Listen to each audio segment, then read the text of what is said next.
A few people lay among the ruins. They were no danger to anyone now. The girl was holding a suitcase in her hands and was running as fast as she could to get away, puddles splashing from under her boots. She was being chased by several young men. Just a little more, and they would definitely catch up with her. The guys had guns in their hands. One of them shouted that you can't let this girl get away. Just then they heard a voice ordering them to stop. They opened their mouths in surprise, droplets of sweat glistening on their faces. A man with blonde hair and a beard remarked that further pursuit would only lead to wasted bloodshed.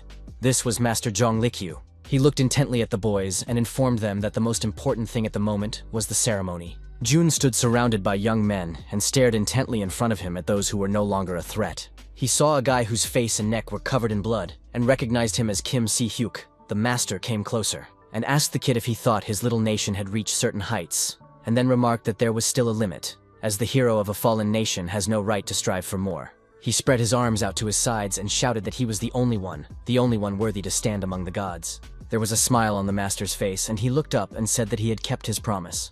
The creature replied to him that Zhong Likyu had indeed done everything he promised. After saying that, the man shrank back. After a few seconds, he smiled again and remarked that it was now his opponent's turn to keep his promise, and asked that he make it an Earth constellation.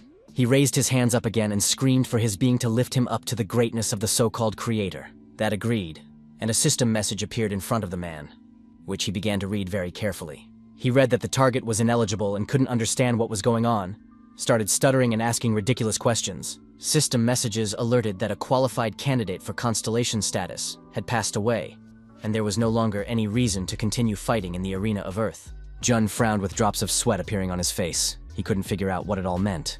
And in front of him, one by one, there were reports that the land lease had been completely destroyed, and that with the end of the galactic arena, the rights to protect the land had been cancelled. The creature reported that Zhong Likyu most likely lacked qualifications, but the man only gritted his teeth and wondered how he had dared to deceive him. He was angry and confused. Then Jun shouted, "Didn't his opponent swear to him? He says that if he kills Kim Si-hyuk, he will become a constellation." The one replied that he had indeed spoken those words and remarked. Then, as he had desired, he requested his ascension, and calmly added that Litsu was not suitable. The man only frowned harder and started making some incomprehensible noises. The guys next to him also began to scowl, cringe, and yell and roar. Face was shaking with anger. His pupils became like dots. He clenched his teeth and began calling the creature's name. And that replied that it was wonderful, because this moment always feels like something fresh, and noticed that would happily consume his world.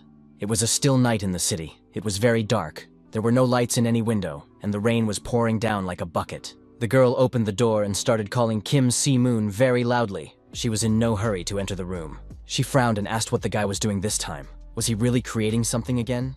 A young man was sitting on the floor, wearing white clothes, and calmly asked if the girl was here. She asked what he was doing, and noting that the world was falling apart and he was quietly working here, she asked what an alchemist could do other than create. The guy opened the book and started flipping the page. The girl told him about how incredible he was. Then, with all her might, she threw the bag she had been holding all this time to the floor and screamed for him to pick it up.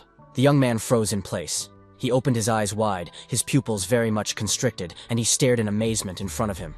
A few minutes later, he was holding a very beautiful vial in his hands, and the pretty girl asked him what it was. Suddenly, a system message appeared saying that it was a legendary alchemy artifact, a universal remedy that could affect even a god. The girl covered her nose with her hands and asked if he hadn't noticed. After all, it had happened just as he had assumed. Jun Lijui's bastard had betrayed his brother. She thought for a moment and asked how Sai-hek didn't take advantage of it, and the guy's eyes went wide with a twinge. The pretty girl further stood with her nose covered, and said that she had thought that the young man would do so. But after all of his guild members died, he instead abandoned her. The young man listened to her carefully, closed his eyes, and calmly said that this was the way it was. The girl began to put her hands to her sides and remarked that she was paying the guy back anyway, and the guy was very much surprised. After a few minutes, he smiled and wondered if she still remembered it. The brunette scratched his head and said that in a way her revenge had caught up with his brother. He replied that that was not the point, for it was just, and then added that the men really deserved to be punished, for revenge and a continental fortress were one and the same thing. The girl walked to the door, grabbed the handle, and added that Kim was completely different and clarified if he knew it. The guy stood up and said with surprise that the beauty was in a hurry to go somewhere again, and she replied that she was planning to cause havoc, and reported that she had seen Jun Liju summon something incredible. The young man was surprised, and the girl clarified if he had seen the system message of disenfranchisement. Indeed, there was a report that land protection rights were revoked after the galactic arena ended. She said the qualified candidate for status is dead. which was also indicated by a system message. The guy, on the other hand, was holding a vessel, and the girl was thinking about how his brother was perfect for the constellation, and she was the only one who knew his status. A drop of sweat appeared on her face, and the beauty said whatever that meant, but obviously something had gone wrong. The girl remarked that the place was also unsafe, and this time he might also die. Kim wondered why she was not running away. Pretty Lady smiled and replied that he knew her and it wasn't her style to run, then remarked that she had no reason to keep living anyway. She told him not to throw away what she brought, but to drink it, for the noble sword saint had given his life for it. The girl started to walk away, and Kim noticed that it was from the beginning of his... She thought surprised, but mentally thanked the guy for everything, as suddenly a status window appeared in front of the young man, showing title, class, nation, and other characteristics. He read the message carefully, then noted that it was just a pathetic statistic, and now it all seemed meaningless to him. Kim squeezed the vial harder in his hand and said that he needed a power source anyway, and now was the perfect time for it. He looked at the vessel and noted the culmination of all his time since waking up. And without the emerald tablet, he couldn't have even dreamed of this. The guy opened the vial and thought about the fact that even though it was overflowing with poison, his mind was clouded, and he was able to create the ultimate masterpiece of alchemy, an elixir. Kim himself was surprised that he was able to do it. The young man began to pour it out, and said that thanks to Shuhyuk and Malsuk, he was able to achieve the goals he had set for himself in life. He stared at the stone in front of him and wondered if what he had in mind could be done under these conditions. The young man knelt down and reflected that alchemy is always based on the principle of equivalent exchange. He realized it was time to start, so he gritted his teeth and started screaming very loudly. Suddenly, a small part of the city lit up as if from a huge spotlight, as if from a huge lantern, and the stone that lay in front of the guy scattered into different pieces, as if someone had broken it. A system message appeared in front of the young man, informing him that a legendary artifact had been created. He looked in front of him with a smile. A drop of sweat appeared on the guy's cheek, and he thought about the fact that it had been a success. Just a few minutes later, there was a message saying that he would receive 5,000 achievement points, and that there had been a deactivation due to the disappearance of this category. And then the guy was alerted by a system message that the legendary alchemy artifacts had been successfully created, and the first title of Alchemy Pioneer had been obtained. The young man gazed intently before him, and among the shards of stone he saw an oval, smooth pebble. A system message alerted the young man that it was a philosopher's stone. Thanks to this legendary artifact, any items could be created through the principle of equivalent exchange. The guy picked it up, started looking at it, and said it was a mandatory fee. He cut his finger and squeezed a small drop of blood out of it. It was needed for bound status. It went straight to the philosopher's stone, which literally turned red after a few seconds. The young man looked very frightened when he saw the hovering rock in front of him.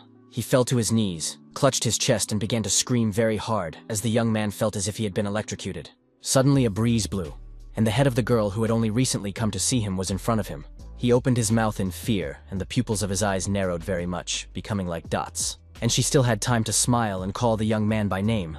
The latter answered nothing.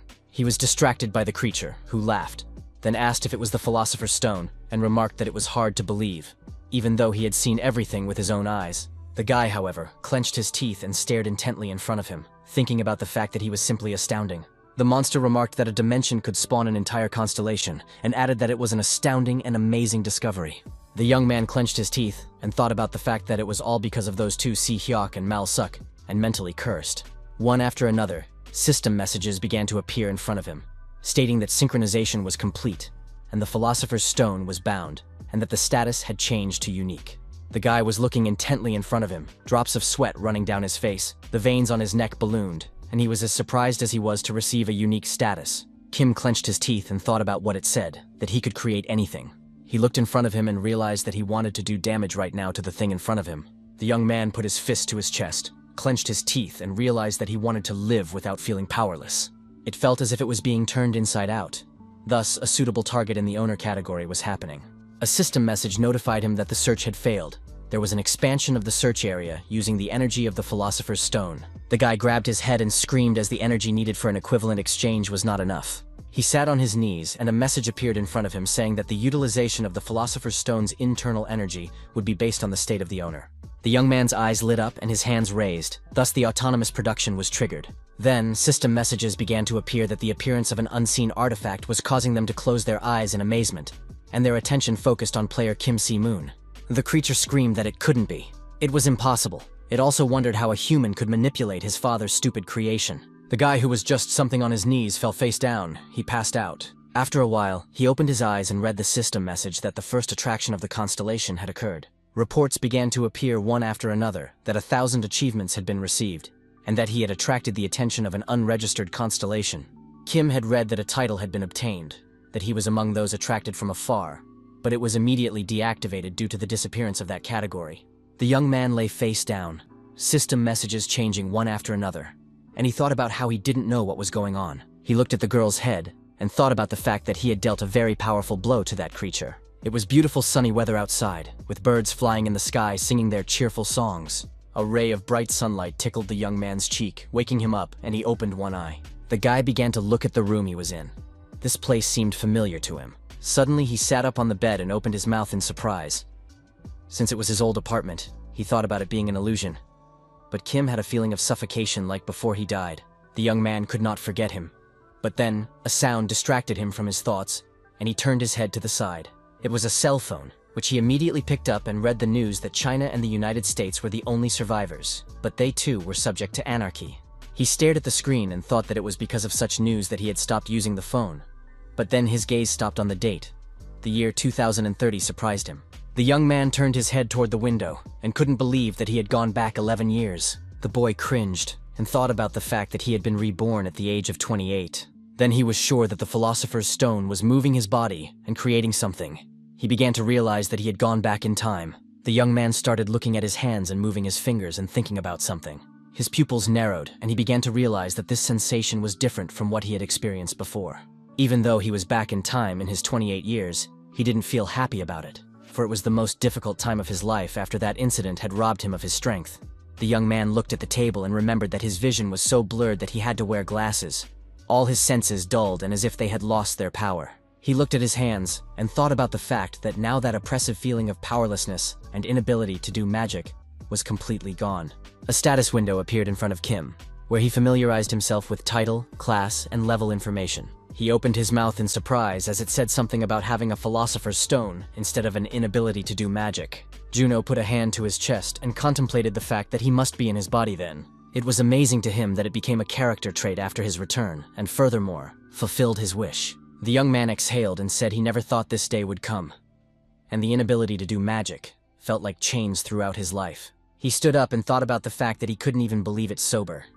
So he made the decision to have a drink. The guy pulled a can of drink out of the fridge, drank, and thought about how more than one or two things had changed here since the inability to magic disappeared. His characteristics returned to their initial state.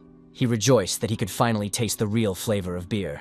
Just then a system message appeared in front of the guy. He read it and was very much surprised by such characteristics. He read that a tinker's strength was 10 points, but it wasn't magic power after all. Kim recalled the system messages that had appeared earlier and realized that the system had informed him of a unique characteristic. The guy looked in front of him and thought about the fact that he had become the bearer of a unique characteristic, and it was all on the first level. He thought that even in his past life, a player with unique stats were extremely rare. Most of them achieved high ratings, such as Saihek and Jun Liju. The young man put the jar on the table, laughed mentally, and thought about the fact that life really is unpredictable.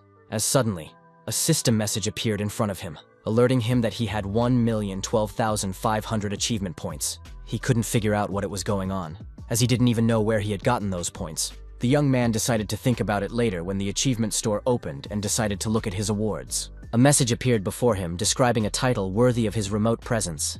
Kim was very much surprised as this title was directly related to employment. He couldn't understand if it was related to his profession. The guy put his fist to his mouth and thought about the fact that even Mal Suk, a high-level player who had appeared recently, dominated thanks to the cheater constellation name. He couldn't even believe he was going to get something like this and decided to see the other titles. He wondered if there was anything else good out there. The young man read the system message that the title was bestowed for attracting the attention of a being calling itself the Forbidden, and it was undoubtedly wonderful. He sat there puzzled, reading carefully and unable to understand when he had gotten all this. The boy thought about the look of the Forbidden. He wondered what it even was. He decided it was some sort of passive option, stretched, lay back on the bed, and remarked that it was better than nothing. The young man smiled and thought about how the most important thing right now was that his inability to use magic was curable. Kim thought about trying it while he had the chance, but first he needed to lay out an ignition formula that needed to be reshaped into a form compatible with magic. The boy gritted his teeth, reached forward, and realized that he then had to input the creature's energy. He frowned and said that it was just as he thought, because even in magic class, the power of creation couldn't be used to cast spells. After a few minutes, he got up and walked over to the desk, opened the top nightstand, and started looking for something. The young man took out his chalk and wondered if drawing a creation circle would change anything, since alchemy always requires a creation diagram. He sat down, began to draw, and thought about how when magic was ineffective, alchemy had many advantages. Just a few minutes later, everything changed. A red mist appeared in the room and the young man screamed. The young man frowned, clenched his teeth, his pupils narrowed, and he thought about his body rejecting it. Kim began to realize that this was all most likely happening because of the Philosopher's Stone. His hand was trembling, and he thought that this was all primitive and inefficient. Was he really using an outdated method? He wondered what happened after getting the Philosopher's Stone, if he had created something. The young man covered his eyes and began to think about what he wanted to create. He wanted it to be a spear like Jun Liju's. He was well aware that the stronger the special ability or capability, the much better. Also, the young man was interested in what the cost of manufacturing was, and everything around him was illuminated with a bright light. After a few seconds, the guy got really sick, squinted his eyes really hard, and screamed with all his might. Suddenly, a system message appeared that alerted that the performance power was insufficient to fulfill the requirements for the desired creation. The guy looked carefully in front of him and only mentally swore. He was not prepared for such a development. He clenched his teeth, gripped his chest with his hand, and read the message that the unstable Philosopher's Stone was looking for an alternative solution. One by one, system messages began to appear. One stating that a solution had been found with the rest of the owner's resources, and another that 1,000,000 achievement points were needed to stabilize the state. It was very absurd, but very quickly a message popped up asking if Kim would accept such an offer. Sweat dripped down his face. He clenched his teeth and thought about the fact that the Philosopher's Stone had cured his inability to do magic and brought him back 11 years. So the guy clicked on the system message and talked about how he had proven he could be trusted. After a few seconds, he read that 1,000,000 achievement points had been accumulated. The young man opened his mouth wide in surprise, for he was not prepared for such a development. And yet he had read a systematic report that the Philosopher's Stone was stabilizing its state. Kim smiled wryly and thought about how making alchemical substances had become much easier. The young man snapped his fingers and reflected on the fact that this should have worked by now. Again, the message appeared, but this time it said that the fusion power was insufficient to reach the required level. The guy got really pissed off. He just freaked out as he couldn't understand why this was happening. The young man held his head and thought about why he had demanded it in the first place, and said it was all very annoying. He folded his hand into a fist and thought about the fact that even in his despair, and with his inability to use magic, he had managed to create legendary artifacts. But now he was unable to create a spear with additional abilities. The system message reappeared, stating that the Philosopher's Stone required 500 points to cover the deficit for an equivalent exchange. Kim had to accept or reject it. The young man was amused that 1,000,000 wasn't enough and needed 500 on top, but he still agreed. He pressed the button and mentally asked for all his investments to pay off, and there were sparks all around him. People who were walking down the street looked up and saw flames from the window.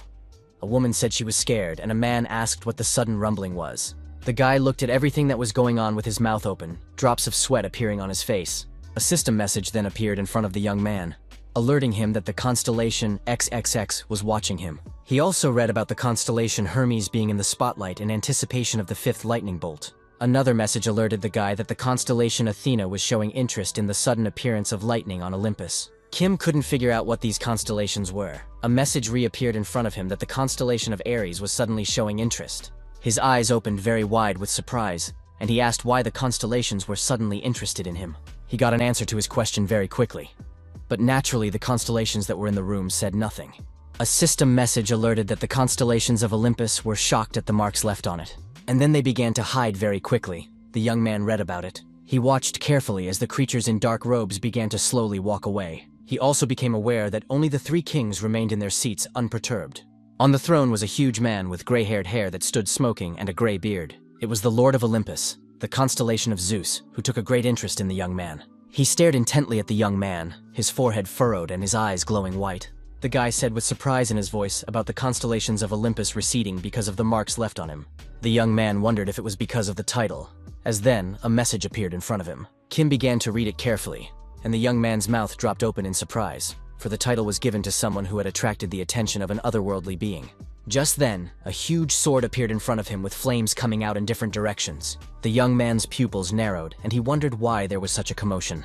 He looked in front of him and saw a weapon that had waves of light coming from it and spilling out in different directions. The guy walked over and picked it up. He looked very scared and clenched his teeth, but he kept the sword in his hands. A system message appeared in front of him, alerting him that he was holding Astraph, the spear of Zeus, ruler of Olympus, could throw lightning bolts, but for some reason could not display its full power. The young man was very much surprised and couldn't understand what Astraph was. Drops of sweat appeared on his face. He wondered if this was not the primary weapon of the Thunder Lord Alexander.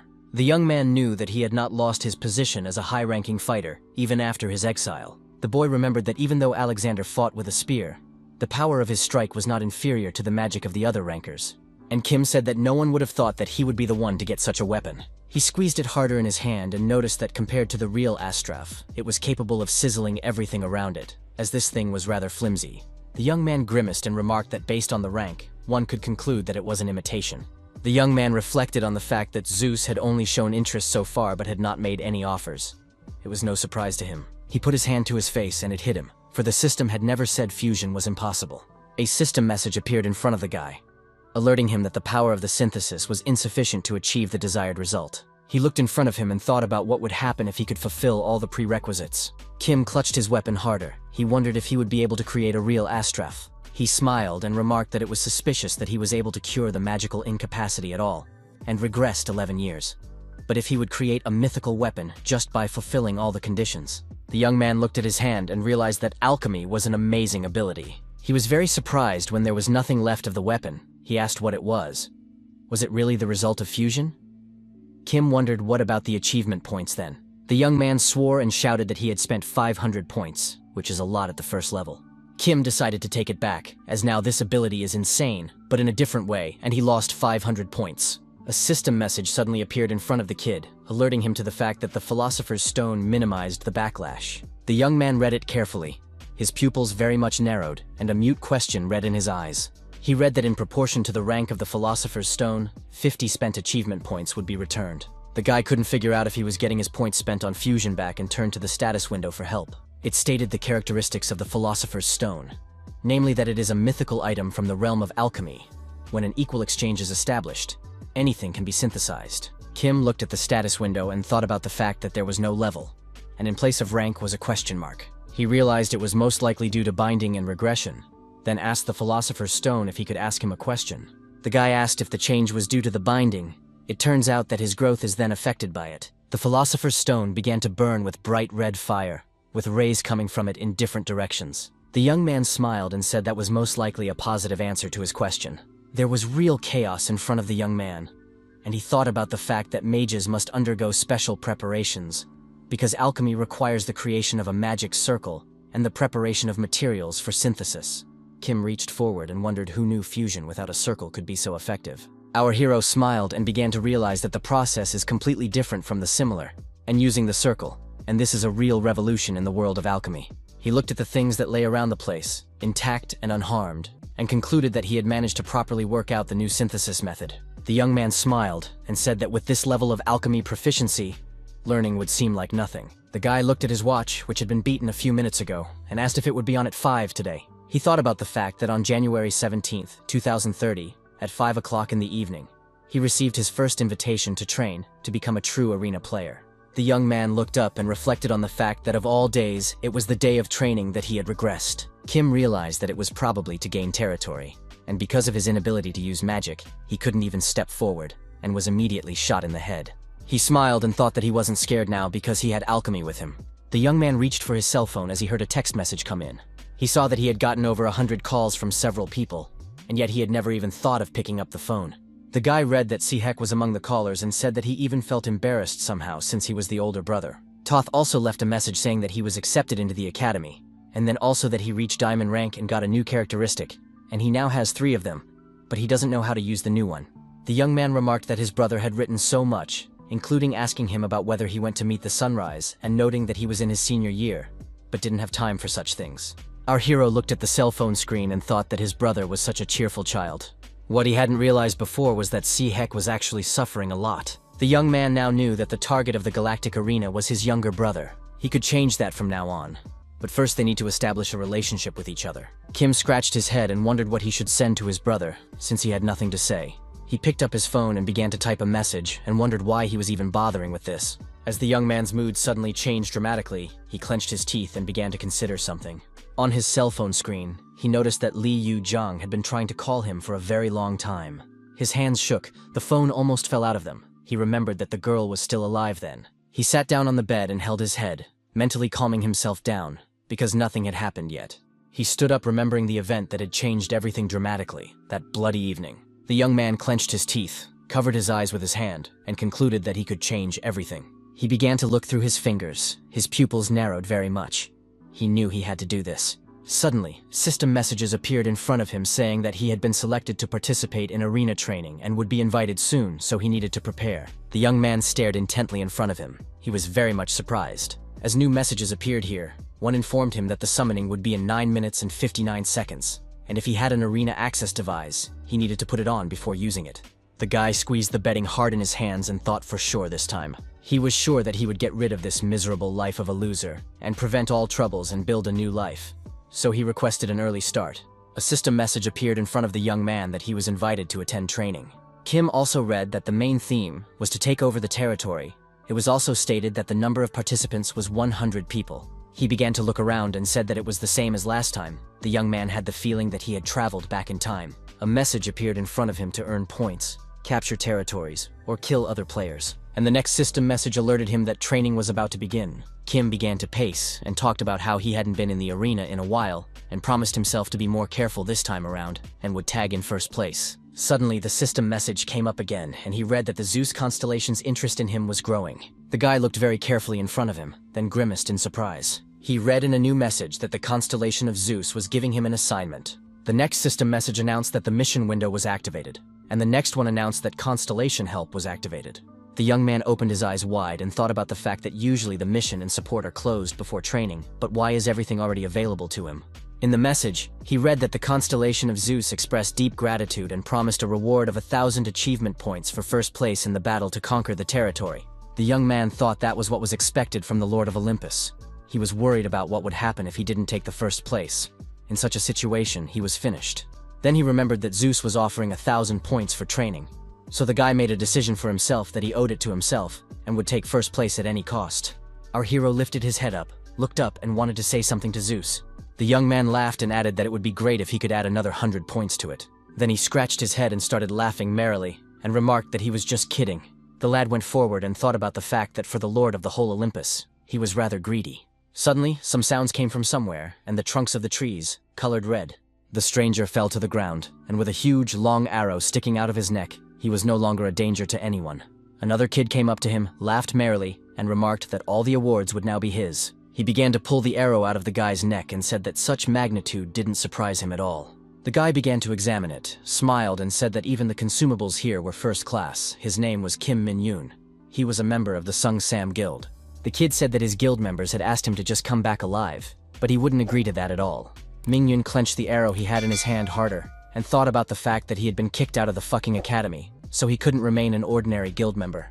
His expression changed very quickly, and he thought he was going to make them regret kicking someone like him out. Our hero walked among the palm trees and talked about how he was sure it was around here somewhere. After a few minutes, he saw a rivulet and shouted that he had found what he was looking for and stopped beside it. He stood and watched the river flowing and said that he hadn't seen this river in a long time, and Min-yoon, who was on the dever, looked at him.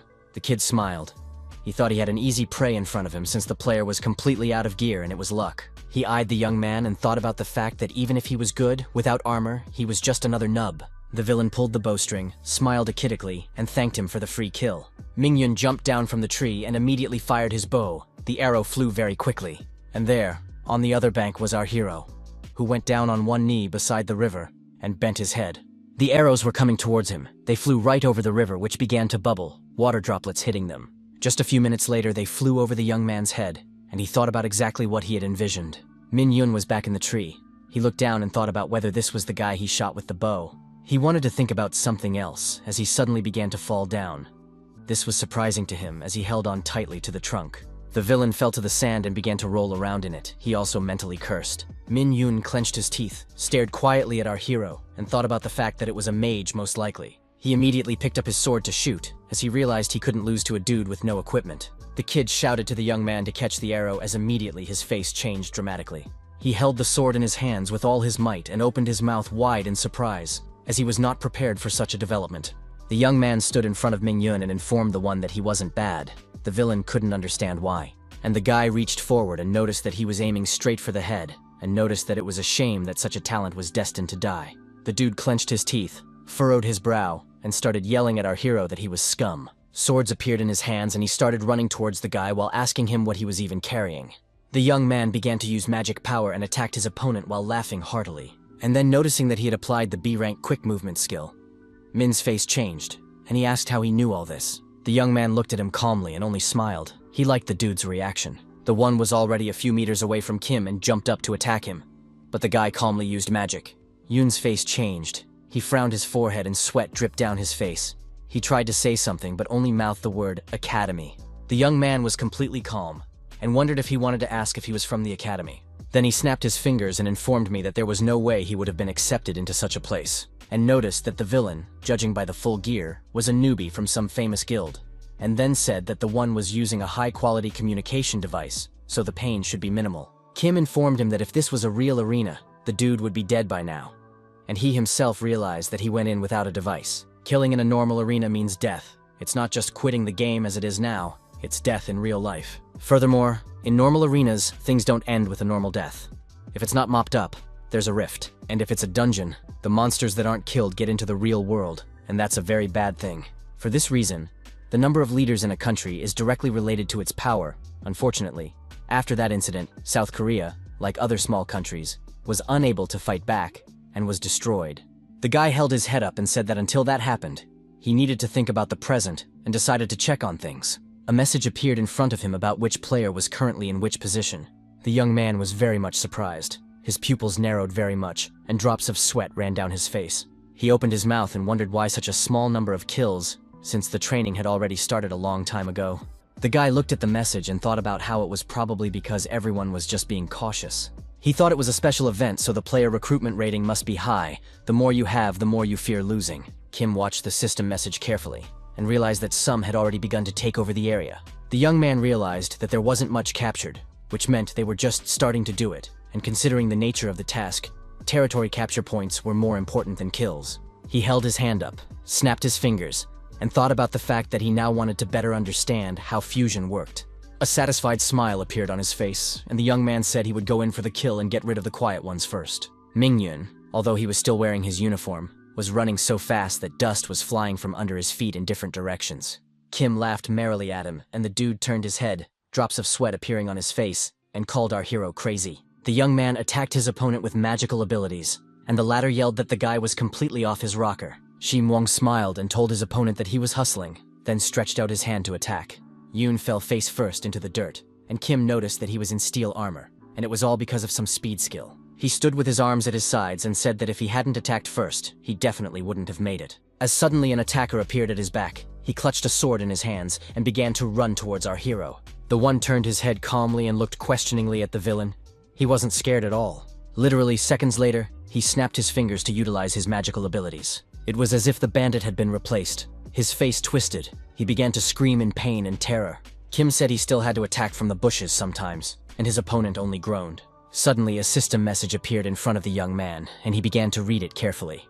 From it, he learned that resynthesizing increased his ability to transform, and from the second, that the level of the Philosopher's Stone had increased. The guy noted that raising stats at low levels was quite a common thing, but he didn't expect the level of the Philosopher's Stone to rise. Kim smiled and said that it was very good that he had decided to deal with the quiet ones right away. He noticed that 11 kills, and he would definitely not be attacked sneakily now. The young man began to look ahead and said the area was close, and said it was worth going forward. And the young man put his hands in his pockets and set off. He walked along the path between the trees. Suddenly, something alerted him very much, and he began to stare intently ahead. A very strong wind blew, and the sand that was on the path began to swirl from side to side. The guy stood near the trunk of a tree and stared intently ahead. He was very tense. The young man saw a huge amount of corpses and thought about the fact that he wasn't even inside the zone. So why are there so many corpses?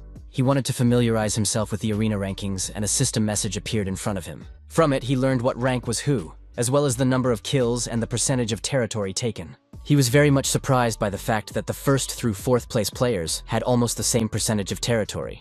Drops of sweat appeared on the guy's face. He read the message carefully and noticed that all of these players had been at the top since training. The young man furrowed his brow and thought about the fact that they were most likely from the same team. He looked at the corpses and realized that this was all a complete violation of the established rules. The young man stood behind the trunk of the tree and thought that as much as they wanted to take the top spots, how could they unite while studying? He wondered where they were, and an interesting thought struck him about the gambler grouping in the zone. The guy looked ahead and saw a tank in front, an archer behind and 2 warriors on the sides. He realized that everything was perfect and such a company would be difficult to defeat in one blow. Kim looked at his hand and talked about how he wanted to accumulate as much as he could since the reward for the mission would be shared.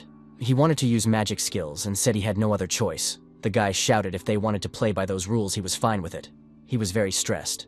Literally seconds later, he smiled and informed me that he would have to become an intruder as well. The girl stared intently ahead. Her pupils narrowed so much they weren't even visible. The blonde-haired man who was standing behind her asked if Lee Se-yoon had seen anything. She replied that she didn't think there would be anyone else. He clarified if the girl was tired of looking out due to her lack of aura. The girl got angry and asked what he was talking about, then added that her providence worked through magic, not aura.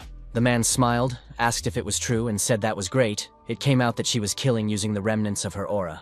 Lee got angry and asked the guy why he was picking on her, and pointed out that he had fewer kills. The guy said there wasn't that big of a difference there, and added that everyone but him had more than 5 kills. The girl looked at the guy, took a deep breath, and asked who had told him to play as a tank. The man clenched his teeth, frowned, and replied what he would do if he had those characteristics. Se-yoon replied that she didn't choose hers either. Her opponent started making faces and almost took a swing at her, as someone on the sidelines told them to calm down. The brunette said Kim Jae-won has more than 60% of the territory, and added that he could get him more kills. The blonde-haired young man looked at his opponent and wondered what he meant. After he realized what the young man was talking about, he got excited and asked if it was true, then informed him that he believed him. The girl looked at the guy, called him brother, and asked him if they could come out already. He was very much surprised by such a question, so he asked his sister again, and Lee noticed that there were considerably fewer players. The hottie then added that they couldn't stick around the area forever, and the guy pondered her words. He clarified if she was worried about that guy named Kim Se-moon and furrowed his brow. Lee told him not to worry, and pointed out that she knew almost all the newcomers from the other guilds, and Kim Se-moon's name was nowhere to be found. The brother said that this made it more alarming, and pointed out that some obscure type had 11 murders. The girl smiled and remarked that she didn't think they should worry, and added that this time all the players were some kind of nubs. Yoon said that this Kim Se-moon was probably just a sneak attack, because if he was that good, he would have gotten to them a long time ago. The girl smiled and said if her brother was worried, they could just look around, maintaining the same formation, and added that they were well practiced. The young man closed his eyes, furrowed his brow, and thought about her suggestion. Just like Se-yoon had said after their last training failure, they began to train very hard. Because of this, their Scorpion Guild had even provided them with fine equipment. It's all of this together that has helped the players achieve such great results. This was evidenced by the standings, which included places, number of kills, and percentage of territory captured. The brunette started thinking about something, and Yoon told him not to even doubt himself. The girl noticed that they had never even heard of this guy, and looked at her brother from under her eyebrows.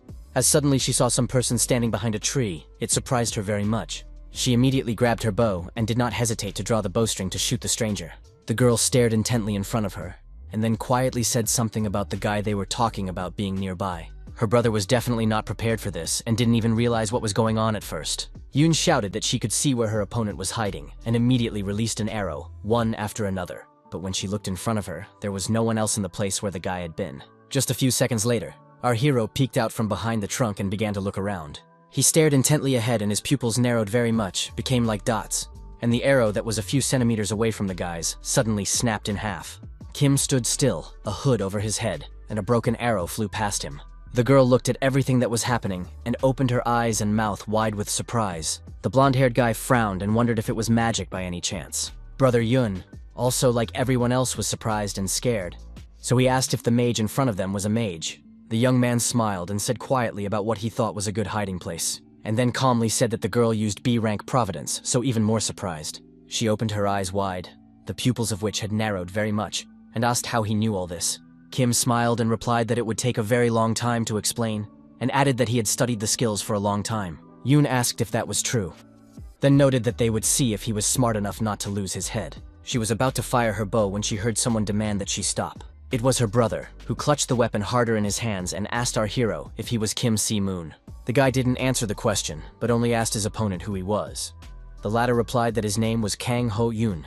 The young man asked if he was the leader, as he was the one who took the top spot in the standings. Khan replied that he was the leader, was quiet for a bit, and remarked that he would be brief with the guy.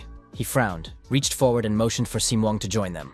Yun opened her eyes and mouth wide with surprise, and asked what her brother meant. The blonde was equally surprised, so he asked Kang if he was crazy and why he thought Kim wouldn't finish them all off. The guy replied that 11 kills without special equipment, and from that, we could conclude that he had a magic ability of at least S rank, and then added that would help him rank first. His sister put a hand on the man's shoulder and asked him to stop, asked if he was sane, and remarked that the bastard was a mage, and he would suddenly attack them and they'd all be screwed. But his brother calmly pointed out that teaming up with a mage of that rank carried more benefits than risks. He threw his sister's hand off his shoulder and said that mages were rare, especially in their guild. Kang frowned and thought about the fact that, moreover, Kim had more than 11 kills.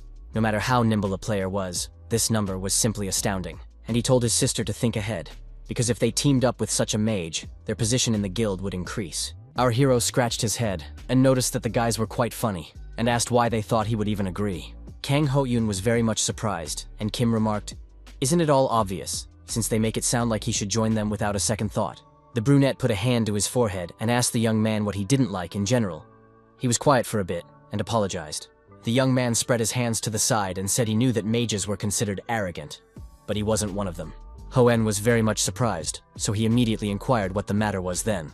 Our hero looked intently at the young man and calmly said that the whole snag was in the team. Kang frowned, squinted his eyes and asked what was wrong with the team.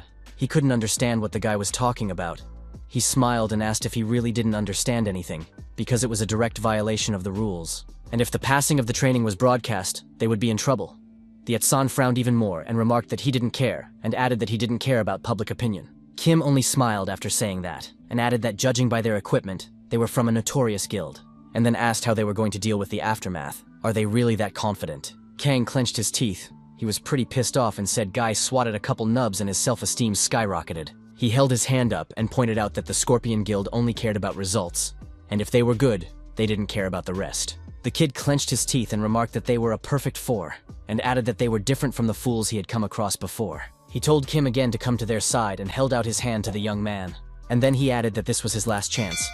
But the young man stood opposite Hoen and remained silent. Our hero pulled the hood off his head and noted that he saw no point in continuing the conversation.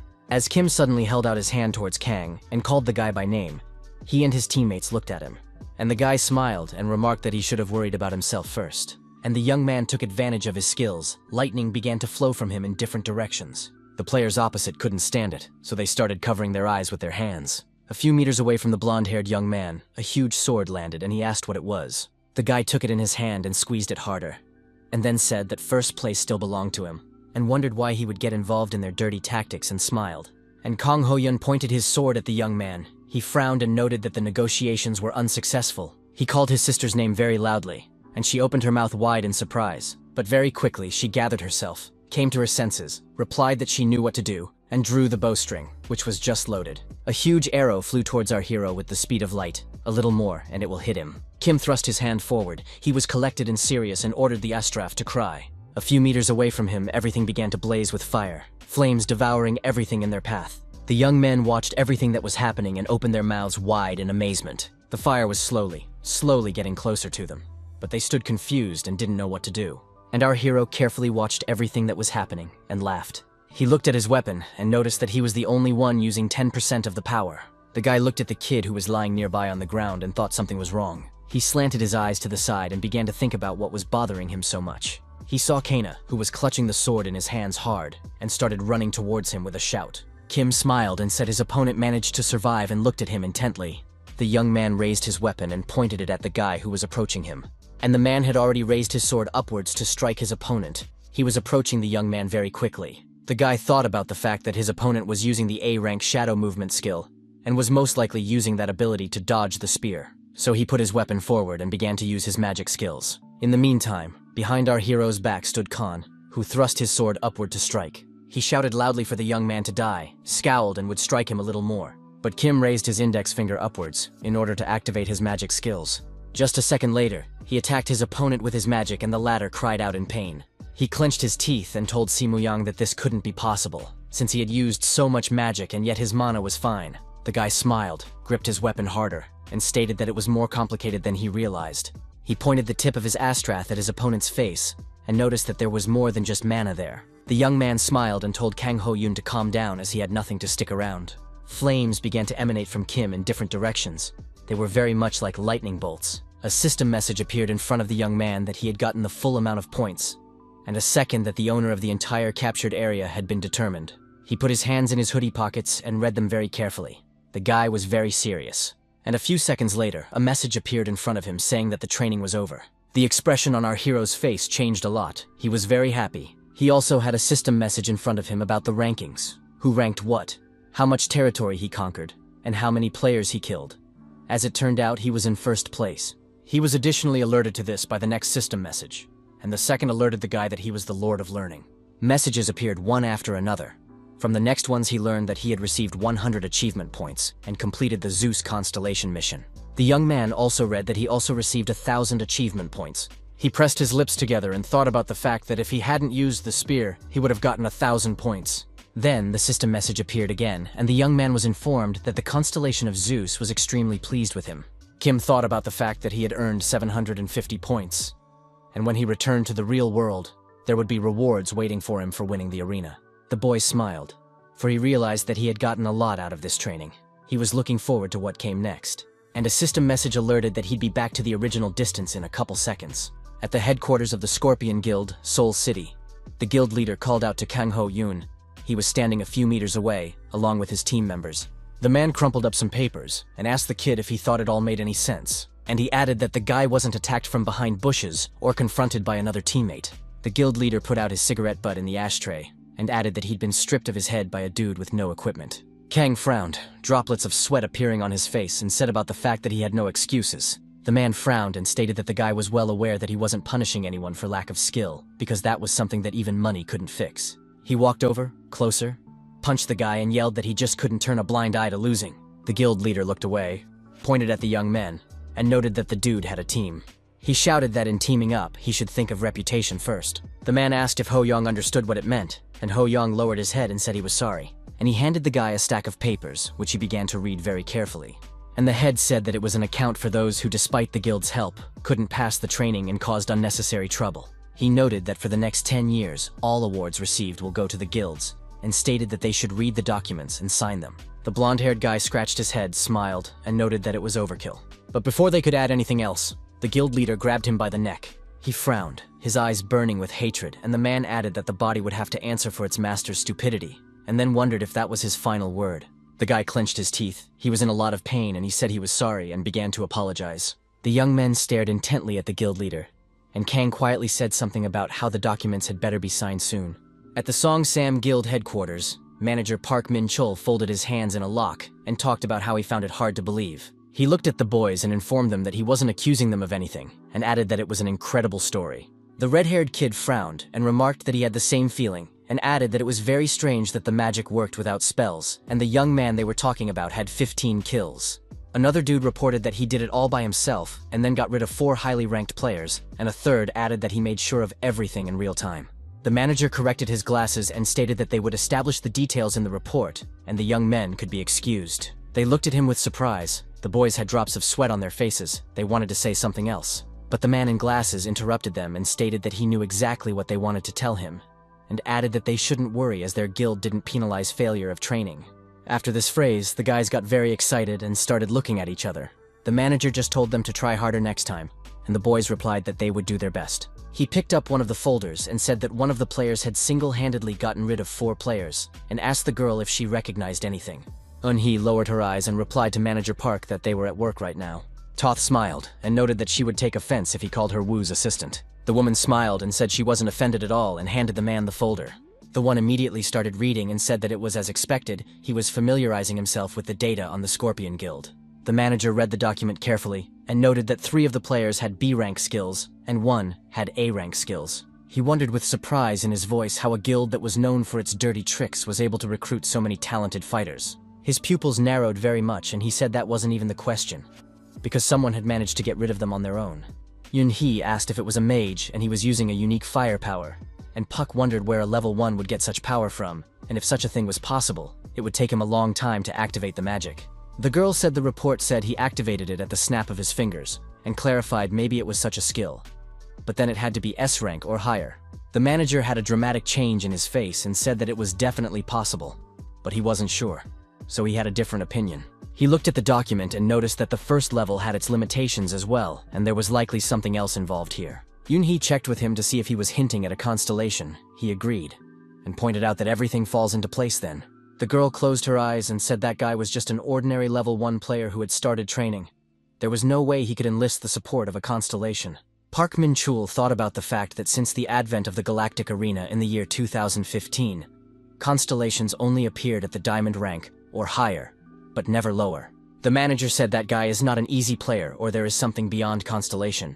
And he added that, whatever the case may be, one thing is certain, they must win him over to their side. Yoonhee remarked that she didn't think the others would like it, and the young man laughed and said she'd have to do a good job. Suddenly, he adjusted his glasses, slanted his eyes to the side, and asked if the guild leader agreed with him. The girl who was standing at his back opened her eyes and mouth wide in surprise, as a huge bright yellow fireball suddenly appeared not far from them. He was very much frightened. A girl came out of the balloon and noticed that Puck could just call her Ms., and wondered how long ago he'd noticed it, then added that it was A-Rang's invisibility. She began to approach the young men, and the manager reported that he didn't understand at first, but as soon as they started talking about Kim Si-moon, he felt a presence. The man adjusted his glasses and asked the blonde what brought her here, since she must be very busy, then clarified, she was in her final year of school now. Ta smiled and said that she was just bored, and the academy didn't really matter to her anyway. The manager fixed his glasses and asked if she was so bored, then why not go to the arena? And the blonde replied that she had only recently gotten out, and she asked Min-chul if he had watched the stream, but he fixed his glasses and replied that he didn't have time because there were urgent reports coming in. The girl reached out for the folder the guy had on his desk and said there was no need to apologize. She began to familiarize herself with the document and asked if it was the report that struck him so much. The guy started shaking. Drops of sweat appeared on his face, and he asked Lady Yujung not to do that, and remarked that this was secret information of the guild. The girl smiled and said there was nothing wrong with it, and she owned it, and began to read the document. But the young man did not calm down. He tried to snatch the folder from Yu's hands, but she held it firmly in her hands. Park stretched his hands toward the documents, and Lady Yujung raised them above her very head, a look of surprise on her face. She opened her mouth, and the pupils of her eyes narrowed very hard, all because she read Kim Si-moon's name in the document. Our hero stared intently in front of him and pressed his lips together hard and thought back. He lay back on the bed, laughed, then stretched and said it was finally over. System messages appeared in front of the guy saying that he had received extra experience points as a reward for first place in the training, and that the Philosopher's Stone had absorbed some of the experience points. But that wasn't all. From one of the messages he learned that his level was raised 2, and the level of the Philosopher's Stone was raised by 1. The young man carefully read the distribution of experience points and said that apparently without the Philosopher's Stone, he could reach the 3rd level. A status window appeared in front of Kim Nova, and he noted that strength, agility, and stamina were heavily hoarded compared to the power of alchemy. He smiled and thought about the fact that the difference was pretty big, but that was a good thing. The kid clenched his hand into a fist and thought about why. The lower his level and the higher the level of the Philosopher's Stone, the more profitable the arena would be. A picture appeared in front of him, which made him realize that the principle was quite simple, because in arenas where all the players were around the same level, everyone was at least at the 3rd level. He continued to familiarize himself with the levels, and wondered what if he secretly hid his real level. The young man continued his familiarization, and realized that this was even better than any innate characteristic. Our hero presented a fight in which he very quickly became the winner, which he was insanely happy about. He folded his hands in front of him and said, "That was very good, and now it was worth checking the ranks." A system message appeared in front of the guy from which he familiarized himself with his title, class, strength, and level. He looked carefully in front of him, then noted that his title hadn't changed at all. He recalled his girlfriend's words about why it's so hard to improve the title, and said that even Mal Suk can't improve the title.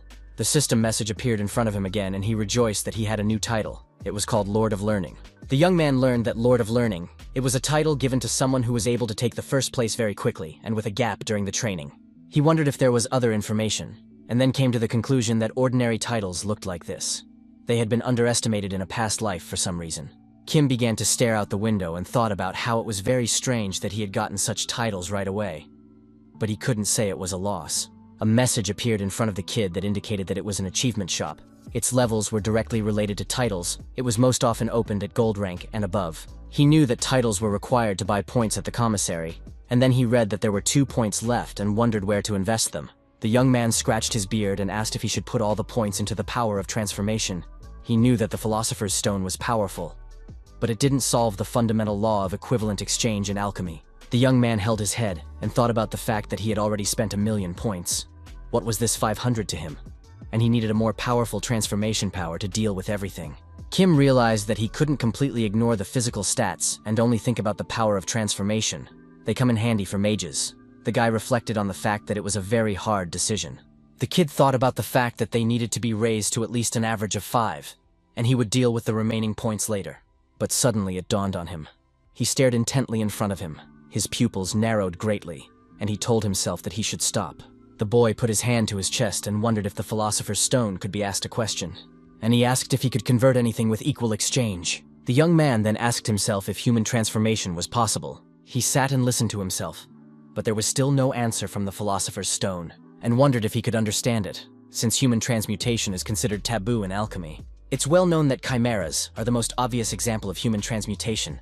Sometimes they appear in the arena as monsters. Kim knew they could also be used to their advantage. After all, 21st century science had progressed.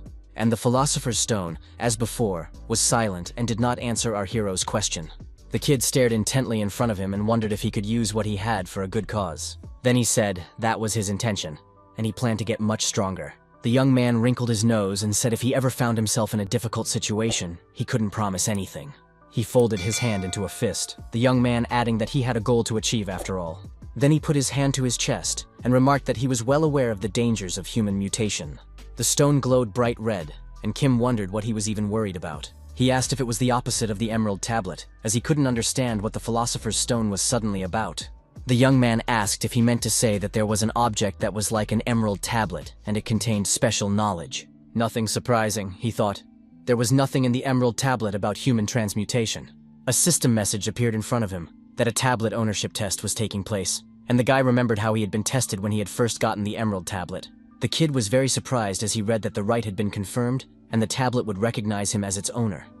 This was very unusual since a level 1 player had received it, because of the binding mechanism, making the item unusable by anyone and protecting it from theft by vaporizing thieves. The young man thought about the fact that, to be more accurate, everyone who didn't qualify for possession dies. He felt creepy, for if he didn't pass the test, there would be only ashes left. Kim asked the Philosopher's Stone if he thought he could pass the test for transmutation. He grabbed the bedspread with his hand and wondered if he should just let the idea go then. The young man heard some sounds and asked the Philosopher's Stone if it could partially block the penalty for failing a check. He was quiet for a while and asked me to tell him if the stone could prevent death. The young man began to get out of bed and remarked that since he was an official player, the most important thing for him was not to die, and that way he could recover. A system message appeared in front of him, and the guy said he would invest the remaining points in the power of alchemy first. Then he asked the Philosopher's Stone again if it could roughly describe the transmutation material. The one replied something, and Kim wondered if it was an emerald scroll, but of a different color. He closed his eyes and started thinking about something. After a while, he replied that he understood everything. The kid held his hand up and thought about the color being dark purple instead of light green, and it should work like a modern smartphone and be able to store knowledge. Suddenly, a system message appeared, alerting him that his alchemy power was insufficient for transmutation. The young man opened his eyes, pressed his lips together, stared intently in front of him, and thought it was expected. The next message informed him that about 10,000 achievement points were needed for an equal exchange. Then he had to agree or not. The guy was very much surprised, as such an offer was definitely not expected. And the Philosopher's Stone said something to him and pulsed very hard at that. Kim had drops of sweat on his face and wondered if this was still considered cheap. He stood in front of the system message and noticed that the Astraf was only worth 500 points. Kim thought about the fact that he had worked so hard to accumulate 12,300 points, and now all was lost. And then he said he had no choice and decided to take the risk. Literally a second later, a message appeared in front of him saying that he had sent 10,000 achievement points. As he suddenly saw that white smoke began to spread in different directions from his hand, he looked at it with interest. The pupils of the boy's eyes narrowed. He frowned and noted that this energy was familiar to him. He looked with interest at his hand, from which smoke continued to spread across the room. The guy was very curious about what was going to happen next and didn't take his eyes off his hand. In the meantime, his body was gradually draped as if in a konan, purple huge threads. Just a few minutes later, a similar situation occurred with his arms. They were all wrapped around him. Kim spoke of the object in his hands being alive and was very much surprised by it.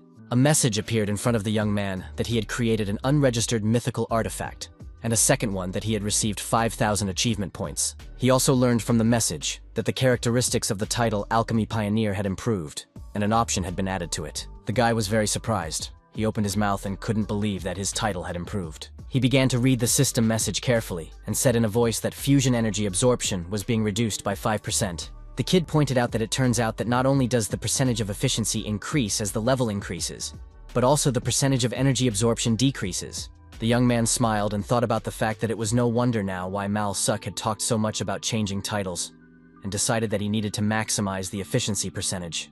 The system message reappeared in front of him, alerting him to the fact that the constellation of Baphomet was looking at the trail he had left behind, with bulging eyes, and that it had caught his attention. Kim also read that because of his incredible accomplishments, the entire arena is all but discussing him. The young man stared in front of him, then wondered what else it was. A message appeared in front of him with characteristics about the obsidian tablet. He learned that it was a replica that contained various information, including human transmutation. He opened his mouth in surprise as he had invested 10,000 achievement points, and there was only 20%, and that was another line. The kid thought about the fact that even the Astraf was only 10% and for 500 points. He was breathing heavily from worry. He took hold of his head, took a deep breath and told himself to calm down, and then stated to just not be told that this item has no rollback. The guy started to look through his fingers, his pupils narrowed, and asked if he really didn't have a backlash. He realized that the tablet was forever, and then concluded that for every 10,000 points there was a 20% increase. The young man rubbed his beard and contemplated 4 more times for 40,000 achievement points. The kid smiled as he began to realize he could get his hands on the mythical item. The young man looked intently at the tablet and cried out that it was all madness. Literally after a few seconds, his expression changed a lot. He heard the mythical stone speak. He put his hand on his chest and told him not to worry, as he was prepared for the punishment that might follow. Kim picked up his cell phone and thought about being able to contact his brother and sister with one tap. The guy talked about how he was used to pain in general, as he had suffered from a lack of mana all his life, and for him, unbearable pain is an eternal companion. He put his hand to the tablet and thought with a smile that, if his guess was correct, there should be no punishment. And that one lit up. On it were written incomprehensible symbols. The young man was blinded by a bright light. His arm was wrapped in purple threads like vines, and began to squeeze the limb very tightly. The kid smiled and thought about the fact that everything was as expected. He felt no pain, and wondered if the constellation of Baphomet was very interested in him. Just then, a system message appeared in front of him that the obsidian tablet required fusion with the Philosopher's Stone. The boy clutched his stomach and clenched his teeth in pain as the huge ropes began to grip his torso and arms. He looked very frightened, eyes wide with surprise, and drops of sweat appeared on his face. A message appeared in front of the young man that the Philosopher's Stone was accepting the obsidian tablet's request. So he yelled out what was the matter, as he didn't understand what was really going on at all. Just a few minutes later, he fell to the floor and started screaming very hard in pain. Kim clenched his teeth and thought about the tentacles all over his body squeezing him really hard. There were drops of grotto sweat running down his face, but he shouted that it was enough, because just a little more, and he would definitely be finished. The scream was so strong that the man who was walking near the door of his apartment heard the young man shouting as if frantic. Messages appeared. One notified that the obsidian tablet had successfully merged with the Philosopher's Stone, and the player was also informed that there had been a small change. The Philosopher's Stone had one new option added and its rank was raised. The last message our hero could not read, as he felt very bad. Saliva began to flow from his mouth. The guy was invited to the Galactic Arena. Today's event was called Offense. 50 players were to participate. The message alerted the youngster to the fact that a condition called cooperation had been added, and the kid read that the participants would be divided into groups of 5. But the main point was that the trial would only begin once the groups were formed. The young man read the message carefully, and then said that he had just finished his studies, and already there would be an attack, still cooperating. He cringed, and noted that it was likely part of the entrance testing, then marveled that a silver-ranked event would show up here. The guy thought about our hero and came to the conclusion that it was probably all because of him. He looked at the system message and thought about the fact that this was his chance. After all, he could try to prove himself in a way that didn't work out last time. Suddenly the kid heard some sounds in the side and turned his head and listened. He thought it was an attack, but saw some young men, one of whom remarked that they were lucky. Someone asked why offense and not defense. The dark-haired guy noticed that the player recruitment rating was high, and he performed well in training. The blonde clarified if he wasn't the reason for the difficulty now, and the man replied that the dude shouldn't be afraid, as he would protect him this time. The red-haired guy frowned, his pupils narrowing very much, and he thought about the emblem. He began to realize that the Scorpius Guild's scum in front of him were in front of him, and he was greatly distressed. No matter the rank of the arena, there would always be some bastards, But the Scorpion Guild had long since gone over the edge. First, they have formed a huge posse, and second, they back up their disgusting behavior with stupid logic. But the most important thing is that they claim they are willing to work for victory, but in fact, they are just dirty crooks. The red-haired guy put a hand to his forehead and thought about the fact that they were most likely on the same team. He realized that his chance to prove himself was gone. One of the guys said he heard there should be 5 people on the team, and there's only 1. Everyone started laughing, and the blonde man remarked that the others probably hadn't joined. The other player said he'd be curious who was on the team with them. The red-haired guy thought that the members of the Scorpion Guild were showing off as usual, but a dude approached him and asked if he had the mark of the Song Sam Guild on his clothes. The one only looked at her but didn't answer anything, and the brunette began to ask further. His companion tensed up. One was very much frightened. The other smiled and began to ask if it was true. The dude started asking the redhead what his name was, and he stammered that his name was Kim Min-hyun. The young man put his hand to his face, closed his eyes, and said he couldn't recall him because he had never heard that name before. He looked intently in front of him and wondered if the person in front of him was an ordinary rookie who had been trained. The guy was shaking, and the brunette remarked that no matter how bad things were, the Song Sam Guild wouldn't give him equipment below C rank, and clarified if that was true. And then he added that he had heard that the big companies could give A-rank armor if one performed well in the training. The blonde man, on the other hand, said that Kim Min-hyun didn't take any place. The red-haired kid clenched his hand into a fist, clenched his teeth, and mentally thought about how these young men were bastards, and he just had to be patient. He looked at the 3 of them and thought about how he would have arrived them that way. But he knew full well that they were stronger than he was. The kid clenched his hands tighter, closed his eyes, and thought for sure he'd play if he got into a fight. A brunette walked up to Min-hyun. He smiled and said they'll help the dude get by, he'll just have to do what they say. He clenched his teeth. He was shaking. He thought that the guys wanted to take all his awards for themselves and mentally called them names. Suddenly they heard a rustle behind their backs and turned their heads. The young men saw a cold light. It was our hero who put his hands in his pockets and leisurely approached the group of people. Min-hyun opened his mouth in surprise, staring intently in front of him and thinking about what this guy was doing here. The brunette put a hand to his face, started laughing, and closed his eyes, as he was not prepared for such a development. After a few minutes, he calmed down and stated that he couldn't understand the arena's algorithms, because first the kid from Song Sam appeared, and now another nub without armor.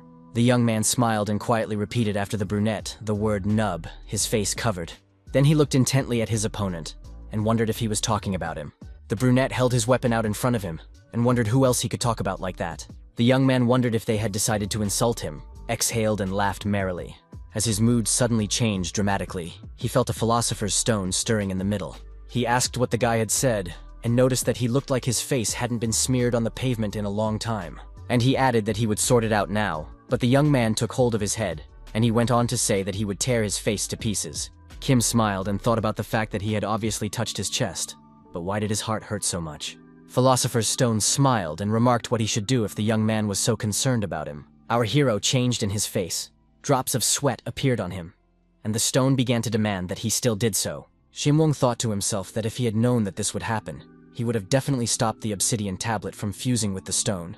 He never thought that there would be such a reaction to a single phrase. And the Scorpius Guild guys started asking each other what the guy was doing, the blonde man noting that they scared him a lot. The brunette clutched his weapon harder in his hands and asked our hero if he was scared, and also called him a freeloader. The blonde man told Gi-yel that there was no need to talk to him since he was dumbfounded with fear. The 3rd guild member laughed and said that the young man didn't even have a guild. The brunette smiled and remarked that Kim had been attacking some simpletons without armor, and informed him that he wasn't such a loser. Our hero furrowed his eyebrows, looked intently at his opponent, and asked if that was really the case. Then he smiled and remarked that if it was about the gear, they had it all wrong. Spruce slammed his weapon on the ground with all his might. Pieces of rocks and bullets flew in different directions, and shouted that the guy was getting frisky in general. He asked Kim what they misunderstood, and said he was trying to walk them through it now. The young man smiled and asked his opponent if his name was Cho Gi-yol, and added that it was busy, and then added that mages and supports often lacked equipment. He glared at his opponent, and either asked or noted that he had been in the arena for a long time. Our hero was silent for a moment, then asked the brunette if he was from the Scorpion Guild by any chance. Spruce smiled caustically, and noticed that the young man had absolutely no regard for manners. Kim smiled back and said he wasn't dumb enough to show respect to retards. The blonde clenched his teeth, folded his hand into a fist, and asked what the bastard had said, his comrade wondering how the freeloader even dared to open his mitt. Guy stepped closer, clutched his weapon harder in his hands, and remarked that Kim was completely underestimating them, and added that he would blow his arrogant face off. Our hero was completely calm. He stared intently ahead and put his hand forward to use magic. Spruce was shaking with fear. An invisible force gripped his weapon, which was why he couldn't strike his opponent. He clenched his teeth, the pupils of his eyes narrowed. The kid thinking that this couldn't be happening, that his opponent was stronger than him. The young man, however, smiled calmly and held his weapon with his magical power, while Guy mentally called him a pathetic brat. Kim noticed that he thought the brunette had high agility because of his speed, but his main characteristic was strength. The kid was shaking, clenched his teeth, furrowed his brow, and thought about the fact that his opponent didn't even flinch. His companions watched everything carefully from the side. They clenched the swords in their hands harder and started calling the guy by name. The brunette swung around. He screamed either from fear or exertion. He frowned and his pupils narrowed greatly. A few seconds later, a red-haired guy was at his back and delivered a crushing blow. The third member of the Scorpion Guild had drops of sweat appearing on his face. He began to call out to Sangbin. That was the blonde man's name. The one didn't answer. The guy got very angry and rushed forward with all his legs. He clutched the weapon in his hands hard. The red-haired kid turned around at the sound. His pupils narrowed. He hadn't expected his opponent to rush towards him, but he was not at all confused, and the man was no longer any danger after a few seconds. Spruce continued to hold his weapon, and then shouted that his companions were assholes. He frowned. He felt heavy, droplets of sweat running down his face, and thought that the opponent had the A-rank physical skill, a distribution of characteristics focused on strength and agility. And the equipment is above B rank, and he was well aware that it was all just one hand. After a few minutes, he shouted for all he was worth why our hero was so strong. Thoth continued to clutch his opponent's weapon even tighter and wondered if he still had the strength to scream. A second later, he saw the splinter in his hands. Kim held up part of his opponent's weapon and said with joy in his voice that he really liked that look on his face. With his own weapon, the guy stabbed Yell and asked him not to be so offensive since he attacked first, and himself thought about the fact that this arena has an extremely high difficulty due to the high level of player recruitment, and on the other hand, means that the reward will be much better as well. He looked at his opponent, who no longer posed any threat, and realized that this time, the fewer people on the team, the more each participant would get, which was why they had stuck to his gear. A system message appeared in front of the young man, informing him that the ogre's corporeal shell could replicate his physical abilities, with only 15% synthesized. The guy was very much surprised by such an indicator, because the risks of possessing such a thing are already high, and now also the hand to turn into an organ hand. The young man smiled and talked about how everything was fine and he was enjoying everything at the moment. Just a few seconds later, his expression changed. He looked away and opened his mouth in surprise. Kim saw the red-haired guy and asked if he was the last participant. He answered in the affirmative. Our hero asked if they had seen each other before, and added that the kid seemed familiar to him. The latter replied that they had met in training. The young man opened his eyes wide, frowned, and asked if he and the dude were fighting near the river. The one replied that his name was Kim Min-hyun. He was from the Sung Sam Guild, and would be happy to work together with the guy. Shing-mong's pupils narrowed, droplets of sweat ran down his face, and he interrogated which guild the red-haired man was from. And he himself thought about the fact that the guild in question belonged to Yu Jung, the beautiful blonde. He pressed his lips together, frowned and stared intently, and waited for the young man's response.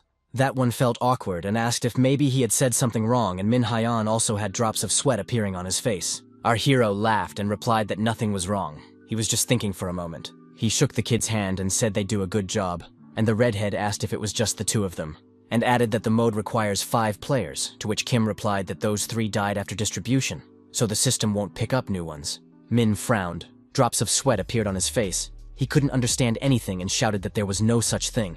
There were system messages, one reporting that all participants had been allocated, and another that the arena was opening. From the third message, the young people learned that there was a limit, and it was 30 minutes. Min opened his mouth in surprise, and our hero was surprised and very much upset at such news. The guys were very confused, and for a while they just stood there silent. Then Kim said they should hurry up. They already have few players compared to other teams. His partner agreed. A system message appeared, alerting them that the constellation of Zeus was watching them, and the constellation of Baphomet was very pleased with them. The young man opened his mouth in surprise and thought of Zeus still watching him, and now Baphomet as well. He was very curious as to why. After all, he wasn't even that high-ranked and was just being tested. So why were these 2 constellations watching him? A message alerted that usually constellations don't always watch for funded players, and a second announced that their target was a goblin fortress. After a while, the guys read that they needed to clear the area by any means necessary in the time limit. They had 29 minutes and 59 seconds left. The boys were not prepared for such a development. They were surprised, and Moon clenched his teeth and wondered what kind of fortress this was. Commonly referred to as a checkpoint, this bridgehead varies slightly in surroundings and shape depending on the map, but it is built like a fortress with a bridge. The guy asked what the fortress was doing here, since checkpoints usually appear at platinum rank or higher, and he himself was thinking about the fact that the trio from the Scorpion Guild had originally surpassed the testing level. If you think about it like that, everyone here was of high level, so such a thing was quite realistic. He wondered if it was fair here. This could be a special beachhead just for them. The young man looked up and thought the reward would be generous, and it was only to their advantage. The guy smiled and wondered if this was the way it turned out. He would deal with them and all the rewards. But something distracted him. He called out to Kim Min-hyun and started apologizing to him. He opened his eyes wide and couldn't understand what was going on. Shimwong smiled and asked his partner if he wanted to rack up more kills. The one scratched his head and replied that he didn't want to, as he had just finished his training and goblins were too much for him, and added that he was sorry he was so useless and would rather collect the rewards carefully. Our hero smiled, agreed, and offered to come up with a joint strategy, and added that he could take all the kills for himself. One of the goblins had a snide smile that showed sharp teeth. He laughed and remarked that it was time for a shift change. His partner said he hated standing guard as it was boring. The monster replied to stop saying stupid things as their boss wasn't in the mood. And in the meantime, very interesting events were happening. Someone was coming down to the goblins in a lilac cloud. One of the goblins laughed and remarked that the idiots would be violated, but his partner only smiled. He didn't have time to say anything, as someone swiftly descended on neither goblin from on high. A system message appeared in front of the guy. It showed the characteristics of the Black Panther shell. It was 12% synthesized and Kim could use them. The young man had read the characteristics very carefully, and the goblins posed no danger. He couldn't even think that they wouldn't notice anything, as they were usually very sensitive to sounds. And he himself said that transforming multiple body parts is a difficult task. Philosopher's Stone remarked that the very fact that he was doing it at all was insane. A red-haired kid came up to the young man and wanted to say something, then asked if they were sure they could handle it since there were only 2 of them. Kim smiled and said that he had scouted the area from the ambush and added that the goblins only had rocks and poison arrows as weapons. He noticed that the monsters wouldn't be able to pierce his partner's armor, and the most important thing was to stick to the plan, and then definitely everything would be fine. Min smiled and replied that he understood, but you could still see that he was nervous. The young man took a few steps forward and told his partner to follow him as well, and the boys set off towards the huge doors of the fortress, Min-hen walking a little behind. The goblins sat around the fire, eating the meat, saying it was delicious, and noting that it had been a long time since they had eaten such goodies. One of the monsters froze with a piece of meat in its teeth. It heard some incomprehensible sounds. The red-haired young man clutched his weapon harder in his hands and ran forward, pupils screaming. The goblins started yelling that they had people coming in and yelled for all their might that it was an attack. Then one of them clenched his teeth, smiled, and said that there was only one person, so there was no cause for concern. Then the monster added that this man had definitely lost his mind and pointed a slingshot at him. And the goblins started throwing stones at the kid, but he was dodging and swearing. Hen frowned and shouted, "Is that really all?" as not a single stone hit him. The same ones pointed various weapons at the guy and shouted that people wouldn't get through to them. They started running towards the young man and shouted that he was trapped. The boy clutched his huge sword in his hands and was ready to fight the goblins who were rapidly approaching him. He simply waved his hand with his weapon, doing so erratically as the monsters were already almost beside him. Min stared intently in front of him. His pupils narrowed very much. He also frowned his forehead. He thought about the blind spot here. He swung his sword at random and realized that there was only a little bit left. And when the goblins were already near him, the boy shouted with all his might for everyone to come to him. He looked up and started yelling it was about time. He looked very confused and scared, as suddenly everything lit up with a bright yellow light. It was our hero taking advantage of the lightning in Astraf. The goblins began to burn alive while screaming furiously in pain and incomprehension of what had happened. And Kim stood nearby, holding his weapon and watching intently. There were only charcoals left of the monsters, and it was all thanks to the Astraf. The guy squeezed the hand he was in harder. System messages appeared in front of him. The first alerted him that the Philosopher's Stone had minimized the rollback, and the second that 50 achievement points spent earlier had been restored. Hen held onto the wound and noted that it had all happened in an instant, and wondered how that was even possible. But our hero was staring intently at the system window. He was very much surprised, and his pupils narrowed. He noted that the obsidian tablet had merged with the stone and the rank had increased to E, but the achievement points remained the same, and the Philosopher's Stone asked the young man if he knew what a rollback was, and added that no one is able to handle him, only he can do it, but you need to reach at least B rank. Kim thought about this information, and read the system message.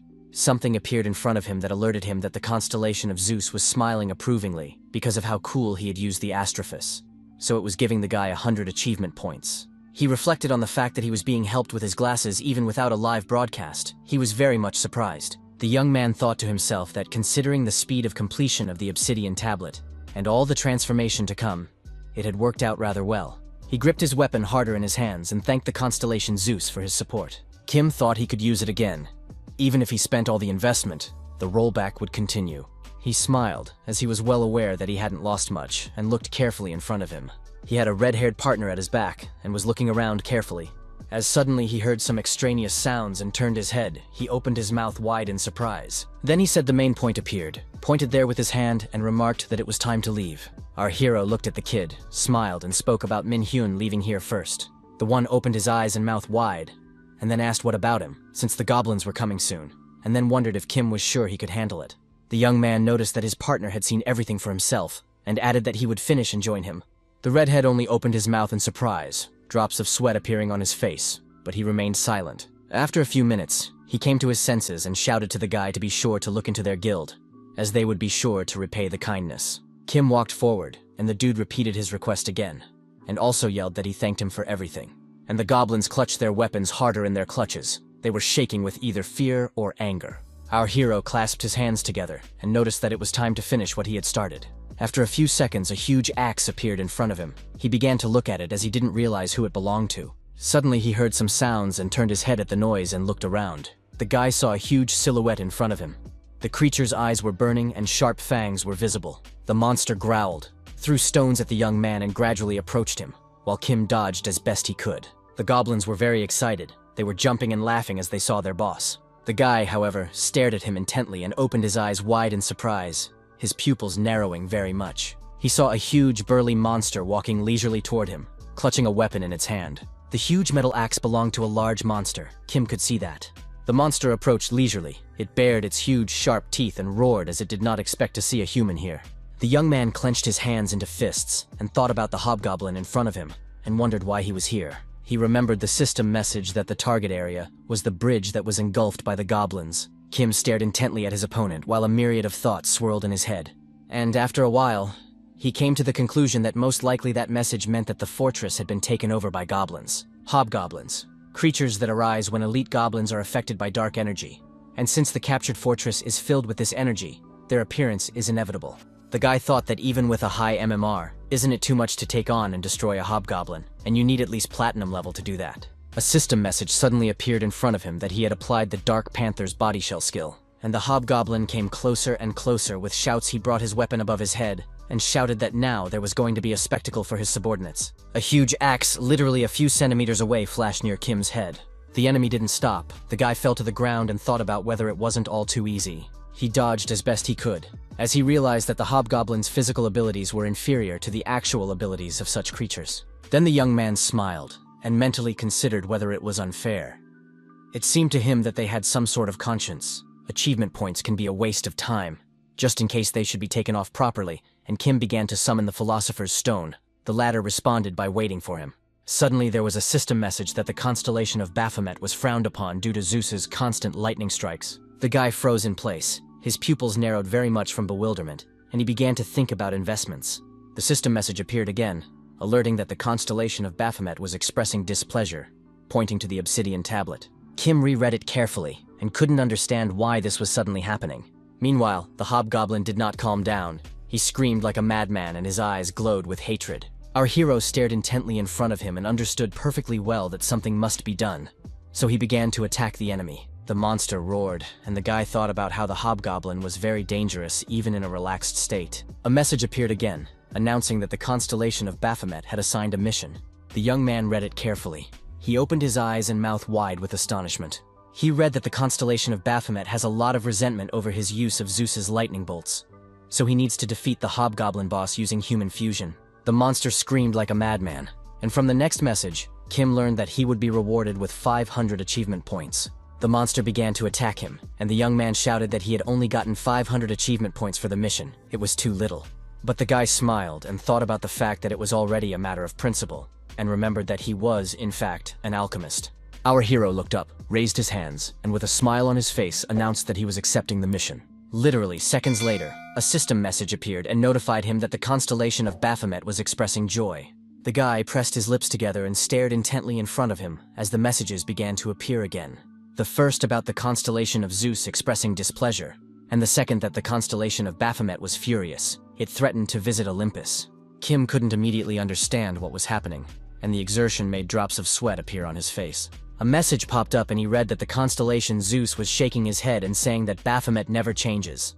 And from the second one, the guy learned that the constellation Zeus had backed off after all. The young man stood confused and could not understand what this atmosphere between the constellations was. The hobgoblin screamed for all his might, screaming at how a human could mock him. The same answered nothing, looked at his hand and said that it was about human fusion. He turned his head, looked at his opponent, and said with a smile that nothing was impossible. And just a few seconds later, it lifted off the ground and flew upward like a bird.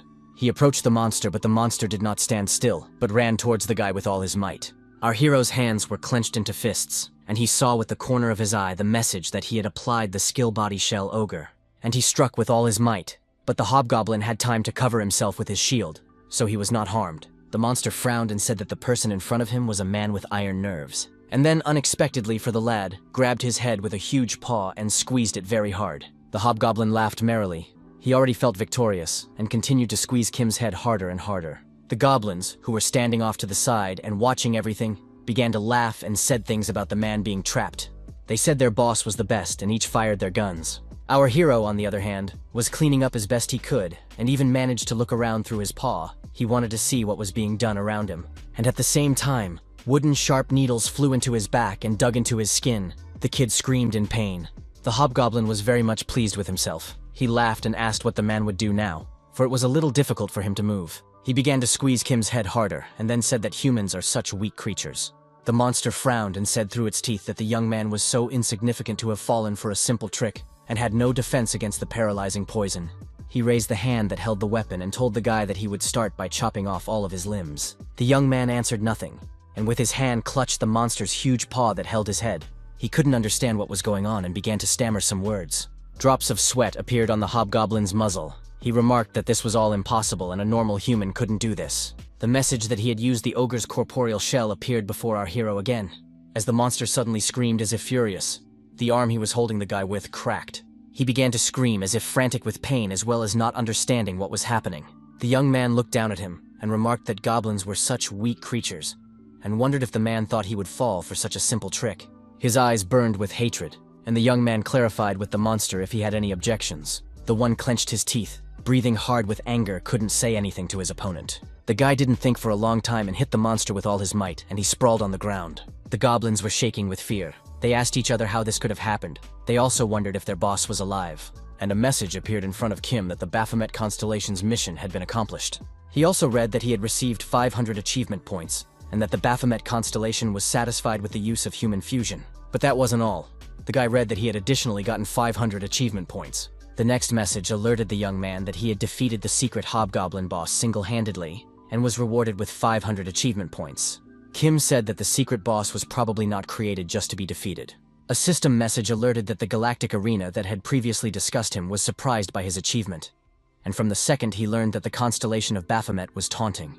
There were a lot of messages near the guy, and he was thinking about the fact that it was probably his personality that was being discussed. Now that he thinks back on it, something similar had already happened when he created the obsidian tablet. Kim thought about the attention of the galactic arena. That was probably a good thing rather than a bad thing. He raised that this is likely a positive, as she always maintains a clear balance between risk and reward. The lad looked ahead at the light and reflected on the fact that as it was, there was nothing he could do now, for it was time to go after his reward. The young man stared intently in front of him. The light from the system message reflected on his face. From it, he learned that the rental stage of the tainted goblin fortress had been successfully completed, while the second notified him that Kim had single-handedly defeated all the enemies in a co-op playthrough with another player. The young man had read that rewards for successful completion were accrued based on results, and the linked trait Philosopher's Stone received a portion of experience points. Messages appeared one after another. He learned that the level had been raised to 4, and the level of the Philosopher's Stone had been raised to 2. Kim also read that he was given a reward called the Hobgoblin Battle Axe, and that he got the victory over the hidden boss alone. The next system message alerted the guy to the fact that he'd still gotten the monster's poison serum as a reward. He opened his mouth and eyes wide with surprise and shouted that he had so many awards. But the messages didn't stop. One alerted that he had completed a hidden achievement, and another that he would receive 1,000 achievement points. The young man didn't avert his eyes. He laughed and asked if the reason was because it was the first boss, and then added that the rewards were incredible, and demanded that a status window appear in front of him, which he began to familiarize himself with very carefully. A smile appeared on our hero's face, and he said that with such rewards, he would quickly gain 10,000 points. He wondered if 10,000 points would be enough for the Philosopher's Stone to synthesize an obsidian tablet. The stone replied that the requirements would vary. Kim looked at the system message and thought that the price was going up with each update, so investments should be made cautiously. He looked at his hand and knew full well that there was no avoiding the investment. But unlike consumables such as the Astraph, the obsidian tablet was permanent. Guy knew that once created, it could be used without restriction and had the power to change a person. The young man recalled dealing with the hobgoblin, and the Philosopher's Stone said that for the second stage of synthesis, the growth rate of 20% would apply even if he had a lot of points. The kid clarified if the price would remain the same until 40% was reached. He rejoiced that it would. He pressed the button and thought about the fact that it was better to keep a few points in reserve when synthesizing, since achievement points were his only source of resources. The player wondered about the fact that pass rewards were not given for rental points. He remembered that he sometimes got them through broadcasts. Kim said that he was still in the entrance test stage for now. With that, his alchemy power would be 17. Also, the Philosopher's Stone level increased from 5 to 7. He rubbed his hands together, smiled, and said that now it was time for the main course. A system message appeared in front of the guy, showing his inventory. The hobgoblin battle axe was there. From the system message, he recognized its characteristics. This item is favored by players in battle. It is common among such inventory. The young man asked if he had the same items as the platinum rank, which is also plus 5 points to strength, but the thing is a top-level option. He thought that characteristics tended to increase from plus 1 to plus 5 for most items. This guaranteed a high price, which was incredibly favorable. The guy was staring intently in front of him and thinking about something. His pupils very narrowed. And then he said it hasn't been long since his regression, but it feels like he hasn't seen anything like it in forever, and reached out his hand to the inventory system message, and the Philosopher's Stone wondered what the young man was talking about. Kim pulled out a vial of serum and stated that about it, Stone clarified if the man knew what she was doing. Immediately, a system message appeared, stating that the serum contained a dark energy that amplified the poison. Our hero closed his eyes, and the Philosopher's Stone asked if he had used potions before he synthesized it. The young man clutched the vial in his hand and thought about the side effects of not being able to use magic. It was the disintegration of the body during the normal phase, so he used pain relief potions. He thought that one of the key ingredients in these pain potions was serum. Philosopher's Stone clarified why the guy didn't drink it earlier if he had it, but the guy looked at the picture and replied that he had his reasons. Stone remarked that the kid should take better care of his health and thanked that he had been synthesized in near-perfect condition. Kim remarked that if he hadn't synthesized it based on the elixir, this regression would be impossible, and Philosopher's Stone remarked that it couldn't even be achieved by constellations. The guy asked what he had synthesized to restore it and make regression possible, and the stone replied that there was something capable of doing so. This answer surprised the youngster, and the Philosopher's Stone informed him that he could not say anything because the constellations were afraid of it. Kim lay back on the bed and replied if it was forbidden, then there was no choice. Stone was surprised that he gave up so quickly, but the kid remarked that there was no point in questioning at all. Philosopher's Stone remarked that the galactic rental would get him in trouble for mentioning it. They're scrambling his message, and then clarified what the dude would do with the serum. The young man smiled and remarked that there was no need to make an anesthetic from her now, so he was thinking of making an elixir. He added that for an alchemist, poison could be a cure. The stone shouted that he liked it so much. And then he added that it was going to be something special, Kim clarified loudly, wondering if he had said something wrong, and the question hung in the evening sky. The next day the guy went to town. He looked up and noted that the place hadn't changed. Philosopher's Stone remarked that this was indeed the case, and asked if this place was called the Player's Hideout. And the young man replied that it was called the Galactic Agora. Stone asked if this was the building to which the arena had been given, and the young man replied that the Galactic Arena directly controlled the broadcast channels. Here someone approached our hero asking if he was awakened, a question that surprised him greatly. The girl laughed and remarked that there was a short check to be made and asked if he could put the vessel in his inventory and then bring it back again. The young man agreed to this request and did as the stranger commanded.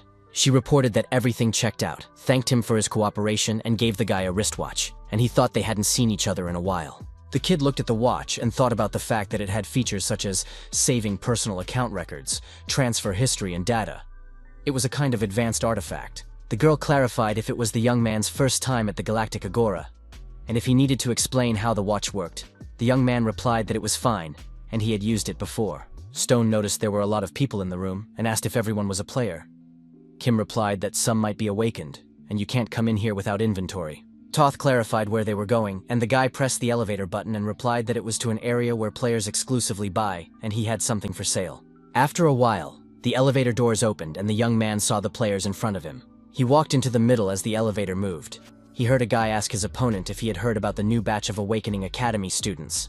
The guy replied that he had heard that those were the best of them all, and he added that Kim Si-hek and Lee Yu-jung are special because they passed the diamond and are now the best. They talked amongst themselves for a long time as the elevator announced that they were on the 4th floor and the doors opened. Kim came out and heard one of the guys say he was jealous because some players get stuck on gold for 4 whole years. The Philosopher's Stone laughed at first, but then he noticed that there were a huge number of stores around, and asked if they sold and bought ore here. The guy replied that there were far more guild stores than private ones, and the stone asked why the guy was trying to sell here and not at auction. Our hero looked at the system message that appeared in front of him, and replied that it was almost impossible to sell something that fell under the category of school uniforms at auction. And he added that most of the prices were not set, and thought to himself that it was easier to deal with the big dealers. He walked into the middle of a small store, and the salesman behind the counter greeted him. The young man thought about how big corporations, it's a whole other level, they're so clean and classy. The man squinted his eyes, smiled, and asked if the young man was looking for something specific. Our hero smiled back and said he was here for sale, and the salesman stared at him questioningly. Then he talked about how they hadn't had someone come to them to sell something in a long time, and then asked what the guy wanted to sell, and the guy put a hobgoblin battle axe on the counter. The salesman immediately grabbed the weapon in his hands and began to take a closer look. He realized what it was, and added that the axe also came with high-level options. The young man replied that this was indeed the case and inquired if it could be sold now. The man smiled and indicated that it was possible, and then pointed to his watch and noted that it showed the latest trade prices and details of a hobgoblin battle axe in the Galactic Agora. Kim opened his mouth in surprise as his weapon could be sold for 42 million won. Yesterday it was sold for 38, but it had a strength of +4. The salesman corrected his pince-nez and asked if he could ask where the guy got the axe. He opened his mouth in surprise, and the man noticed that he was a professional player. But the young man didn't look like a high-level player. He frowned, looked intently at the young man and asked him what level he was. He replied that he was level 7, and thought to himself that the salesman was suspicious. The man rubbed the bridge of his nose and asked if the guy wanted the full amount in cash rather than on a credit card. Kim said the seller probably misunderstood him, and remarked that he got the weapon as a reward in the arena. The one pointed his finger at the topple and clarified if the young man at level 7 had obtained an item that only fell out with a platinum rating. Our hero started to answer something, but the man ran up to the panic button and put his hand on it, and then remarked with a smirk that if he pressed it, security would arrive, and the owner of the stolen item would be found immediately. He smiled at Kim, and said that people like him usually had some sort of misfortune, and added that he would help him, and said that if the guy sold for 10 million won in cash, he wouldn't press the panic button, and the guy started shaking with anger. The salesman smiled and noted that he would keep it a secret. He reached forward and indicated that it was time to choose. The youngster rubbed his forehead with his hand, and couldn't believe what he had just heard, and asked the man if he was mocking him. Just as someone approached him and noticed that the salesman was telling a rather interesting story, the men turned their heads and saw Lee Yu-jung, who said that the salesman had gotten very bold. The girl opened a can of drink and handed it to our hero. The young people were sitting in the park on a bench. The young man looked at the girl's hand and thought about the fact that it was the same hand. 9 years ago, Yu-jung's bloody hand was holding a huge bloody hammer. Kim thought she had smashed the head of her grandfather, Chairman Lee Sung-chol, with that hammer. It was a nightmare. At that time, not only the chairman but also several high-ranking officials were killed, and this case could be considered a turning point on South Korea's path to the end. He thought back to that silhouette and wondered why it had all happened, and it was unsettling. The guy thought about the picture that came on his phone then, and remembered the shock he had been in that day. He reflected on the fact that the girl that day was nothing like the Yu-jung he knew. The girl said that Big Brother used to really like cider, and then asked if his preference had changed. He replied that he was just thinking, and Yu noted that he hadn't changed at all when he was thinking about his own, not noticing anything around him. She squeezed her eyes shut and noticed that thanks to Kim, she knew what it was like to sink into her thoughts. The young man smiled, exhaled, and began to sip the drink from the tin can. As suddenly Yu heard someone call out to her. She turned her head and saw a dark-haired girl. She informed Jung that she had sent her the details she had mentioned earlier. The blonde looked at the system message and said there wasn't as much as she expected. The brunette covered her eyes and noticed that this was indeed the reality of the situation. Yu stared intently in front of her, her pupils very narrowed. She thought about something, and then declared that it was a beautiful job. She then told Kim that it was the payment for the hobgoblin battle axe she sold. Then he saw that the amount was 50 million, and noticed that it was above the usual price. The blonde replied that it was compensation for a mistake that one of her employees had made, and asked if it was too little, and noted that she would give more if she could. Our hero smiled and said it's okay and added, "Let you be in charge, but we need to separate business and personal matters." The one replied that brother, as usual. She smiled and informed him that he hadn't changed at all, and she was so happy to talk to him. The guy stared at Young and wondered what it was that had suddenly happened to her, and then he began to realize that it hadn't been that long, so it was no surprise. The young man got up from the bench and began to walk somewhere, and there was a long pause between them. After a while, the guy asked the blonde how her aunt was feeling. The latter replied that she was still unconscious, but so far so good, and she decided to visit her regularly and keep an eye on her. The guy stared at you and clarified it wasn't because of the arena. She opened her mouth in surprise, then smiled and said that actually, she was using it as an excuse to frolic in the arena and had installed an access device in her chamber. Young clarified to the young man if he had indeed gotten a special item in the arena. The young man answered in the affirmative. The girl stared at him and asked if he was fully recovered. Kim replied that he could use magic now. Yu was very excited and informed the young man. He smiled but didn't say anything back. She said she went a little overboard and added that she congratulated him and asked how he had recovered. The guy was quiet for a bit and then informed me that he was just lucky. He started to feel the magic coming back, and then he was cured. Young said that she was very happy, and then added that she was actually worried and had taken a long time to find something that could help him.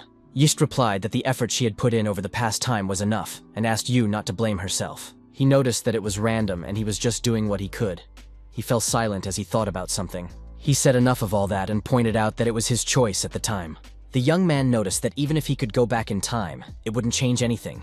Shimoon thought that it was actually just ridiculous, even though he said he didn't regret what happened. Why did he start answering messages from that day onwards? He realized that the pressure from everything had taken place. It was most likely the reason it had happened the way it did.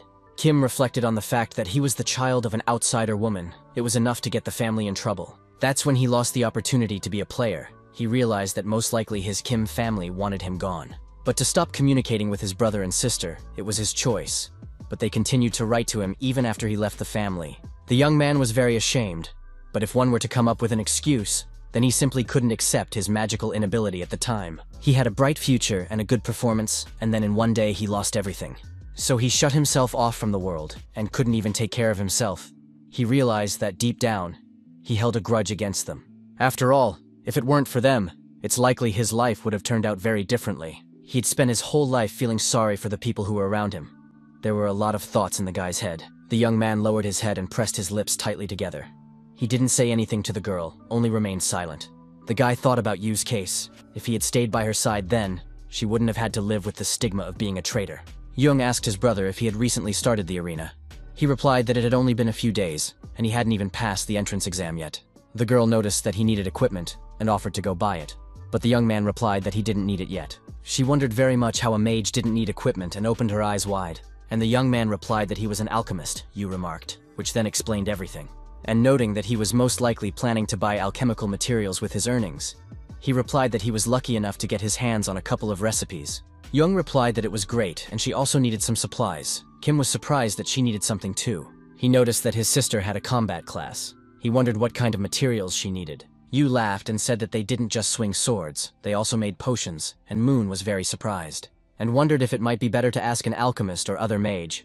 With such skills, she could put together all sorts of potions. But the girl took the guy's hand and pointed out that she didn't have time. She needed to visit her mom in the hospital. The guy offered to postpone it all. But Yu pulled the young man and shouted that he should go faster since he was a mage, and then added that he was so slow and offered to bring him faster.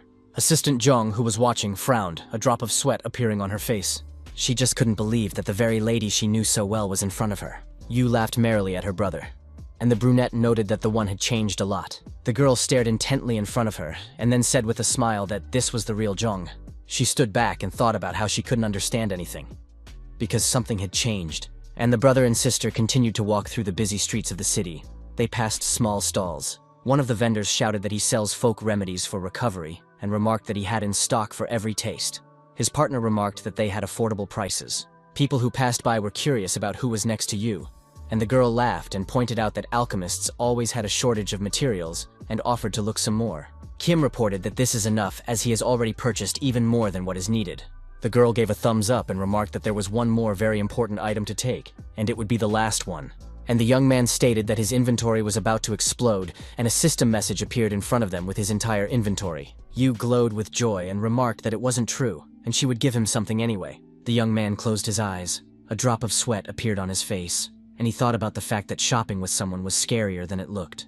Jung was running from one counter to another and yelling that that item was very small, the other one was too big, there was a color off. The guy wondered how she knew about alchemy. He thought that Jung, who does a thorough inspection, is usually not easy to deal with. And yes, got excited and was going to buy something. In just a few seconds, she was already near the young man, hands outstretched with the device on them. The young man picked it up and wondered with surprise in his voice if it was an arena access device. My sister laughed and remarked that was correct, then added that it was the latest model that hadn't even come out yet. The arena access device comes in very different variations, from helmets to capsules to goggles. It was created both in the galactic arena and around the world, resulting from the direct interaction between the galactic arena and the government around the world. From the beginning, only powerful nations like the US and China could produce such goods. However, the Galactic Arena Company appealed to all governments to stop the monopoly and exploitation of these two nations, and as a result, a warning against monopoly was issued. Kim reflected on the fact that they even announced they were canceling qualification for all players from China and the US. He asked with surprise in his voice if he could be given something like this. Yu said that all the players in her guild who had reached the highest level were already using it, but it wasn't on sale yet. The guy clarifies again if he can take it, and Jung asks what's the problem, since she's the one offering it. She smiled and said that if Seong-sam came to him, he should tell her about it right away. The young man was holding a helmet and his sister asked if her little brother was okay. Toth crumpled, and then asked if she could get him something more suitable at Seong-sam, and Yu replied that running around the arena without the device could seriously hurt herself. Her sister bit her lip, and the kid immediately remembered the habit she had when she tried to resist. Jong said if it bothers him, he can take it as compensation for the rudeness previously shown by the manager. Kim smiled and thought that was great, because he wanted to get his hands on this device anyway. And he was also thinking about starting broadcasts from the arena, so that worked out even better. The guy told the girl that he had to go now and had to go. She replied that she was also going to visit her mom in the hospital. Simon wondered if her aunt also had an arena-related illness and wondered what he should look into. When the Galactic Arena opened, as with his mana weakness, a disease known as arena disease appeared. It only affects the awakened. The young man did not know the exact name of his aunt's illness, but she had once been chosen by the stars, and so must endure. She had treated him, an illegitimate child, as her own. The young man remembered how she had comforted him.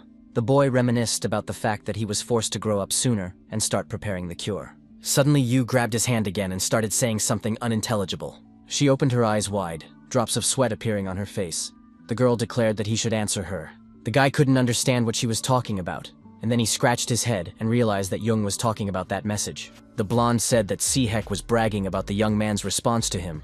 Si-moon laughed and said that his brother had nothing to brag about at all, and he lowered his head and thought about the fact that they weren't kids anymore, after all, and replied that he would send a message when he got there. Yu folded her hands into fists, laughed merrily, and then asked if it was true, promising her brother. Our hero stroked the girl's head, smiled and called her little children, and a blush came to her cheeks. Suddenly he froze in horror, for he thought that girls hated it when someone touched their hair. And he coughed and told Yu to take care of herself, and think about leaving soon so she wouldn't make a mess. He waved his hand, said he would go, and started to walk away. Yu and her assistant, who was standing behind him, watched him. The brunette noted that the guy really has no manners, because you shouldn't touch even someone you know by the hair. She wanted to say something else, but she thought about the fact that Jung wasn't moving and came to the conclusion that the latter was quite upset.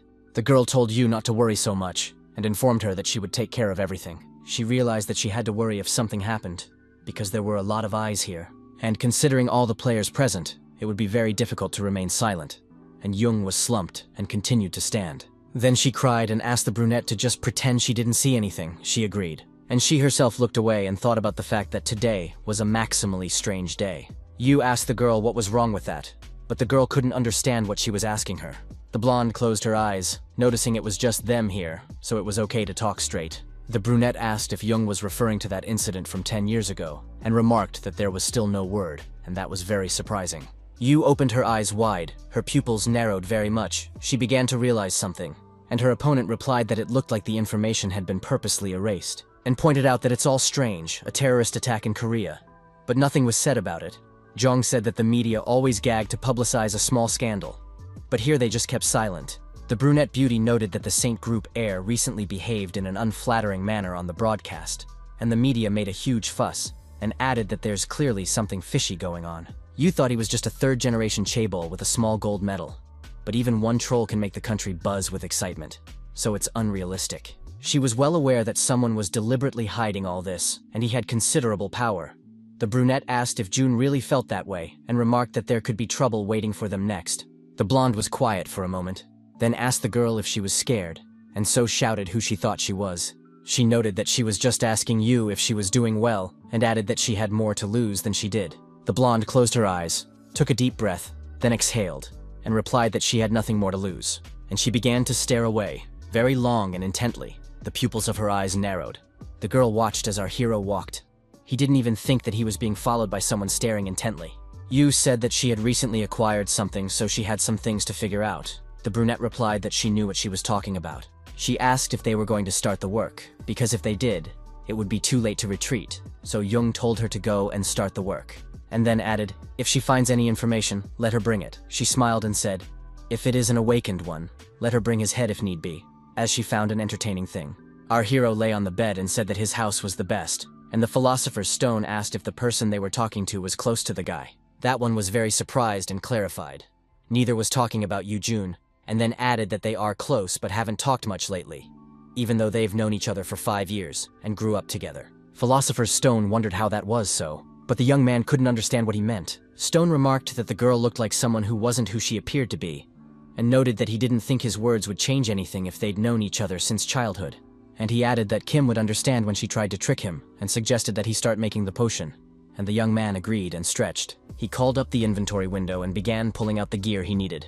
In just a few minutes, the table was littered with different crystals, standing vials, and books lying around. The guy picked up a huge piece of wood and remarked that it should suit him. After a while, he turned his head to the side and added that things looked much better there. He snapped 2 fingers to activate his magical abilities. In just a few seconds, a huge desk with a huge number of shelves and a coat rack appeared in front of him. The young man smiled, noting that as expected, it was alchemy, which fit perfectly. He placed the jars and vials and talked about putting all the ingredients for the potion in the center and placing the potion itself nearby, as it required immediate use. Stone clarified what effect Kim wanted to achieve, and the latter remarked that normally he would focus on increasing the effectiveness of the ingredients, but would change direction. A system message appeared in front of the guy, alerting him that he was holding a poisoned hobgoblin serum. He said that the materials associated with goblins cause paralysis, and the philosopher's stone replied that this is so, because those creatures create poison from their own blood, and added that he would cleanse the poisoned magic first, and clarified if Kim didn't want to face the effects of the bone-destroying poison.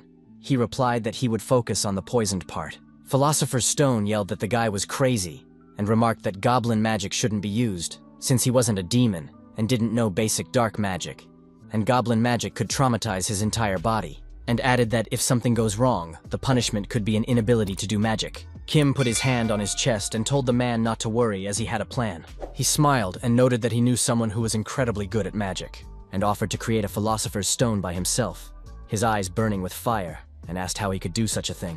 Stone replied to the young man that he knew how to use his brain. The guy laughed and remarked that he was saying clever things, and his opponent quickly understood the explanation, and asked if this was possible. The philosopher's stone replied that it could not state with certainty, but if they acted as directed, there would be no return. The young man rejoiced, and the stone remarked that it looked like a case for an obsidian tablet, because it wasn't a tool that used abilities. Kim thought that this time they were creating a book filled with knowledge. The philosopher's stone said about if they were to manufacture the second part, the price would increase significantly. And our hero asked with a smile on his face if the achievement points would be impressive. The stone replied that it wouldn't be a problem as long as his skills were top-notch, and added that he thought what they were doing now was going to be a legendary level item, and noted that he had no idea what the alchemy score would have to be to handle it. The young man thought about the fact that if he focused all his stats on alchemy and reached a high level, it would still be impossible. He frowned as he realized that legendary level weapons were items that constellations only allowed if a patron was chosen.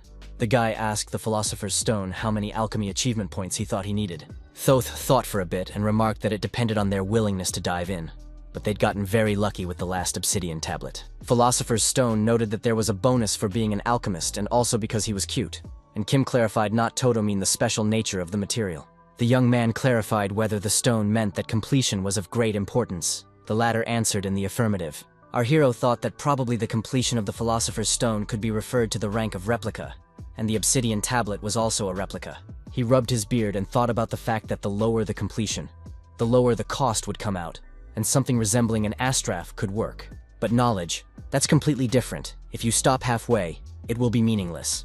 Regardless of the amount of knowledge accumulated, you need to publish the ending, but maintain continuity. Kim asked the Philosopher's Stone if he could learn something. The Philosopher's Stone answered in the affirmative. The guy asked if he was connected to the obsidian tablet, and the guy replied that he had absorbed it, and added if it was material, it was still alchemy. The young man smiled and remarked that it turns out that knowledge can also be absorbed if it is material. The Philosopher's Stone answered in the affirmative. Our hero replied that he understood everything and suggested that they begin alchemy. The stone clarified what their goal was, and added that knowledge was different from materials. Kim looked intently in front of him, replied that it was only 10% and added that it was enough. Philosopher's Stone asked if he knew the structure of alchemical materials. The young man replied that he had a general idea, just as suddenly the record book began to fall. The guy recalled the girl saying that the cursed art of martial sciences consisted of 10 chapters for rank 10, but she was so stupid that she could only master 7. The young man was reading a book, and she asked if he was good at emotions, if he could interpret something like a formula. In his past life, our hero had asked for an explanation of the heavenly demon martial art. He thought about the fact that only the heirs could read it, and he couldn't even see the letters. But he knew that the heavenly demon martial art had 10 chapters. Logically, if you divide, you get 10% for each rank, meaning the part that corresponds to 10% completion of the art should contain the formula for the first rank. The heavenly demon martial art materialized a 7th-ranked high-ranked Malsuk demon. Kim thought about the fact that he was originally going to read and interpret the heavenly demon's martial art directly. But if the Philosopher's Stone can absorb knowledge from alchemical materials, then everything changes, and he doesn't need to struggle with interpreting formulas. He just needs to prepare the body. The young man looked at his hand and thought about how the body must get along with human alchemy. The guy asked the Philosopher's Stone how much it would cost to create with 10% completion. The Philosopher's Stone replied that the cost would be low, about 5,000 points. Kim repeated the quoted cost and remarked that it was cheap. The stone remarked that the next tasks would not be so easy, as it would be legendary level knowledge. The young man snapped his fingers and said they could learn the first rank right away, and that should be enough, and suggested they move on to alchemy. A system message appeared, alerting him that his knowledge of alchemy was insufficient to complete the required process. He read that 5,000 achievement points were needed to establish an equivalent exchange for the Philosopher's Stone. The young man read whether he accepted the offer. It was necessary to choose the answer yes or no. Our hero didn't think for a second, but immediately made a decision. He chose the answer yes. A satisfied smile appeared on Kim's face as he looked in front of him. And then he thought about the fact that everything was ready. A system message appeared in front of him.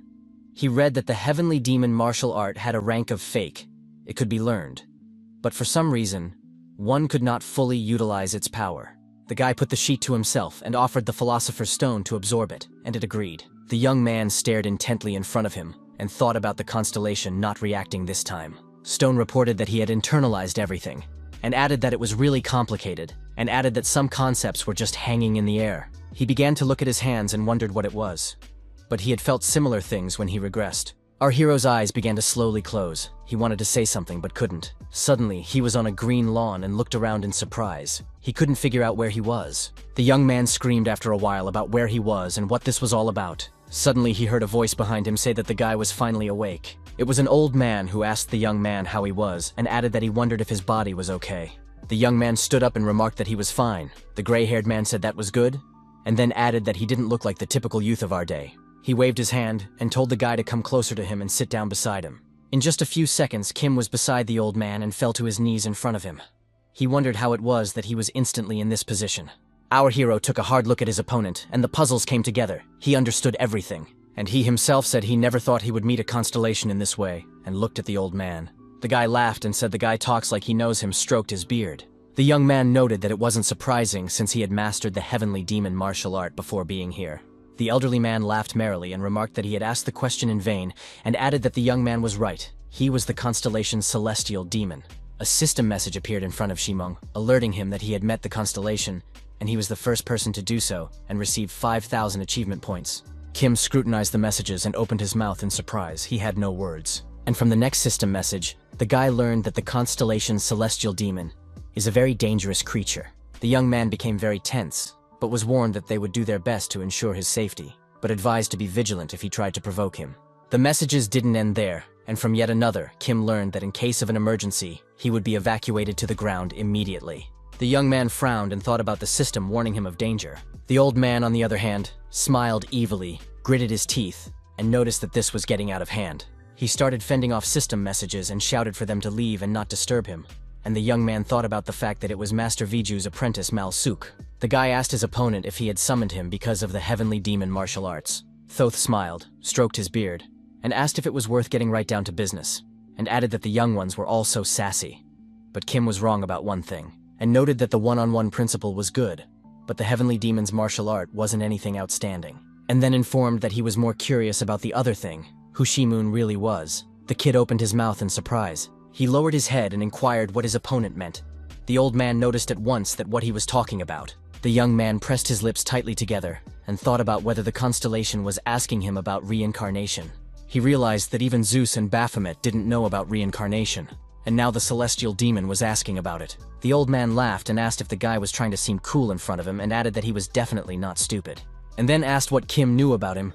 Our hero stared intently at his opponent and didn't know what to say. There were a huge number of thoughts in the guy's mind, but he said that the heavenly demon constellation in front of him, and added that he follows the path of dominance, preferring strong, dominant beings such as demons. The old man laughed and noted that his young friend was quite savvy and stated that the young man was right. His eyes turned purple in color, his pupils narrowed very much, and his opponent said that before becoming a constellation, he constantly sought power and followed the path of dominance.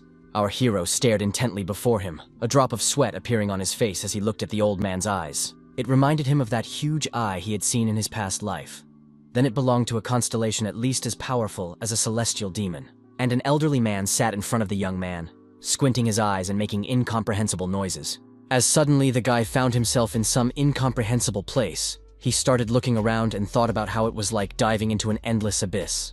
He stared intently in front of him and wondered for what reason he wasn't afraid at all. The young man looked at his hand and thought about the fact that it seemed very familiar to him to the point of being strange. The old man said that as expected his marks were left on Kim, for a mortal to remain so calm in the face of the void. He touched his beard and wondered if the young man would continue to pretend he knew nothing. Our hero grimaced and stated that his title was most likely the reason. He looked confused. These words surprised the celestial demon very much. He stared intently at our hero, and the one stated that he has the title and is constantly being watched by the other party.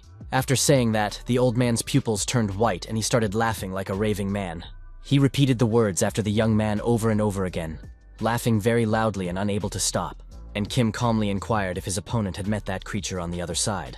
The sky demon abruptly stopped laughing, then smiled and calmly replied that he had met. The young man stared at him and noted that he had probably lost and asked if that was the case. The old man laughed again, took a breath, exhaled, and then declared that the kid was very cocky. His eyes lit up, and he was quiet for a moment, noting that he was brave for just talking about it. Our hero covered his eyes with his hand. He looked at the celestial demon and thought about the terrifying aura emanating from it. He stared intently ahead, pupils very narrowed, and Kim knew not to worry. After all, if something happens to him, Baphomet won't be left out. The old man started laughing and noticed that now he understood why that constellation was interested in him. He finally realized what that madman was interested in, and remarked that the young man was right, as he had indeed lost, and added that it was very sad but a fact. The celestial demon stated that he was even more intrigued, and then asked what it was about him that caught his attention. He smiled and noted that it had taken a millennium to get him in sight. The guy even asked the old man, but he replied that Kim was a mortal and could hardly understand all this and wanted to say something about that creature, but he was silent. And then he got very angry and started talking and noisy things. Our hero couldn't understand what he meant. System messages began to appear near the celestial demon, but he waved his hand for them to disappear, and then stated that their meeting would end here and called the young man Junior. Shi-mong couldn't understand why his opponent called him that. The old man explained that the guy had inherited a heavenly martial art, and that made the young man his disciple. He turned his back and stated that he had no objections to learning the heavenly demon martial art. The old man turned to Kim again and added that he even welcomed it, for someone who caught his interest was contributing to it, and informed the young man that he was not only his apprentice, and then stated that he had an assignment. Moon looked at his opponent with bewilderment. System messages appeared in front of our heroes. The first that the celestial demon constellation was requesting a quest, and the second that the quest window had been activated. Our hero opened his mouth in bewilderment and read carefully. He thought about what kind of assignment it could be. He perused it and also learned that the reward would be 5,000 achievement points. The old man stroked his beard and asked the young man what he thought about it, and added that the assignment had been shaped according to the system's recommendations. Kim wondered if the man was worthy of the constellation's patronage, and he was still interested in Malsuk. He realized that if he wasn't careful, his actions would affect her future. The old man said the guy must have unique knowledge since he caught his attention, and hoped the guy would fulfill a few conditions. And he added that it would have been much better if the young man had been a woman. This surprised him very much. The heavenly demon said that the girl should be young and beautiful, with a determined character, but a little reckless, because his martial art is very aggressive. The old man kept saying that the girl should have long arms and legs, and he also wanted her apprentice to have fair skin. And the young man remarked that these were not terms of cooperation but personal preferences, and reflected that Malsuk's future wouldn't change much after all. Just a few seconds later, the young man screamed very loudly. Drops of sweat appeared on his face. He was in his home. Philosopher's Stone immediately started asking if the guy was okay, wondering what had happened and why he had fainted so suddenly. Our hero stared intently in front of him, his pupils narrowed, and wondered if he had really fainted. He was quiet for a bit and stated that he had actually met the constellation. The Philosopher's Stone asked if he had met the constellation in an unusual arena. Stone shouted, and asked the young man not to talk about the fact that he had met a heavenly demon. Kim wondered how it happened. And the Philosopher's Stone noted that that constellation was famous for its cruelty and madness, and recognized only strength. And then added that the heavenly demon also shows extreme insolence, and asked if the guy had heard his famous saying that it doesn't matter who you are, male or female, because the most important thing is taste. Philosopher's Stone asked if Sea Moon had done something to the celestial demon. The latter replied that there was nothing of the sort. He reminisced about the past, and the stone said that it was a miracle that the young man had returned to form after his encounter with that psychopath, and if he hadn't touched him, then he was favorable to Kim. The Philosopher's Stone then asked if the young man had learned the heavenly demon's art or something. The young man held his head up and replied that nothing had happened, and added that the latter was grateful to teach him. Stone said that that constellation was rumored to be insane, and it was good for them, and also offered to concoct an elixir since they now had the skill to create magical creatures, and the guy agreed. And the Philosopher's Stone asked if he needed to be told his recipe.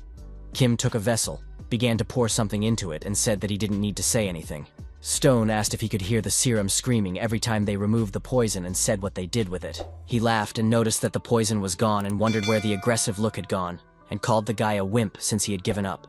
And Sea Moon noted that it was indeed strange. After a few seconds, he noticed that everything was ready, and the Philosopher's Stone noticed that it wasn't a potion, but a pill. Our hero replied that he didn't have the trained courage to turn it into liquid form, and the stone pointed out that it was based on magical creatures. The young man took the pill in his hand, twirled it, and offered to check its status. A system message appeared, stating that when consumed, the red pill had a high chance of increasing magical stats and was prepared from special blood. The young man smiled and remarked that although he had done it objectively, it was very good.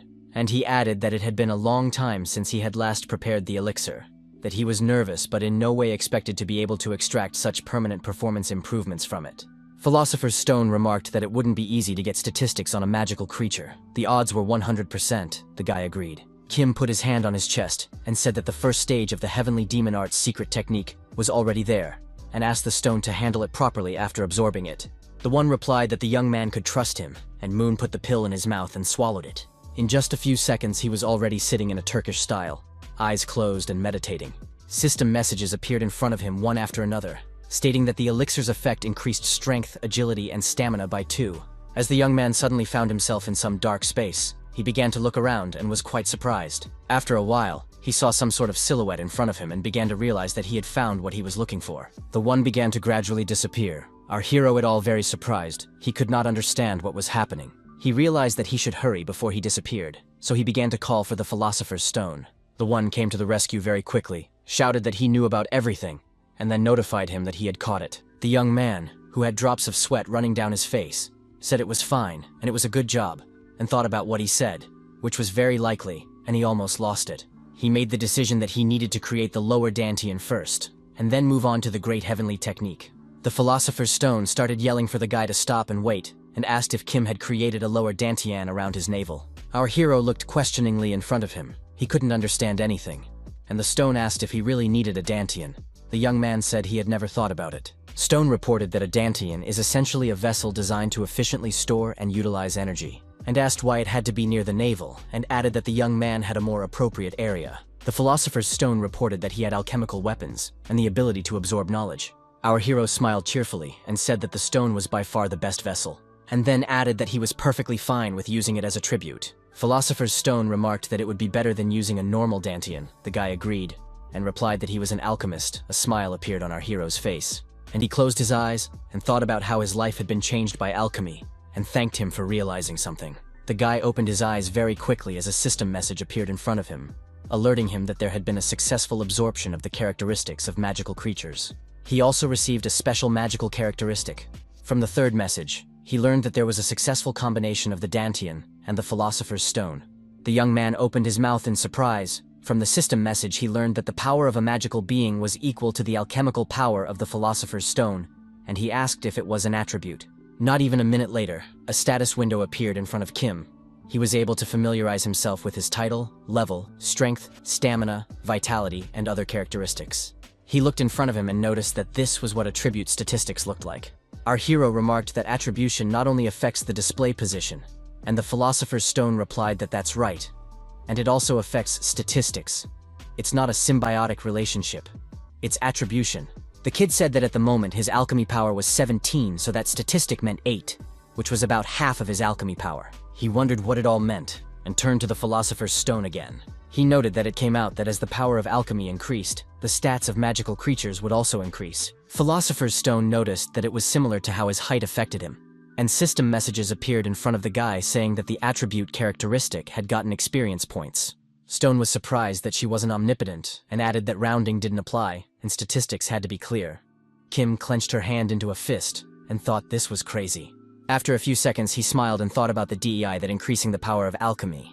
Magical creatures duplicated. His eyes burned with red fire, and he thought about what he was looking forward to in the next arena. A system message appeared in front of him, which invited the guy to the Galactic Arena, and the second one notified him that its main task was survival and 100 people would participate in it. The young man read the next message. It stated that the arena would begin as soon as all participants were ready. The guy clenched his teeth and said it was going to be survival again, and it really pissed him off. Messages from participants appeared.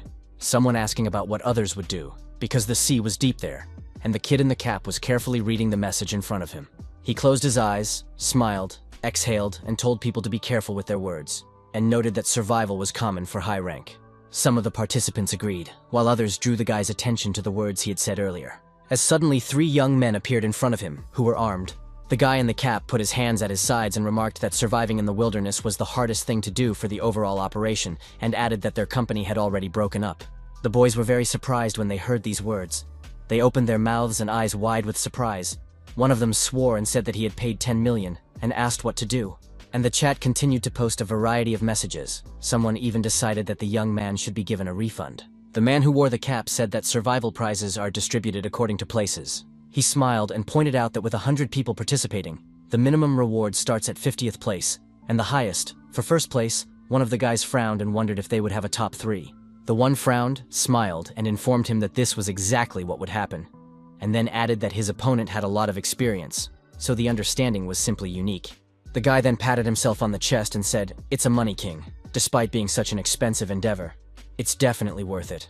Viewers started writing comments that the players were obsessed with money. Someone wrote to make the money king proud of his profession as a bus driver. One of the guys told the young man in the cap that he was assigning him the task because he knew his skills. The latter remarked that he was uncomfortable with the praise. The blonde clarified with the ringleader as he moved them from first to third position. The one smiled cheekily and replied that it was very simple. They would put a team together. His opponent was surprised and frowned, and the other guy wondered about his reputation then. He stated that it is not something to worry about, and then added that it is very similar to the mind map. And he added that if the boys get a good hiding somewhere in the background, others won't even notice they're on the team. The players decided that made sense, with the brunette noting that at this rank it was unlikely they would be noticed. The guy in the cap said that the bus method was simple. He would wipe everyone out, and when there were 4 of them left, he would kill himself. The boys opened their mouths wide in surprise and asked if this meant that the 3 of them would determine the rating. The young man smiled and said that was correct. Since they had all paid the bus fare equally, he could not interfere with the rating. Viewers began to write comments again, some noting the professional approach, and some noting that it was a real confrontation. Suddenly the boys saw a bluish glow in front of them. They began to stare at it intently. The kid in the cap clenched his teeth and said it was really cool that he was going to collect free kills today. This appeared our hero. The audience began to write about the fact that the prey goes straight into his hands, because the stranger has no armor and guns. A system message alerted that the participants were assembled, and they were in an area called an abandoned mine. The guy in the cap exhaled and told the kid on his team that they would have a good place to hide. A caustic smile appeared on his face, and he began to stare at his opponent intently. Our hero stared intently at his opponent, a smile on his face. He was completely calm. System messages appeared, saying that the start of the competition has begun, and you need to destroy all enemies. Then came the announcement that the rules would be amended according to the results achieved and the MMR values measured for player Kim Si-moon. The next message alerted that the rank distribution phase for the alchemist was starting from this arena. The young man opened his mouth wide in surprise and wondered what the hell this was. His pupils narrowed, and the guy thought about the fact that they were going to end the selection period with just one match, assign a rank and build on it. He looked at his hands and thought about the fact that before the regression, he was at level 1 and was powerless, and realized that this time, if he reached the necessary level, he would advance further and read the system message. He clenched his fist and thought about the fact that now that his magical power had been restored, he was gaining powerful abilities, and this was a great opportunity. Kim said on second thought, he forgot to turn on the broadcast and started watching the message. He clicked to start the broadcast and said that, right now, there probably wasn't a single viewer. The constellation of Zeus appeared to join the broadcast, followed by the constellations of Baphomet and the Celestial Demon. The guy yelled out that could the constellations really be part of the broadcast too? Just then he heard a kid in a cap shouting to himself to wish himself a good appetite. He did not think long and immediately began to attack our hero, and he defended himself as best he could. He thought about how everything was going well, because before it was a fist that had almost reached the diamond rank, and the deep sea couldn't sustain it. Kim looked at his opponent and knew full well that this was the excitement of the bullying. Just a few seconds later, he caught his opponent's fist with his hand, and the latter was very much surprised by it. The struggle continued. Each of the young men had a different goal they were working towards. The guy in the cap was able to run away from Shamoon. He was clenching his teeth and breathing very heavily. Drops of sweat ran down his face and he thought about what he was seeing. The deep sea had managed to counteract that.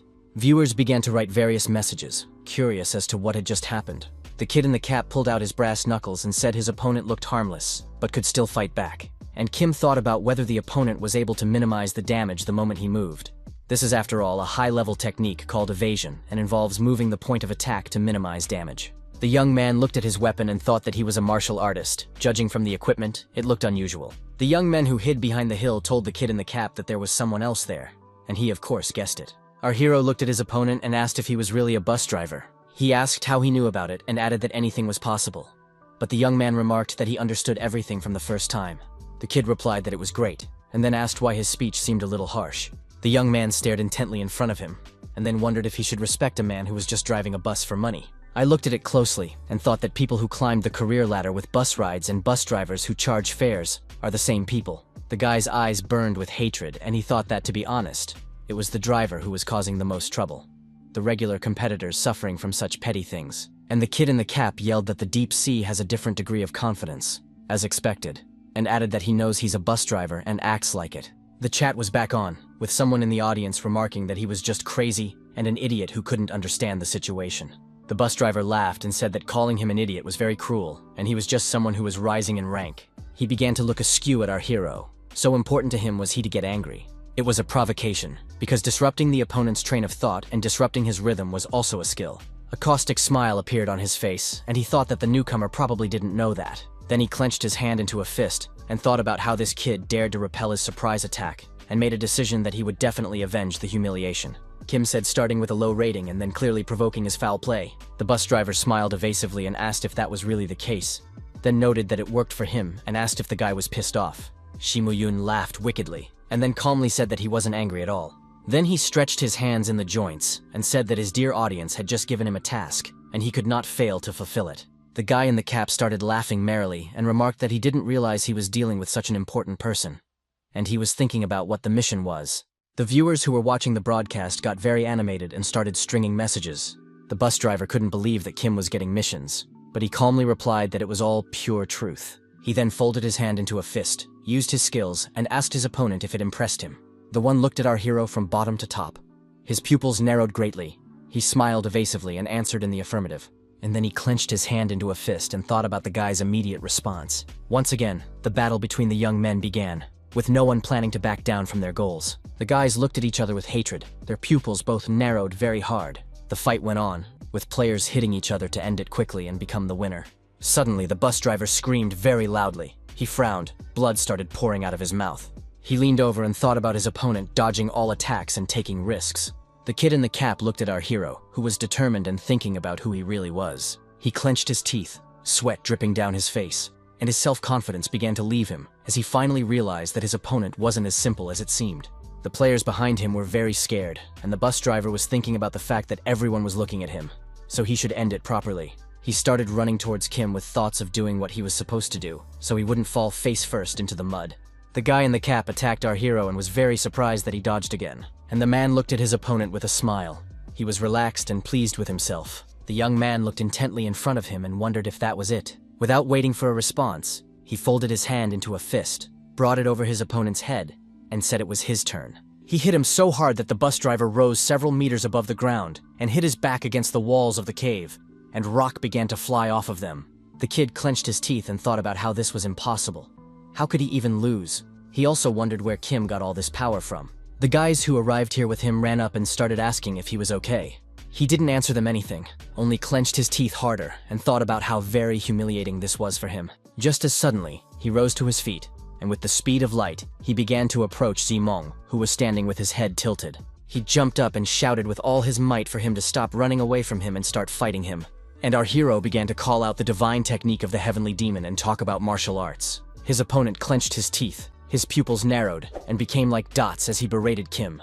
In just a few seconds, he started screaming like a madman and didn't know what to do. The young man watched carefully and thought about it being an A-level trait, charging and covering himself with his hands. The bus driver clenched his hand into a fist, started approaching the guy and yelled for him to die. And Kim thought he was finally putting his best foot forward, and always dodging was the right choice. The young man gave a thumbs up and thought about the fact that he couldn't miss this mission. A message appeared in front of our hero that he had taken advantage of the ogre's bodily shell, and he began to attack the opponent with the heavenly demon divine technique. Just a few seconds later, his opponent began to scream very loudly, the pupils of his eyes narrowing very hard. He yelled so much that the blood ran cold in his veins. Rock began to fall to the ground where he stood. Kim's attack didn't go without a trace. A stream of blood flowed from his opponent's mouth. Viewers who watched the broadcast wrote that the bus driver is crazy. Someone missed this important event. The kid in the cap was really hurt. He was on his knees and couldn't believe what was happening. Just kept saying it was a lie. He was in a state of affect and could not believe what was happening. And after a while, he asked if he had really lost. Our hero watched carefully and saw his opponent collapse to the ground. A system message appeared, alerting that first blood had been spilled. He also learned from the message that the rewards for passing this arena would increase. He put his hands in his pockets and talked about how difficult it was to lay out the grass himself anyway. Kim read that the heavenly demon constellation was satisfied with his staggering progress, and it had donated many achievement points. The young man noticed that they were giving him assignments when they were no longer enough. He smiled and thought about trying to do his best to fulfill the celestial demon's mission. He read about the constellation nodding satisfactorily. From another notification, he learned that the galactic arena would suffice him, the one who was supported by 3 high-ranking constellations, and he would receive 1,000 achievement points. The guy thought that was very generous, and maybe it was because they were high-ranking creatures. The next message alerted him that he had won the Choice of the Year award. He was puzzled as he read that he had attracted the attention of the high-ranking constellations, and as their interest grew, his future would evolve. The young man was shocked by such reports. He wondered if the title could be renewed. He read carefully and thought about the fact that every time he got an endorsement, his stats would increase by 1 point, and that was only one possibility. The guy realized that there was a trick to it. And if the supporting constellations disappeared, the options with a plus sign would correspondingly decrease, and also a decrease was also possible here. And he asked for the status window to appear in front of him and began to scrutinize it. Shimuyang saw that he had obtained endurance points, vitality points, as well as spiritual strength points. A slight smile appeared on the young man's face, and he said that it looked very much like his mana wasn't changing, and decided to think positive, and added that he wasn't losing characteristics. Kim thought about the fact that he didn't know how picky the constellations would be, but he would have to take missions as often as possible from now on. The blonde guy who was in the company of the bus driver said it couldn't be, and then asked if the Money King had lost. He asked his partners if everything that had just happened was a lie, and our hero looked bewildered at them. The boy was thinking about how he had forgotten that these people had been there behind the high ground all this time, and he put his hands into fists and began to approach them with determination, and they were confused. 2 of the boys put their guns forward and shouted at him to stay back, because they would slaughter him. Shimun clenched his teeth, looked at the speaker, and thought about how he had even gotten through training with such skills. He thought his opponent was pathetic, clenched his fist, and wondered if it's because of people like them who just purchase bus tickets that all the problems are there. Because of such tricky ones, real players are getting killed in regular arenas, and realizing this fact made him very angry. The young man looked hatefully at the boys and kneaded his hands, and just seconds later, screams were heard. The opponents, even though they were armed, could not do even minimal damage to Kim. He quickly disposed of them. Suddenly, he heard someone behind his back tell him that he was very strong. It was a brunette from the bus driver's company, who stated that he liked that he had no mercy for the weak. Jiming gave him a hard look and stated that he had misunderstood something, and added that this was an arena where there was no room for mercy. His opponent smiled and replied that that was right, and he liked him even more, and noted that the guy knows there are some people who can't use their advantages. Our hero stared intently at the brunette, his pupils severely constricted, and thought about who was in front of him. Thoth smiled, informed him that that wasn't the case, and began pulling a paper rectangle out of his pocket, adding that the world wasn't built on strength alone. The brunette began to hold out a piece of paper to the young man, something written on it in small letters. Kim frowned, stared at her intently, and then asked what it was. It was a business card. The man's name was Hu Yong-ren, and he was the head of the mainland province's Human Resources Department. The young man looked at his opponent, who was smiling demurely, and asked him if he was a scout from China. The one said that his original suggestion was for the Money King streamer, because his talent is too good to be a bus driver. Chi-mun clarified why he shouldn't be given to the Money King. The man smiled and said that was the plan, and in case he ran the broadcast again, he would tell him. Our hero began to scrutinize the business card. He didn't even think that he would see an employee of the Continental Province here. Mainland Province, one of the 2 largest guilds in the world, the largest in mainland China. It rose to the top, becoming one of the most influential guilds in the entire world. Shimuyang lowered his head. A drop of sweat was running down his cheek. He didn't expect that he would have to face them again. The guy stared intently in front of him. He thought they were going to get into action very soon. They had probably been recruiting talent for some time now. The man smiled and said that he understood perfectly well that Kim needed to think about it, and then added that he knew what the opinion was about China in Korea. Our hero said he assumed he must have had a post-transmutation match in the Korean arena.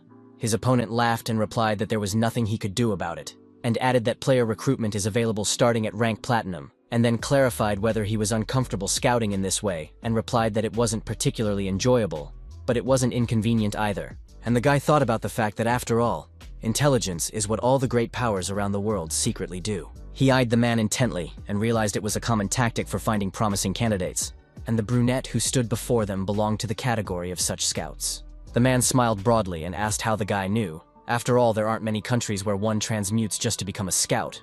Our hero opened his mouth in surprise, and then informed that he didn't think he had to tell him everything.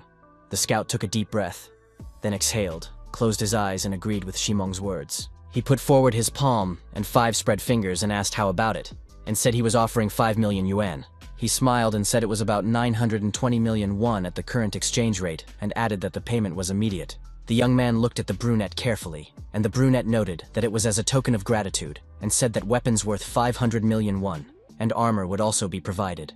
The man said with a smile that the contract was for 3 years with an option to renew, and after the contract expired, all items presented would remain in his possession.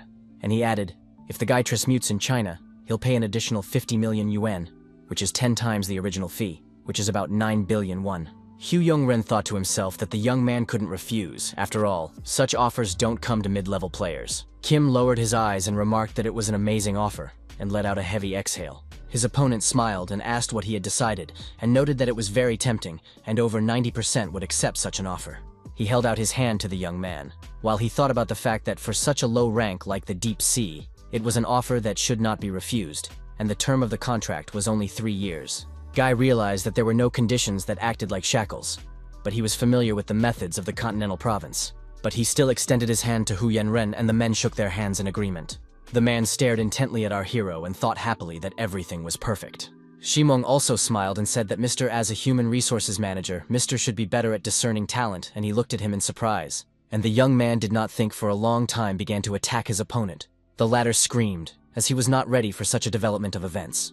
Hu Yanren frowned, drops of sweat running down his face and blood gushing from his mouth. He knelt and wondered if the young man would refuse such an offer, and asked why. He asked again why Kim would turn down such an offer, and Kim smiled and informed him that there was nothing wrong with that.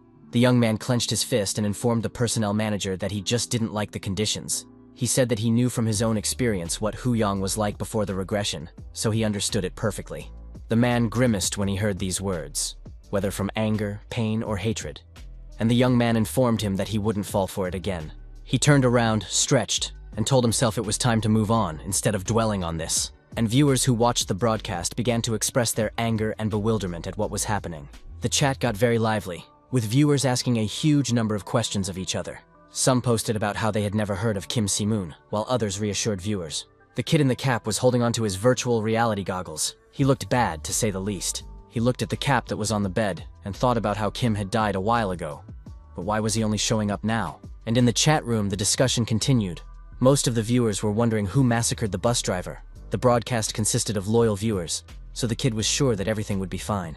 He said he didn't know what happened, but based on his experience, his opponent was definitely not up to that level. Viewers began to write that his opponent was likely using hacking software, and the bus driver was happy to see opinion leaning in his favor. He said that first of all, he owed his viewers an apology, and noted that there are usually no full refunds, but this was totally unexpected. The kid promised to give the money back, and the viewers in the chat room got really excited when they heard that. He took off his virtual reality goggles and said about going and thanked me for watching the broadcast today. The kid laughed, then took off his goggles, threw them down and swore, then shouted how it was possible that an opponent at such a rank used martial arts. He stood up and thought about using martial arts. At least level 100 characteristics were needed. He couldn't understand how such a thing was even possible. The kid took his head and realized that his opponent either had a natural talent or he was a prodigy and most likely had the highest diamond level and could not be in the bronze-gold grid. He clenched his teeth and realized he'd seen a lot of guys while he was farming. But this one was the first time he'd seen him.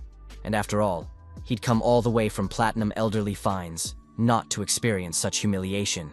The kid was well aware that there was something, either a trick or an artifact. He wondered what the entity was. Then he remembered what his opponent had said about him getting an assignment and opened his eyes wide with shock. The bus driver grabbed his phone and yelled that there must be a recording of the broadcast saved somewhere. He stared intently at the phone screen. His pupils narrowed, and thought about what the hell this guy was doing. The kid was very surprised as he began to realize that his opponent didn't even have a rank. He looked at his cell phone and thought about the fact that the unrated status meant that his opponent still hadn't completed the ranking competition. The bus driver was sitting at a loss and decided to press the button to enter the streamer. He saw a huge cavern in front of him and heard heartbreaking screams. The blonde guy, who looked angry and confused, said that a guy with no equipment was incapable of doing anything. The kid saw his condition on the cell phone screen after Kim's attack and remarked that it was all just crazy. He then watched as the fight went on and mentally noted that his opponent's skills were truly incredible. He appreciated that Kim's every move combined attack and defense, subtle principles, and even martial arts theory. The kid opened his mouth in surprise and wondered what kind of training his opponent had. For then, when they fought, the guy was very much confused, as he did not expect such an intense attack. He also wondered how Shi-moon, in complete darkness, found enemies so easily. He realized that the map of the abandoned mine was like a complex maze that resembled an anthill, with areas of absolute darkness known as black zones where even torches didn't work. The bus driver noted that our hero didn't even stop in black zones. He remembered over and over how their fight had gone, and then asked how the enemy had gotten there. The kid stared intently at the cell phone screen, thinking over and over again about how it could be that this guy didn't have a rating. The young man looked at his cell phone screen and noted that if you pay attention, there were no comments at all from the 3 viewers here. So he decided to write a message if anyone was here. His hands were shaking very badly. Someone in the audience replied to him. He wrote that he had something to report and noted that it was a coincidence. The bus driver frowned and opened his mouth wide in surprise. He couldn't understand who was writing to him, and he himself wrote that if it was a question of a refund, he would transfer the funds today, not his account. But the opponent replied that no refund was required and remarked that he had sent a letter with the details and remarked to the kid to look at it later. The kid got very excited as he was expecting a letter from Hu Yongren and shouted that he would definitely check it out. He stretched out in his computer chair, exhaled with relief, and said the fire had passed. As he suddenly heard the alert and saw the constellation managers chatting, he was very much surprised. The kid asked if they were constellations and remarked that these guys are definitely crazy for daring to use constellation names, and added that it doesn't matter how low quality the concept is, but using constellation names is over the top, and asked in chat why they have those nicknames. He was given no answer, and again clarified why the managers were using constellation names, and those in response to the young man sent only question marks, but did not hurry to answer the question. The kid laughed and said they had decided to play dumb and were racking up views on purpose, and wrote in the chat that the conversation stopped, because the managers have some conscience, and added that they are doing the unthinkable. That's when the manager of the Baphomet constellation showed up, and asked the bus driver what the fuck he was writing. Toth clenched his teeth, clutched his cell phone to his chest, and said the managers were now swearing. The bus driver screamed very hard from pain and surprise, and blood started pouring out of his mouth.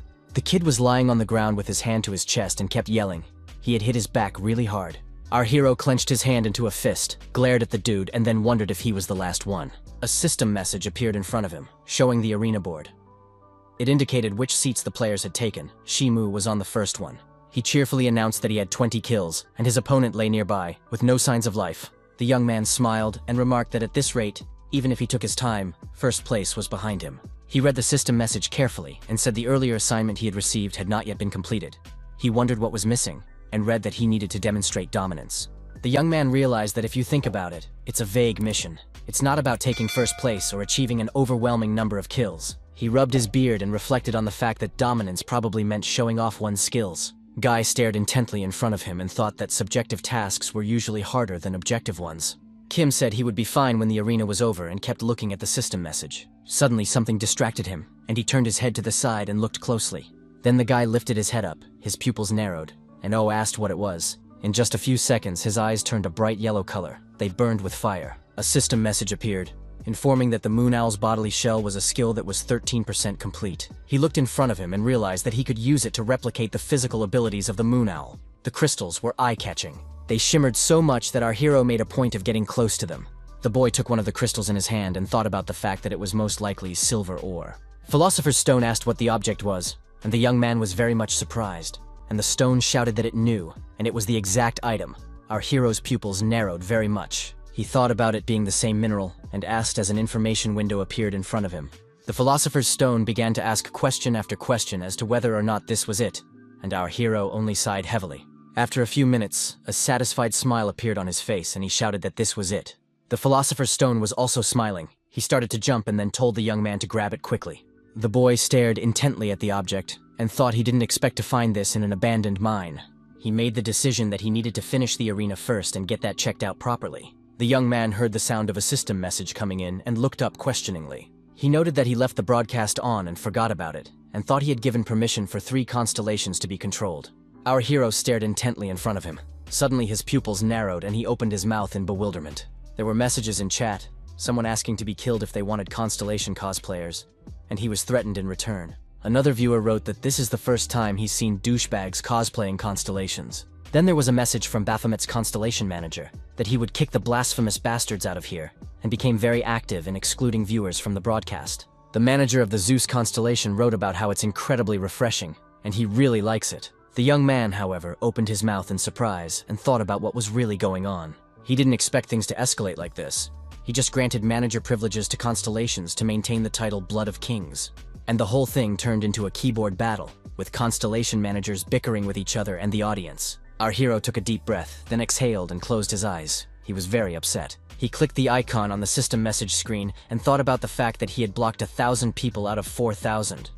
But this commotion had attracted even more people. Kim realized he had to deal with the constellations. He asked if his opponent was saying that he was first insulted by the Money King, and then Hu Yong-ren supported him. A system message appeared in front of the guy, alerting him that the constellation of Zeus was slowly nodding off. Shi-moon clarified if they tried to ignore it, but the Money King's audience pounced on them and escalated the insults. He read from a report that the constellation of Baphomet was frowning and nodding, and from a second he learned that it had said it would tear the Money King apart if he offered achievement points. Our hero covered his eyes and said that he couldn't do that, because if the constellation interfered before the official arena, the galactic arena wouldn't tolerate it. The guy thought about how dangerous it was, but if he ignored Baphomet's displeasure, he would lose his status as a Blood of Kings. All stats, at worst, can drop from +3 to +2, and that's strength, agility, stamina, and even fusion power, for a total of 4 stat levels. The young man stared intently before him. His pupils became like dots, and he thought about what he should do. Kim smiled and suggested that Baphomet take a moment to catch his breath as he realized what was wrong. So he would restore the manager's rights and reopen the chat room and asked him not to take the messages personally. A message appeared in front of the guy about Baphomet saying that he doesn't care about the common people. Shi Muong replied that it was a matter of course, and then added that he was very happy that he cared about him and smiled. One by one the messages reappeared, informing the young man that Baphomet was turning redder at those words, and then nodding in embarrassment. Then there was a system message that the constellation Zeus and Chameleon were smiling strainedly. The young man, however, exhaled and thought he had diffused the situation. He told the constellations that he preferred their existence to remain secret for the time being.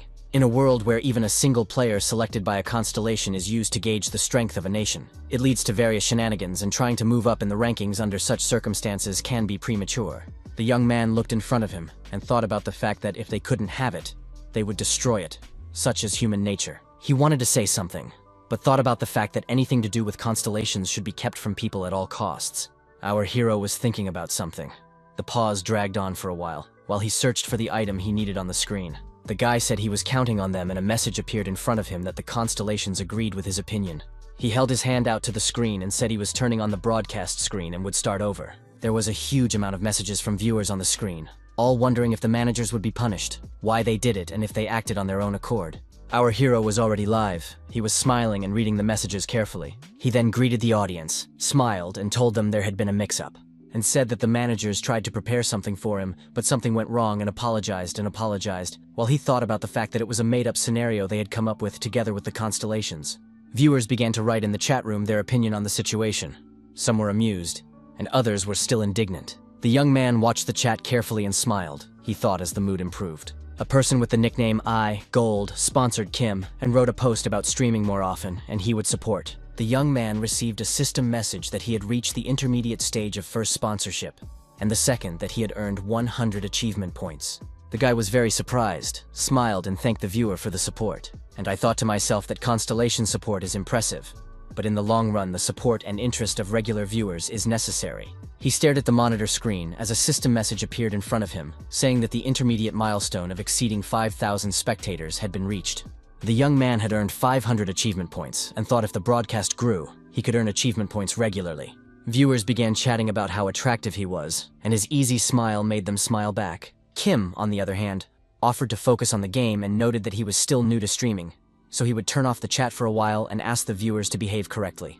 The young man began to put on his virtual reality goggles and thought about how having a proper access device would really make it easier.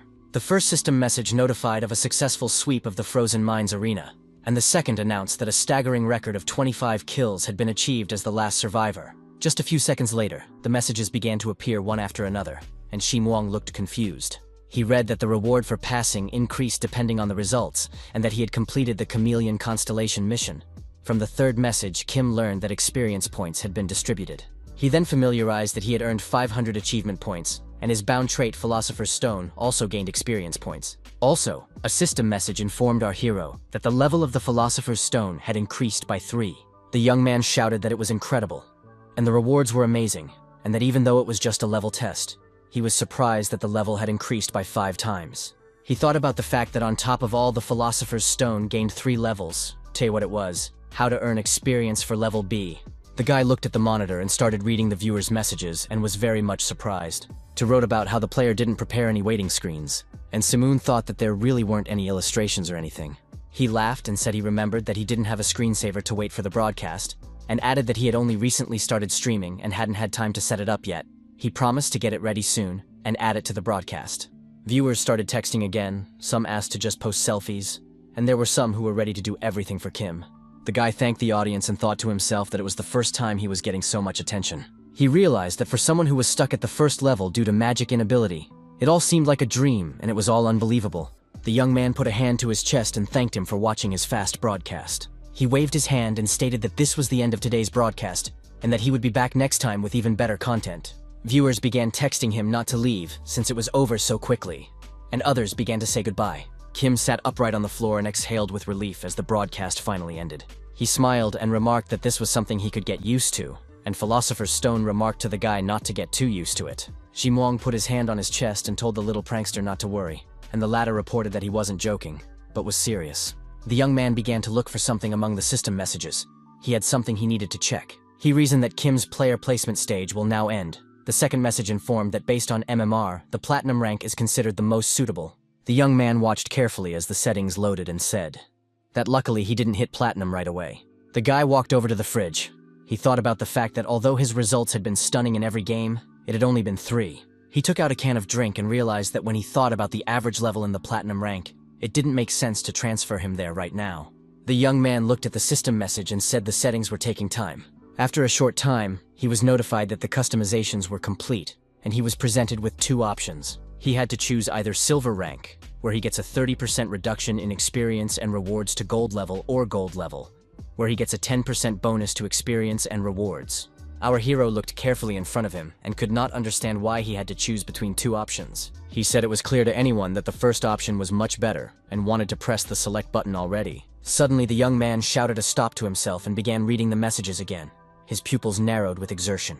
He thought that the condition, the 10% bonus to experience and rewards in the first option, seemed clear, So why was there even a second option? A bead of sweat appeared on his face from the exertion, and he thought that the second option only had penalties. The young man was well aware that the arena must have some reason to offer this. The Philosopher's Stone asked the guy why he was procrastinating, and asked if he could just confirm his choice. Kim pressed the button so hard his hand flopped, and wondered if there was a reason the system couldn't put him in gold, and had to assign him to silver instead. He was still wanting to think about something when he pulled out a huge silver-colored crystal from his inventory. It was an S-grade mithril ore, a light metal whose strength surpassed steel, had high mana permeability, and Philosopher's Stone said that the frequency was quite high. And Seamoon suggested he check it out, and the man noticed that he already had and asked why waste the effort. Our hero stared intently before him and replied that he had to make sure of everything. Philosopher's Stone agreed, and remarked that one should remember that mithril ore consumes a lot of fusion energy. A system message has appeared saying that Doria's mithril ore is bound to Kim Si-moon. Using it during arena combat allows you to enter the Nightmare Stone mine. Our hero read it carefully and remarked that he didn't know that. And the Philosopher's Stone remarked that this item was for entry. He was looking at the crystal and couldn't even think that it was an entrance item for a special arena. The mithril itself was amazing. But if it was also an entrance item, it was simply unbelievable. This item allows access to a special arena outside of the normal selection of players in the Galactic Arena. Of course, the explicit rewards for such an arena are on another level compared to the normal ones. The guy remembered the two options that had been presented to him, and began to realize why the second option had been created. He recalled it intently, and thought about the fact that it had even obtained an X-class rating. The young man hadn't expected it to appear at this stage. As a rule, the world knows the highest class only SSS level. It's been that way for a very long time. But based on Kim's past life, Class X will appear in about 2 to 3 years. The difference between Class X and SSS is quite simple. This was all well understood by our hero. Class X is kind of unique, proof that this item is one of a kind. Shimoon thought that having such a grade attached to an entrance item implied that the special arena would have an exceptionally high difficulty. He rubbed his beard and said that the problem was the condition that limited entry, given that the system had specifically tied the option to silver rank. The young man looked at the system message and noticed that this item would probably become useless once it went above the silver rank. He understood that the best plan was to maximize his performance and enter before advancing to the gold rank, and already wanted to make a choice, but realized that he needed something more exciting to attract viewers, just as a system message popped up saying that the selection was complete. A system message notified that player Kim Si-moon's trial had been completed. The second message alerted that the young man had chosen option number 2. He read that a silver rank was assigned. Experience and rewards were reduced by 30% until the promotion game to gold rank took place.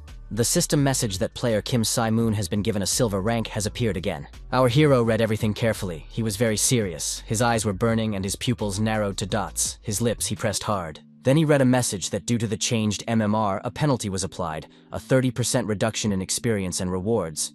This penalty only applies at silver rank. A system message appeared, notifying that the young man had received 500 achievement points. He stood very serious, clenched his hands into fists and pressed his lips together. He thought about it starting. The man said the following man created a sensation everywhere, and his partner remarked that there was no one who didn't know about him. It was said by the anchors of the TV program, representative of the national program. One commented that it was truly amazing. This year's graduating class from the academy is just extraordinary.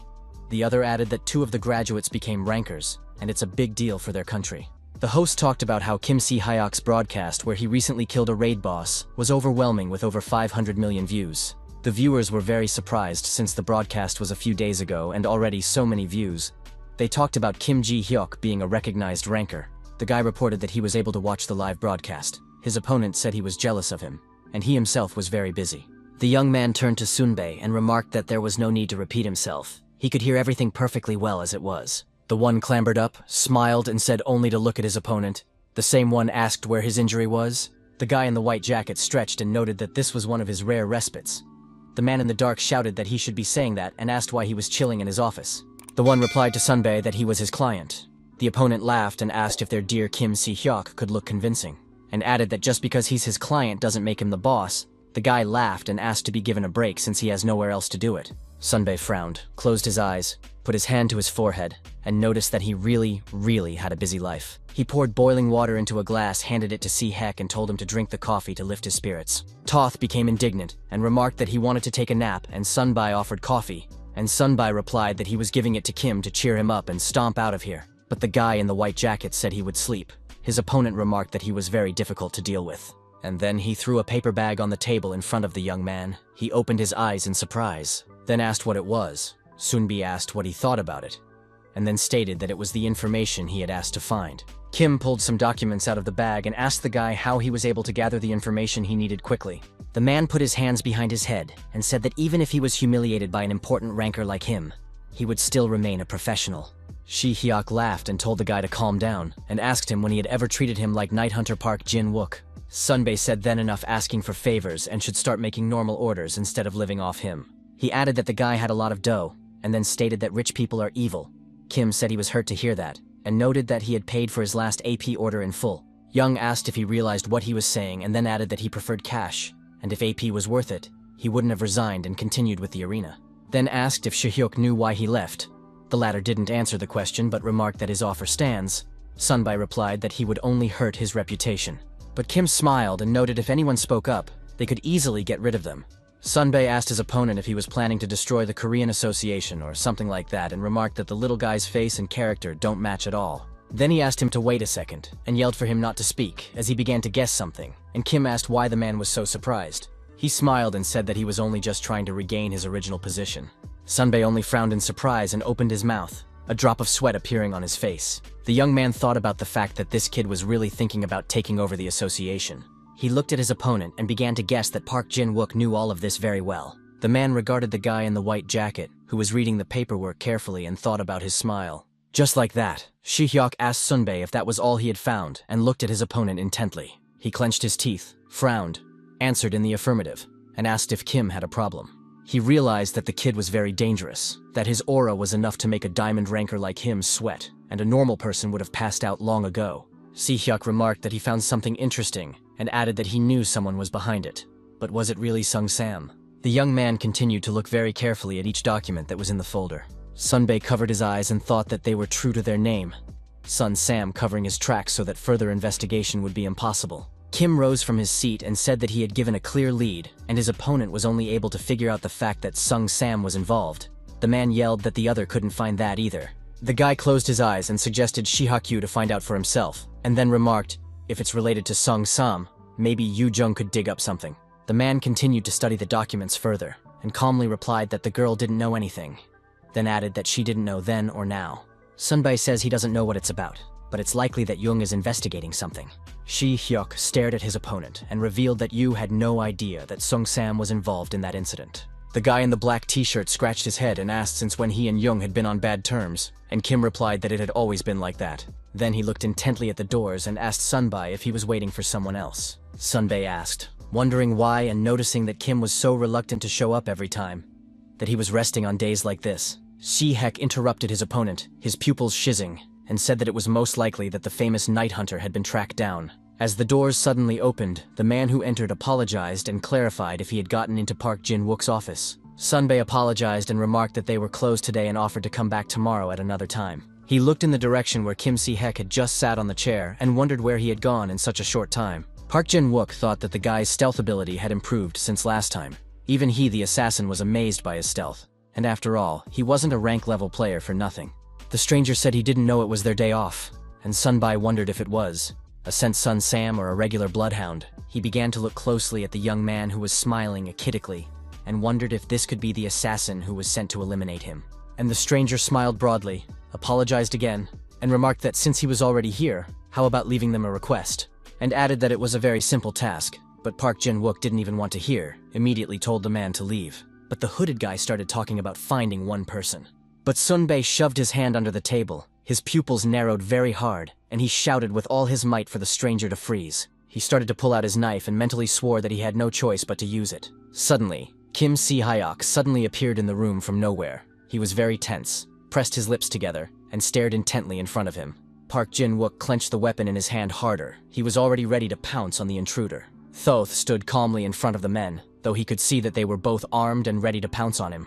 Our hero pulled the hood off his head and stared at the weapon that was a few centimeters from his throat. Kim Si-hyuk looked at the guy. His pupils narrowed greatly.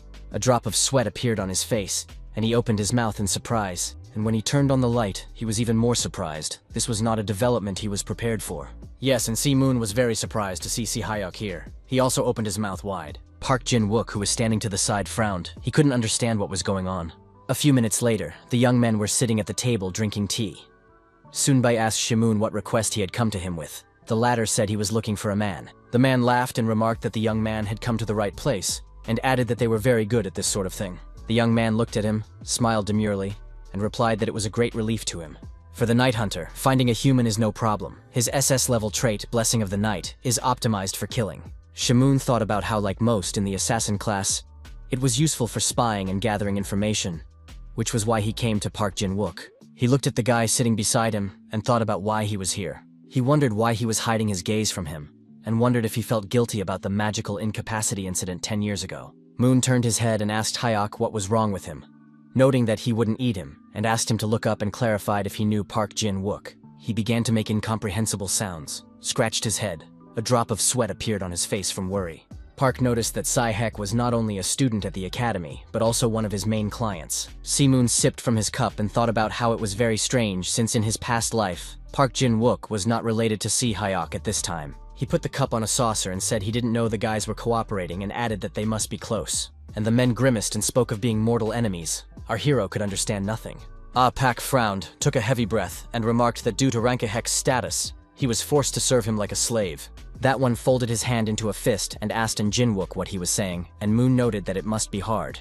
Our hero smiled and remarked that, to be honest, this guy could be a real pain in the ass. Park laughed and said that as expected, he knew Hek well, and the latter was very surprised. The guy in the black t-shirt started laughing like a raving man, then remarked that he hadn't had a customer like this in a long time. And he asked Moon who he was looking for, someone from overseas. The latter replied that the person was from Korea. The man said that was good to hear, as internal matters were much easier to handle, and clarified if there was a description or any other information about the person. The young man smiled and stated that he was looking for a girl named Go Mal-suk. The room became very quiet. Our hero thought for a moment, folded his arms in a house and added that she lived in Busan and was 24 years old. Puck repeated the data and noticed that the girl's age matched that of their annoying student. He looked intently in front of him and stated to the guy sitting across from him that he probably knew her. The guy smiled, a drop of sweat appearing on his face. He crumpled a little and replied that it wasn't quite like that. His pupils narrowed very much. And then he informed her that he had known her before the regression, but not yet now. Jin-wook replied that if the opponent doesn't know her, just giving her address is enough. Kim asked if the man can find her. Puck laughed and pointed out that if he couldn't find someone with that information, he was free to leave the job, and added not to worry the young man. The guy in the white jacket picked up some paper from the table, pointed his finger at it, and said it was time for Sunbae to retire, and the guy got very angry. Then he calmed down and said that the search would take a few days, not too long. Si-moon replied that it was a relief for him, and asked if only cash was accepted, and how much the services would cost. Puck thought about something, and said that given the amount of information provided, and that the request wasn't complicated, plus it was his first time applying.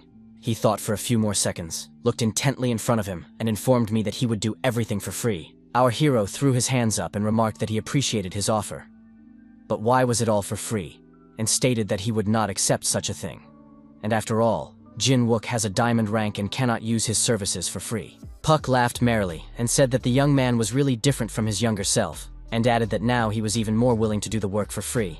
And added, if it bothers him so much, he'll charge the pesky junior, and asked Hek what he'd say. He said he was fine with it. Moon was against it. He said it was his request, and added that he wouldn't let his junior pay, but he insisted, saying it was okay, and he had the money. Our hero told the guy that it didn't suit him, and then added that it wasn't about the money. He looked intently in front of him, and stated that it was about relationships. Puck was very surprised and asked the young man if that meant he wasn't just a one-time client. Moon agreed and said he planned to maintain a long-term relationship with Night Hunter. The opponent smiled and asked if that was why he was refusing the free request, and added that the one was completely different from his brother. Our hero was surprised after these words. He closed his eyes and asked how about covering the request fee under other conditions. This question surprised Park Jin-wook very much, and he wondered with surprise what the other conditions were. And the guy said he had heard about the man's recent purchases of high-quality materials, and the guy immediately asked how Moon knew about it. Our hero smiled and asked that Puck not to worry, and added that he wouldn't hurt him, and added that he just thought he could help him. Jin-wook interjected with surprise in his voice, wondering if his opponent could help him, and he answered in the affirmative. The man stared intently at the young man, while he thought about the fact that the Night Hunter had skill on Diamond's level. Kim glared at his opponent, and thought about the fact that Puck had suddenly decided to leave the arena, and was now taking private orders, while only receiving orders in cash. He realized that this was essentially a private detective agency. He wondered why such a specialist would choose to go down this path. From his past memories, the young man knew that the reason for Park Jin-wook's sudden resignation at that time was due to magic hardening syndrome. This syndrome is an arena disease in which magic gradually becomes hard. At the moment, there is no cure for this disease, so it is considered incurable. But the recipe for a cure is very simple, and he's very familiar with this recipe. Having been subject to magical incapacity himself, Kim has researched every possible cure. But also, he has another reason to help Park Jin-wook. The day Shur Hyok was killed by Jong Rich, he stayed with the little guy until the very end. If the Night Hunter joins Heck at the beginning, however, it can help with a huge amount of problems. Our hero was well aware that the internal problems of the country would be solved, as well as those of the continent, including association, and himself told Puck that based on the list of materials, it looked very much like he had magical solidification syndrome, and clarified if he was right. The young man stared intently at his opponent, his pupils very much narrowed. Shi-hyuk stood up from his seat and shouted for all his might. Did Sunbae really have arena disease? Pak grabbed his head and asked if the black market had gone too far. How dare they divulge his transaction history? Min remarked that this is how the black market works, and all he cares about is money. The man asked the young man what help he could offer for his magical hardening syndrome. The guy replied that it was very simple. If he gave him those materials, he would create a cure for magic hardening syndrome. Park Jin-wook frowned and looked at the young man in surprise. He couldn't understand what he was saying. Si-hek was also very surprised and asked if there was a cure for this disease and it would help. The Night Hunter covered himself in drops of sweat and said that he found it hard to believe, and added that even a diamond-rank alchemist couldn't create this medicine.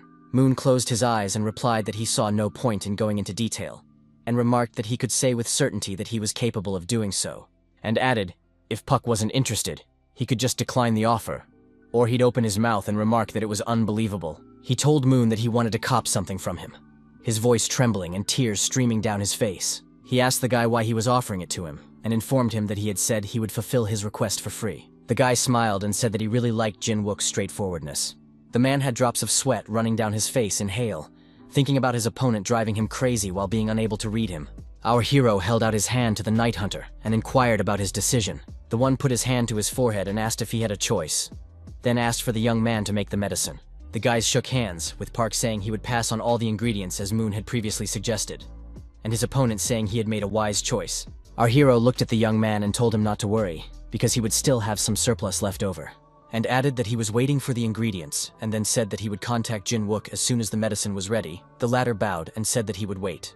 After a while, Kim Si-hek and Kim Si-moon were outside. They came out of Night Hunter's office. Our hero asked his opponent if he was leaving too, and he said he didn't understand, and called him brother for the first time ever. Moon asked if he didn't understand how he could make a cure for magic hardening syndrome. The guy said that too, and then clarified why he was suddenly looking for someone. He wondered why his brother was investigating what happened 10 years ago, but he didn't listen to it for a long time, but immediately hit the kid on the head and he screamed. Moon noted that he was saying that it was an accident. His opponent grabbed his head and questioned him again. The young man repeated that it was an accident. The suspects were known repeat offenders, and they were caught by some lunatics, that's all. He thought about the fact that he didn't keep in touch with Yu Jung and Si-hyuk before the regression, and he told himself that it was all in the past, and wished that his brother and sister would stop thinking about it.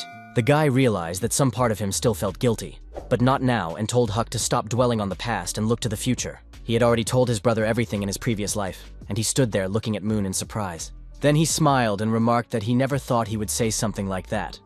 Our hero smiled and remarked that he was surprised too. He realized that they couldn't dwell on the past if they wanted to change the immediate future, and his younger brother should move on. Our hero lowered his head and thought about how important it was when he was about to become a trustworthy land. Moon asked if the brother knew that power was divided according to rank and had high expectations of him. The latter replied that he didn't know the guy was such a patriot. Young remarked that he was worried about losing membership, a category in the status window. Heck remarked that it was the only useless category and asked if it affected anything. The young man thought about what influences and his brother would realize if he lived as a detached man. A system message appeared in front of Moon that he had lost access to this category, and he thought that with this system, everything leads to stagnant growth. He was well aware that from this point on they didn't understand the importance of membership, and Si-hek even less so, and he thought about the fact that he needed to come up with a plausible excuse. Our hero told his brother that he had some information about membership. The latter was very much surprised. Heck smiled and remarked that given his access to Sunbae's transaction history, he must have a good informant, and then said, if his source of information is so good, why ask for help from Sunbae? And Moon thought about his brother being as sarcastic as ever. He did not answer his opponent's question, looked at the bracelet that was on his arm, and indicated that he did not want to tell him about it. but then reached his hand to the system inventory window and reported that his brother was generous today. A system message appeared saying that the young man had gotten the mithril ore. Heck asked what it was for, but Moon interrupted him and told him to look up the information. The younger brother began to speculate about something, and our hero said that he was lucky to snatch an entry item. The latter was very much surprised and remarked that he himself had managed to get entry items several times. Suddenly, he began to guess about something. The kid opened his mouth, drops of sweat appearing on his face. The young man smiled and stated that he had gotten rid of his inability to use magic, and had recently completed his rank distribution. Heck was very much surprised and asked his brother if his inability to do magic was cured. The kid was thinking about the arena disease he got because of him and Yu Jung, a disease that robbed him of an incredible future with 10 points in magic stats. He couldn't even believe that such a disease could be cured, so he asked how it happened. Our hero lowered his head and said his brother was making him repeat himself, and asked if he hadn't told him to stop worrying about the past. And then he wondered if he had grown up, and was now going to contradict his brother. Heck had a smile on his face and said something about being excited either way. Moon pointed to the system message and said he learned the membership information when he received that item. The kid was surprised. He asked if it was true, and then remarked that it was the first time he had seen the X-Rang. He said it looked suspicious. The young man agreed with him and remarked that he had never encountered such objects. And he added that he won't know the details until he gets in. But they say there's nothing good about losing a membership. And Heck noted that specialty arenas always provide useful information. Moon waved and remarked that he needed to get ready for the arena anyway, so he would go and ask to call him if his brother needed anything. No sooner had the young man taken a few steps than the kid started calling out to him. He scratched his head and remarked, since his brother had said about completing the distribution, he thought and wanted to add something else, but blanched. Our hero smiled and said if Heck said that, he would rumble him, and then asked if he didn't know that boosting interferes with proper growth. The younger brother laughed and said that he just wanted to give Moon some items and added that magic equipment was hard to obtain. The latter replied that he was an alchemist. He started to walk away, waved, and asked the kid to keep in touch. As he suddenly stops and calls out to Shihyuk, he asks him to wait. The young man asked what he does with the material items he gets in the arena. He replied that he saves them to go to the agora and sell, or he throws them away if they are just trash. Our hero thought it was expected, because when you become a ranker, you don't pay attention to tangible items, which mostly sell for cash. The boy told his brother that he had thought of something he could do to help him. Heck was very much surprised. After a while, he would open the doors, his eyes covered and his mouth creased. Puck, it was to him that he turned back, looked at him in surprise, then asked if the man had left. Toth asked if he was supposed to leave, then remarked that he wanted to take a break for once. Jin Wook took his head and said that the guy better take an example from his brother. The guy replied that it's impossible, and he will never be like his brother. The Night Hunter thought the kid was a little shit, started pulling cigarettes from his pack, and asked what he planned to do. Puck clarified if Heck planned to boo his brother, and thought to himself that no one would refuse to be booed by a rancher. But the interlocutor said that Moon doesn't want it. Jin Wook opened his mouth in surprise and almost lost his cigarette. The kid closed his eyes and said that his brother told him bluntly that he didn't want to be booed because it interfered with proper growth. The room became very quiet, and after a few minutes Puck started laughing like a raving man. Heck looked at him questioningly. Night Hunter remarked the more he learned about Moon, the more he liked him, and clarified, did someone who had just finished distribution know that? The guy said with a smile about how his brother has always been exceptional, and added that he's like that since he was young. Puck thought about the fact that despite the differences, blood played a part, and said to himself that judging from the way he had tested him before, he was an unusual person.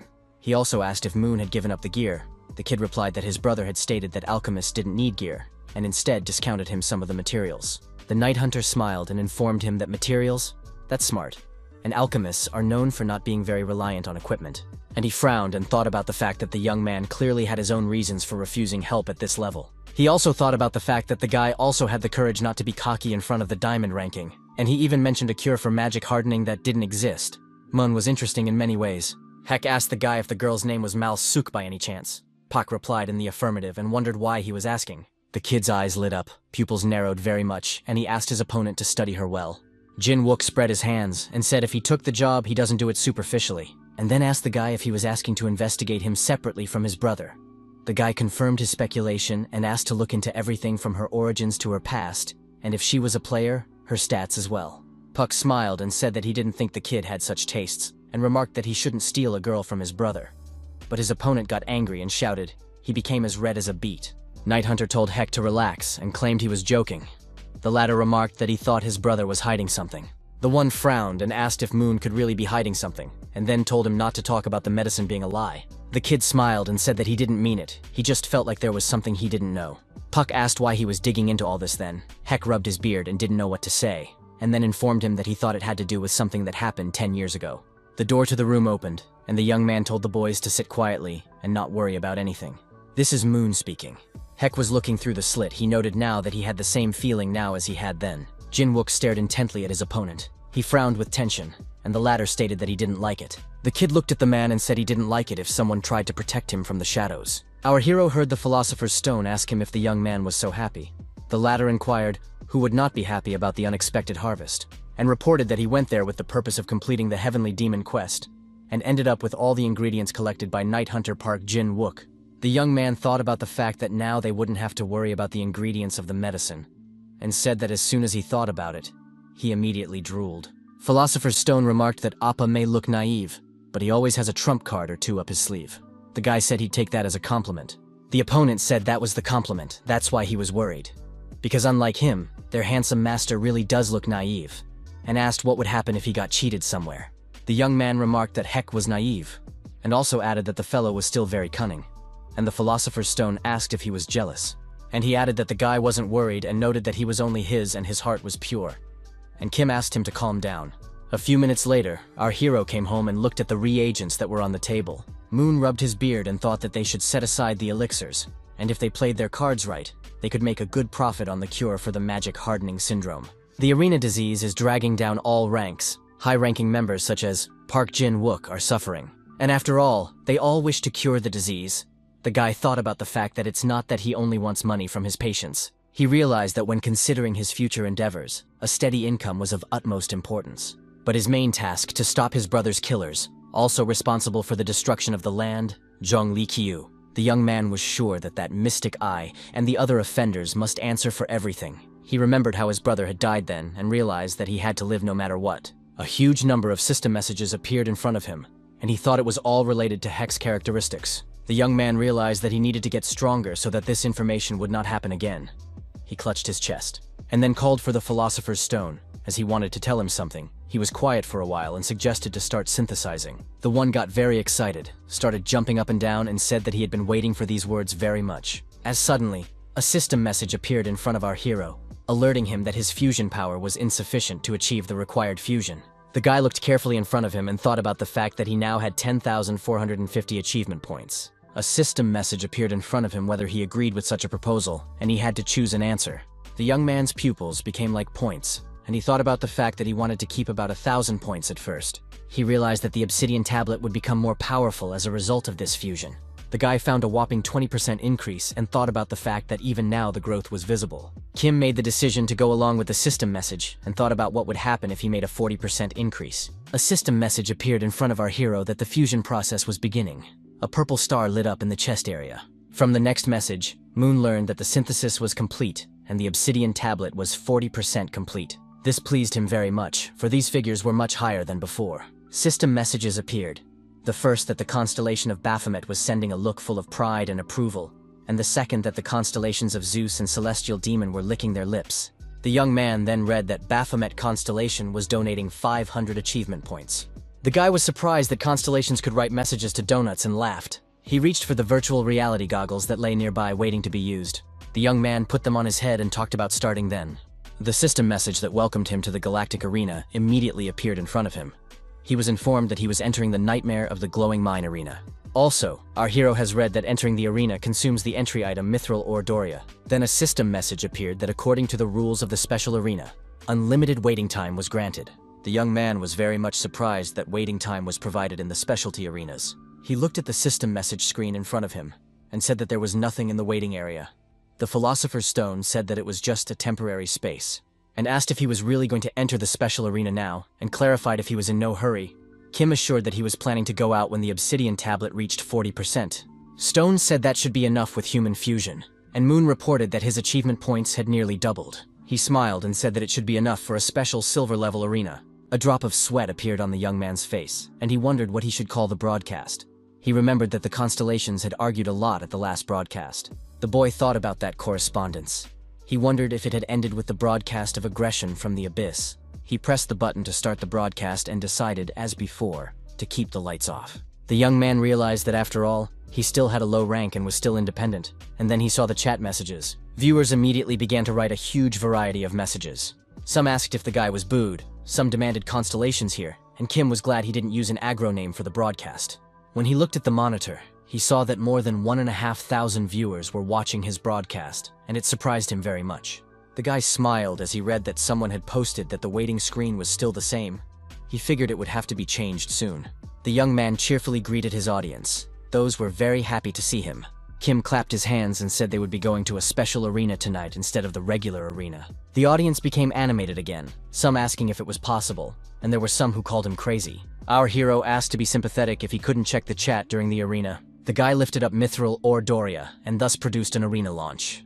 In front of the young man just a few seconds later, a message appeared that informed him that entering the arena consumed the item entrances Mithril or Doria. He looked at her and thought about the fact that you couldn't enter the special arena without an entry item, and the audience would see and understand everything.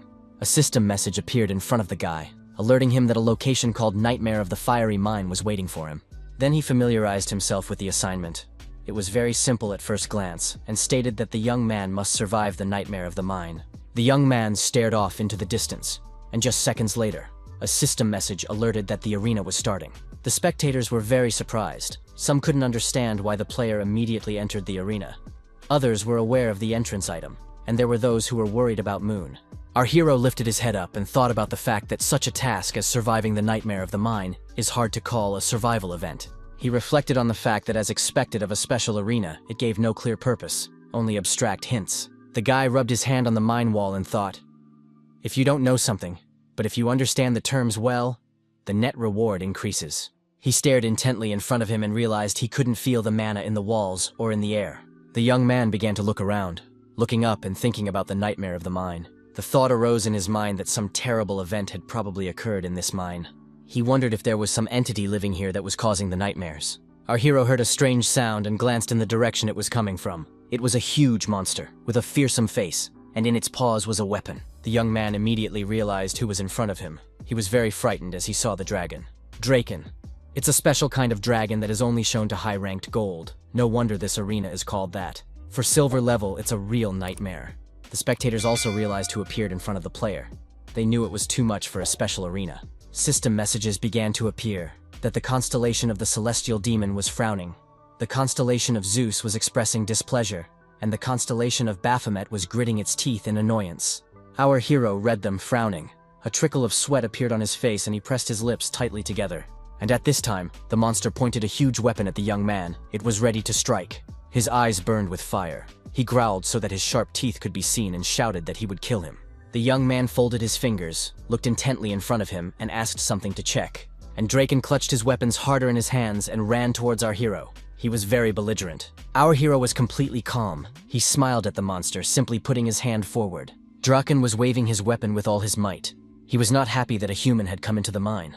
A few seconds later, the huge axe slammed into the ground, dust rising up, and the beast looked ahead and looked for where its victim was. It was very angry. After a while, the dragon lifted its muzzle up and saw a young man hovering. This he was able to do thanks to a skill like Panther's body shell. The guy smiled and asked the monster if he happened to be looking for him, and remarked if he didn't catch it, he would hit it. The dragon was very angry. It paid no attention to the young man's fist, but roared and bared its huge fangs. And a system message appeared in front of our hero that he had activated the ogre's corporeal shell. The dragon began to yell something to the guy, but he was not going to listen to him, and began to strike with all his might. The beast began to scream very loudly in pain. It opened its mouth wide and its eyes burned with hatred. He gathered himself quickly, clutched his weapon harder, and breathed very heavily with anger. The dragon began to swing around and yelled very loudly to Kim that he was going to kill him anyway. Our hero calmly replied that this would not be the case, and at the last moment was able to dodge the huge axe. The monster did not give up. It struck again and again, but the young man masterfully evaded them. The guy got tired of dodging punches and decided it was his turn to attack. He put all his strength and ability into the punch. The monster screamed very loudly. Just a few seconds later, the monster was lying in a pool of blood and posed no threat, and Moon was standing beside it. The onlookers very surprised at what had just happened. Kim stood in front of the system messages and thought about the fact that he couldn't imagine killing Draken with a single blow, and realized that it was really useful to switch between body shells in a timely manner. The obsidian tablet's completion reached 40%, unlocked the bodily shell ability, as the name suggests. It allows you to use multiple shells at the same time. The guy smiled and thought about how it was definitely different from standard use. And yes, the increase in strength was very noticeable. System messages appeared in front of him. From the first, he learned that the constellation of the celestial demon was smirking faintly, and from the second that the constellation of Zeus was nodding contentedly. Then the young man read that the constellation of Baphomet was cackling. All the constellations began to whisper among themselves. Kim got very excited as they collectively donated 1,000 achievement points to him. He didn't expect to get them for killing a single dragon, because usually it's really difficult. The boy looked at the monster that was no longer a threat, and thought about the fact that it wasn't just Draken. He scrutinized the system message, and concluded that the constellations basically hated the dragon race, and came to the conclusion that the Dragon Lord most likely had some sort of conflict with them. The young man recalled a mass outbreak in his past life in Germany. It was then that dragons first appeared on Earth, and there were a huge number of them. The creature, before which even mighty dragons bowed their heads, destroyed not only Germany, but half of Europe in just one day, a moment the whole world remembers. Kim thought about whatever the reason was. If the constellations hated dragons, it was only to his advantage. He walked forward and thought about the fact that dragons appeared in the arena as raid bosses all the time. Because of their tense relationship, he would get a lot of donations. Suddenly, our hero stopped and began to listen. There, in the distance, he heard strange screams. Just a few seconds later, the dragons appeared in front of him. They rejoiced. They thought they had met their prey. One of the dragons had already raised his arm with a weapon to strike his opponent. But just seconds later, he screamed in pain, his chest pierced by a huge spearhead. The other dragons heard some sounds and turned their heads at the noise and froze in bewilderment. They saw the man, and our hero, with a smile on his face, extended his hand to them. Since the monsters weren't prepared to see him here, they began to shout as if frantic. The guy heard those wanting to kill him, snapped his fingers, and noted that it was also reckless. In just a few minutes, the monsters were already lying face down on the ground and only moaning. Some of the dragons started screaming how a common human dared to behave like that to them. The monster rose up and screamed that it was about to tear the young man to pieces. He started to look at what kind of weapon the guy was holding and couldn't believe his eyes. Kim started laughing, and then asked the dragon if he expected this. Asked if his paws were shaking, and then remarked that he hadn't tried for nothing. He clenched his teeth and began to shout, shouting with all his might. How could an ordinary human wield such magic? He saw the gun stop a few millimeters from his mouth and yelled for the guy to stop. Our hero's eyes glowed with excitement. He stopped, but literally for a minute, and then said goodbye to the monsters and struck. A system message appeared, notifying that the use of bodily shells of simultaneously high complexity had been successfully completed. He looked at the dragon and thought that there was no weakening of monsters in this particular arena, like the last battle with the hobgoblin. Kim realized that even a low-ranked dragon species could be lost with double the strength. After all, dragons are dragons. And viewers actively wrote comments. They admired the young man as he destroyed 3 dragons. Our hero watched the correspondence closely and wondered what was going on there again. He thought about the duel with the Money King and had only used the capabilities of his body so far. And viewers wrote that Moon was using magic. Some insisted it was something else. But whatever the case, the chat activity was at an all-time high. The guy covered his eyes. A drop of sweat appeared on his face. He thought about the fact that the chat room definitely needed a moderator, but he remembered what had happened before and knew full well that calling the constellations would be too much, and made the decision to tell the audience all by himself. The young man announced that he was not a fighter, but actually a mage. The chat room got very hot again. Kim scratched his head and said that he used non-spiritual magic. The viewers began to write a huge number of messages. Our hero squeezed his eyes shut as the audience continued to pee and thought about the mess again. He came to his senses and told the guys to calm down because he can't reveal his ability, but he can confirm his class and remarked that he really is a mage. Then he heard some sounds, and with the edge of his eye he started to look away. He tensed up a lot. He saw a man lying there covered in blood and faintly begging the guy to spare him. The young man was very much surprised. His pupils from surprise became like dots. This was something he definitely didn't expect. It was a gnome girl. She was lying in a pool of blood and moaning in pain. The guy wasn't ready to see her here. But he remembered that upon entering the place, it had been mentioned that it was sacred to the dwarves. While the guy was thinking, the girl started coughing really hard. She got a vapor on her face. Our hero was startled and noticed that this was not the time for this at all. And the little girl was bleeding and moaning. She opened her eyes. Drops of sweat appeared on her face. She wanted to say something but couldn't. But a small shiver ran through her body. Kim noted that she had serious wounds, and added that the fact that the girl was alive was a miracle. He thought, judging by how cruel dragons could be, he wondered if they had tried to make her suffer as much as possible before she died, since the dwarf had fractures and cuts all over her body. The guy started tearing at his clothes as he realized that if he left her in this condition, she would definitely not survive. While he was bandaging her wounds, Philosopher's Stone said she could die at any moment and suggested looking for another survivor. Our hero was very much scared and said about it not being an option. and it's not about any sympathy. He said it wasn't that he felt nothing, and began to stare intently at the wounded woman, and then said that the entrance item Mithril or Doria clearly indicated that this place was sacred to the dwarves. This means that the gnome must be a key figure in this particular arena, and he was watching to see how the girl felt. It bothered him that after the old arena, it was simply impossible for a silver rank to get here so quickly. And by that I mean it should be dead before any player arrives. He looked at the girl, a drop of sweat protruding on his face, and thought he had to save her. System messages appeared, that the eyes of the constellation of Zeus glittered with interest. The constellation of the celestial demon watched with anticipation, and the constellation of Baphomet sighed. Our hero did not think for a long time, but began to examine the inventory he had present. The Philosopher's Stone asked what he planned to do with these materials, and added that he had set them aside for alchemy. The guy smiled and said that he could create something, and asked if he had forgotten that he was an alchemist. His opponent said that he had managed to forget since he had been using human transmutation a lot lately. And Kim smiled and said he would focus on alchemy. He started looking at the inventory, and added that he would also focus on saving this girl. Philosopher's Stone asked if the young man was serious, and asked how the deal was then, and added that it was not worth it to succumb to the seduction of that dastardly Baphomet. Kim laughed. The guy said he remembered about the deal, and asked what the guy was so afraid of, and started staring intently in front of him. The girl felt very sick. She closed her eyes again, breathed heavily, and started coughing. He was well aware that the dwarf was holding on with his last strength and put a hand to his forehead. Looking sideways at his inventory, he thought about the fact that he had prepared all the materials. But if he tried to brew a potion, it would take too long. He thought about the fact that he needed another way. There was an overwhelming amount of thoughts in the guy's head. The young man put his hand on his chest and told the Philosopher's Stone that he needed to transform something. The Philosopher's Stone asked if Kim would use it to cure the girl, and added that her injuries were too serious. Normal transmutation wouldn't be enough. The guy said he knew that, and wanted to use achievement points. Kim remarked that external wounds are not the biggest problem, so we need to find something for that. And then it dawned on him that John Wick's staff should definitely help, and a satisfied smile appeared on the young man's face. The staff has incredible healing powers. It was the most important weapon of John Wick, who in his previous life was the second-ranked healer. The sacred artifact of Asclepius that sponsored him, our hero was content to remember it. And the staff, after all, is the very tool that helped John take second place in the rankings. Our hero snapped his fingers and thought to himself that this should be quite enough. A system message appeared in front of him, alerting him that there was insufficient transmutation power to complete the required transmutation. Then a message appeared that the Philosopher's Stone required an additional equivalent exchange. An additional 500 achievement points were required, whether he agreed or not. The guy was surprised, since Asclepius, a constellation that is lower than Zeus in rank, but it's worth the same as Astrophus, and it was a lot more expensive than he thought it would be. The Philosopher's Stone noticed that his assumption was correct at first. His cost was 300 points, but it wasn't enough to save the girl. He spent more points to become stronger. And he added that it wasn't usually the most effective method, but Kim had to guess why the stone did that. And he was upset because he thought he couldn't transform something strong at that level anyway. The Philosopher's Stone calmed him down, and noticing that he had specially adjusted the exchange rate and 500 points was enough, our hero exhaled with relief.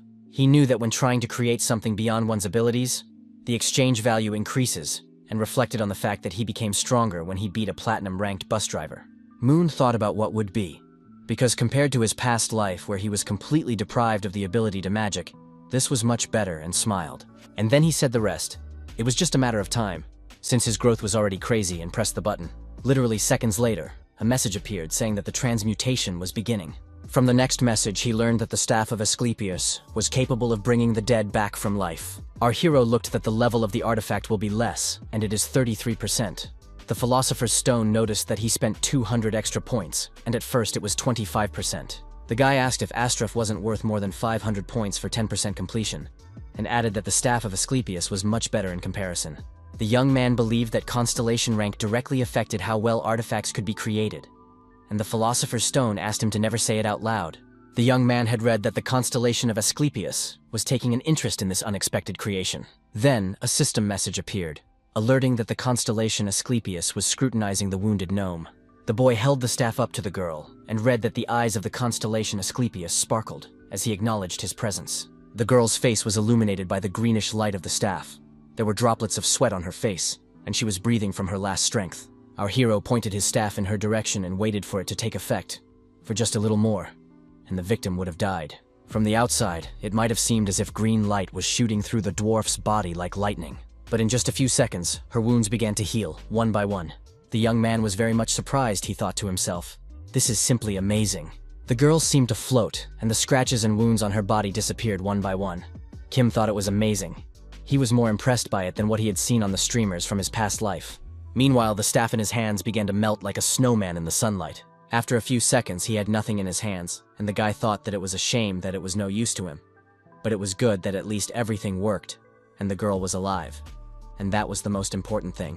And the chat was revitalized, because the audience had a chance to watch what was going on. They couldn't figure out what was going on. As suddenly, the girl began to slowly open her eyes and then asked where she was. Our hero got very excited, smiled, and asked the stranger if she was awake. The girl sat up abruptly, her eyes became huge, and asked if the man in front of her, not getting an answer. Stammering, asked how he got here. Drops of sweat appeared on her face. She stared intently at the young man, and then began to remember what had happened. The dwarf grabbed her head and screamed that they were being attacked by Draken and looked at the young man in horror. Kim smiled and asked for the girl to calm down, and added that she was safe now, but she asked what he meant. The guy turned his head to the side, and the dwarf looked over there. She opened her eyes wide in surprise. She was quiet for a moment, and told him not to tell her that he had killed them all by himself, and Moon claimed to have dealt with each one. And then he added that the girl was safe now, and the girl ran up to the young man and grabbed his legs, grabbed at her clothes and began to cry. Tears streamed from her eyes, and she begged the young man to help them. Our hero looked down at the dwarf. He was very much surprised and couldn't understand what was going on. The girl, along with the young man, approached the dragons, her mouth opened wide in surprise. She opened her eyes wide and said it was amazing and unbelievable that a guy could kill all those drakens. The young man said nothing, pointed his hand in the direction, and asked Marnell, that was the dwarf's name, if they were going the right way. The one came closer to him and informed him that everything was correct and they were almost there, and added that it wasn't much longer and they would reach the center of the mine, and told him to follow her. The boy smiled and thought about the center of the mine and the fact that his guess was right. He looked in front of him, a huge passageway gaping in front of him, and wondered if there must be something very important in there for the sweep of the special arena. The young man asked that Marnell wait a moment, and himself looked up and asked if the girl was sure they were going the right way, and added that the place they needed was enclosed by a wall, and asked again if that was where they had come. He stared intently in front of him and thought about the fact that it looked like someone had shut him down on purpose and realized it was strange. And Marnell smiled and said, did he know there was an old saying about a wise dwarf digging 9 tunnels? She put her hand in the wall and asked our hero to give her a moment. Doors began to gradually open in front of the young man, and he wondered if this was a secret passage. The girl reported that only elders could use it, but it was an emergency, and Kim noticed that she said it would take forever to get to the center. The dwarf smiled and said that this place was crawling with dragons right now, and noted that the elders would understand. Our hero smiled, looked intently at the girl, and thought about what a bright and energetic child was in front of him. And Marnell ran forward and shouted that she must hurry, and the lad hoped that her hope would remain unshaken. The girl said that when they got to the center of the mine this way, they would need to rebuild the defenses to keep the drakens from wandering in here, and added that they would then wait for reinforcements from the Iron Anvil, and remarked that maybe even the attentive guys would hear about it. Suddenly, Marnell's face changed and she shouted very loudly that this couldn't be happening. She shouted that phrase several times, all because she saw the ruined mine. The girl ran as hard as she could towards her and screamed that not this, but there was only ruins in front of her. She ran closer and screamed that the core had to be intact, tears rolling from her eyes. Suddenly the dwarf froze, opened her mouth in surprise, and large drops of tears began to flow from her eyes. To my great regret, the core was not whole, it split in 2. Marnell sobbed, and Moon looked at him and thought about the fact that repairing him was out of the question at this point. He took a closer look and thought the design seemed familiar and was glad he had gotten the exact same item from the last arena. The girl was sobbing as hard as she could. She said it was the end and they were doomed. Tears were streaming from her eyes. Our hero approached her and started asking about the core the dwarf was talking about, but she couldn't understand what the guy wanted from her. The young man reached out with his own, whole core, forward. A system message appeared in front of him that it was a vanished mine core. Tears instantly dried in the girl's eyes. She stammered and began to ask him what it was, while the young man thought about how the item was meant to be used here. The viewers continued to watch everything that was happening. They actively wrote comments. Kim smiled and thought to himself that it looked very much like he'd gotten lucky this time. Marnell took the core and told our hero that this core looked very similar to the one in the center of the mine, and noticed that they couldn't use it.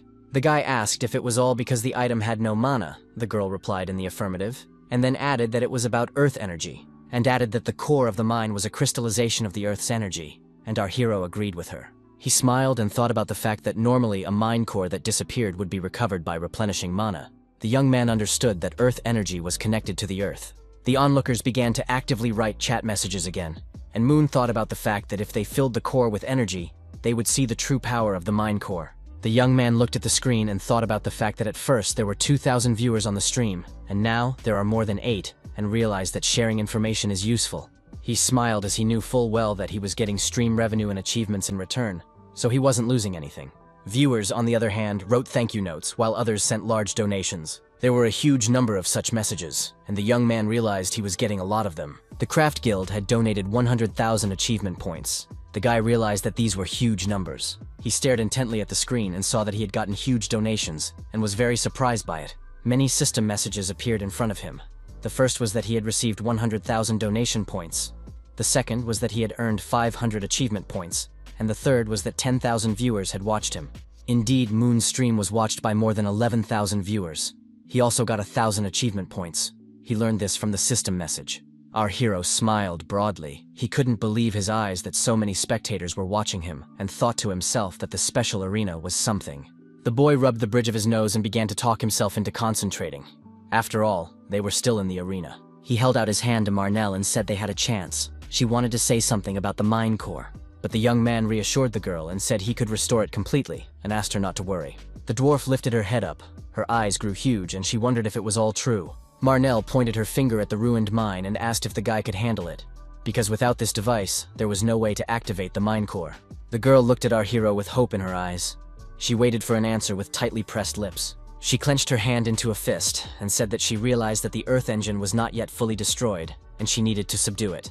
Marnell began to run and shouted that she was off to get her tools, and our hero looked on in amazement as she followed.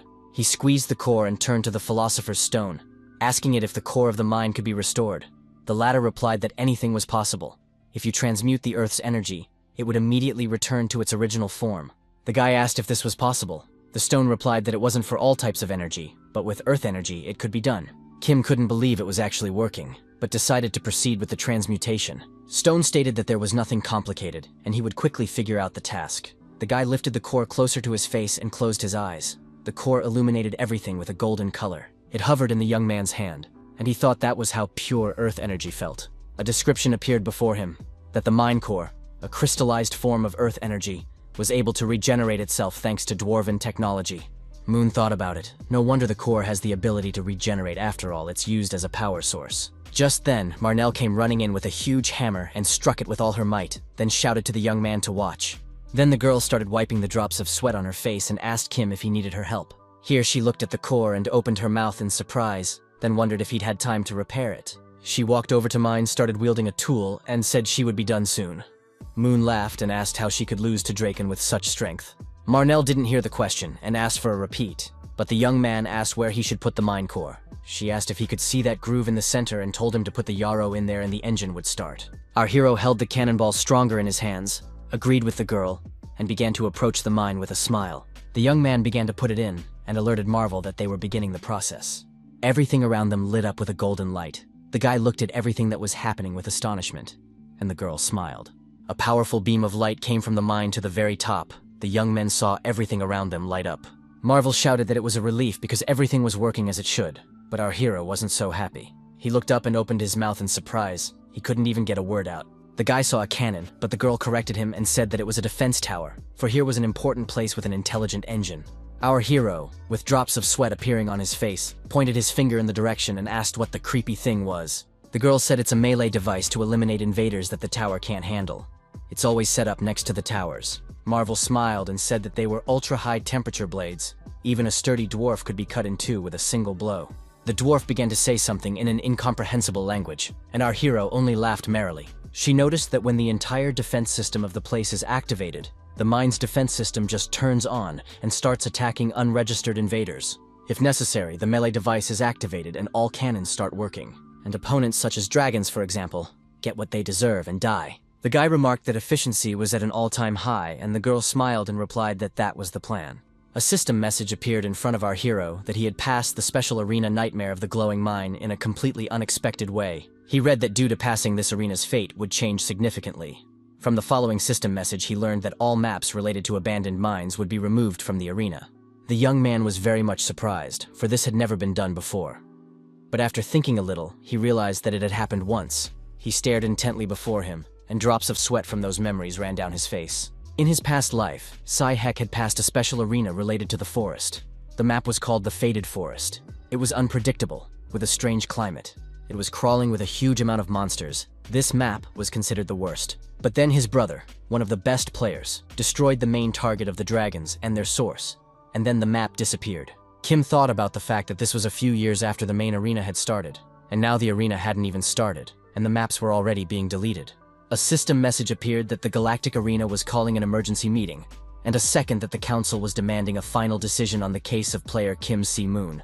Our hero opened his mouth in surprise, as this request was supported by the majority of the members. The young man read that the total would be announced the next time he passed the arena. Kim read that the constellation of Baphomet began to laugh and noticed that the lizards were furious. The constellation of the Sky Demon said it was no time to rejoice, and then asked what if they acted. The constellation of Baphomet replied that they would not do so, and the constellation of Zeus supported it. The young man read the constellation's messages carefully. He was very much surprised. What the constellations were saying took him very much aback, for it was very much not simple. The guy was scared. He clenched his hand into a fist and thought about the fact that after this event he might become the target of the Dragon Lord. He realized that those were his enemies anyway.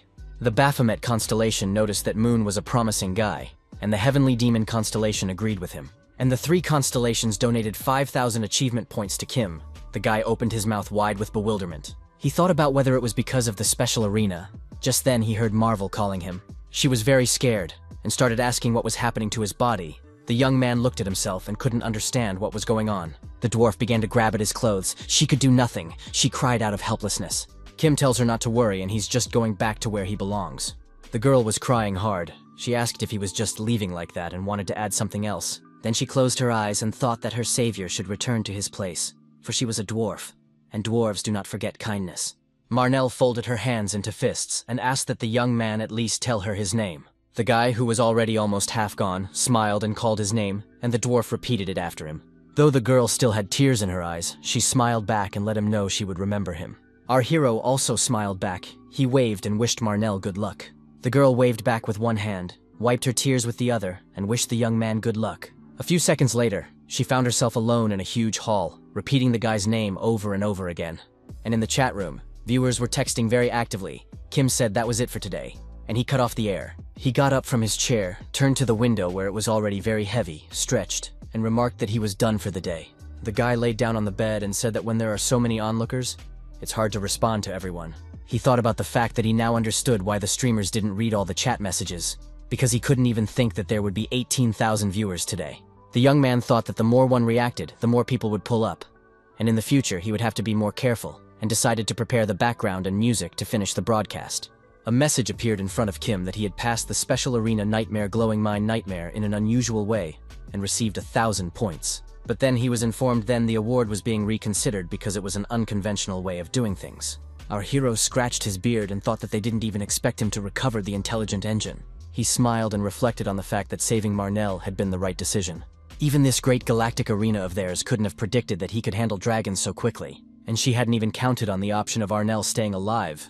It was surprising for a young man. He thought it was possible that they couldn't interfere with such events at all, or they would have done so long ago. Moon heard Philosopher's Stone tell him about having no self-awareness at all. The guy asked what the guy meant. Stone said Kim didn't just pass the test in this arena, but did it in a unique way. Then asked how the guy even perceived the passage.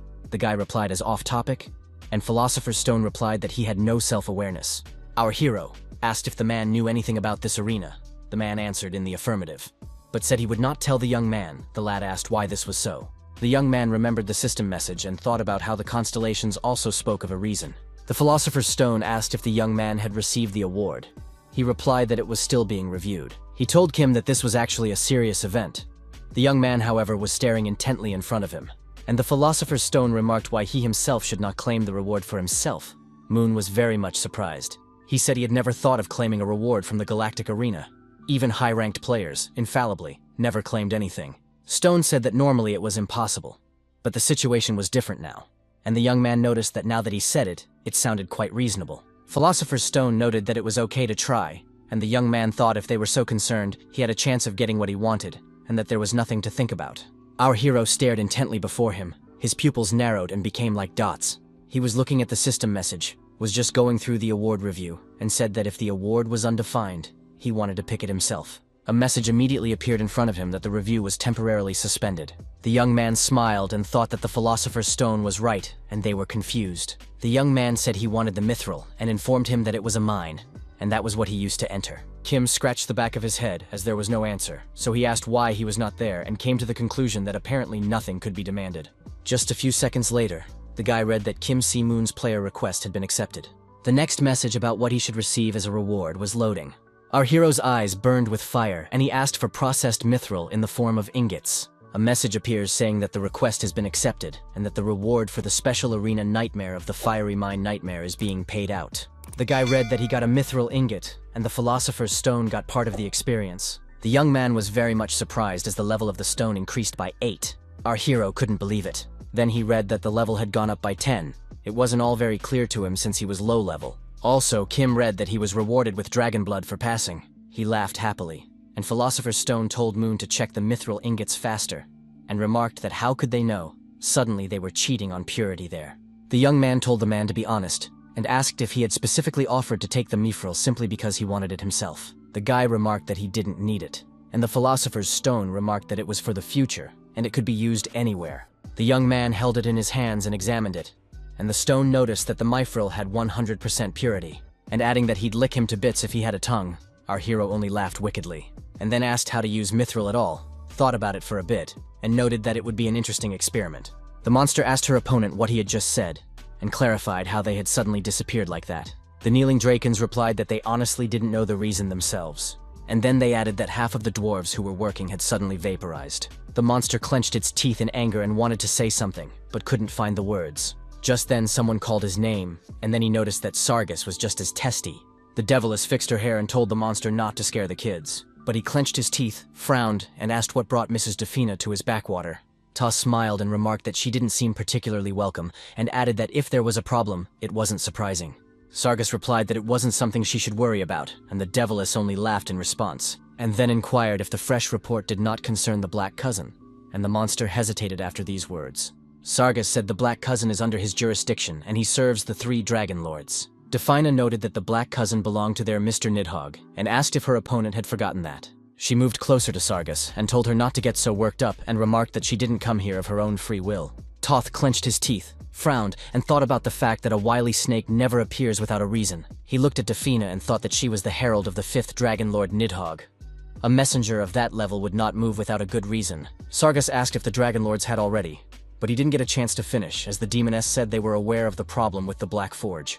And the monster lowered his head and thought that the disappearance of the dwarves was the information he had just gotten. He wondered how the Dragon Lords knew about it, and sent a messenger. Defina smiled and said, "How is it that Sargus still doesn't understand them?" She looked at the monster and smiled evilly as she felt her superiority, and then added that, to great regret, a communication channel had also been destroyed. Defina asked Sargus if he knew that the Dragon Lords knew everything, and added that it was natural since they had reached the level of gods. She looked at him intently and said that especially, their Lord Nidhogg was extremely annoyed that such a thing had happened in his domain, and asked if he was afraid of something, and then remarked that it wasn't the least bit his fault, and told Sargus to relax, and then informed him that the source of this problem would be fixed by another person. The monster interjected Defina, and she repeated the suggestion and added that he, as manager, should just make up for the gnomes who had disappeared. She handed him a round object and told him it listed places where dwarves might be. Sargus's eyes lit up, and he said with surprise in his voice that there were more than he expected. The monster folded his hand into a fist and said that since Madame Defina had personally pointed them out, it wouldn't take much time.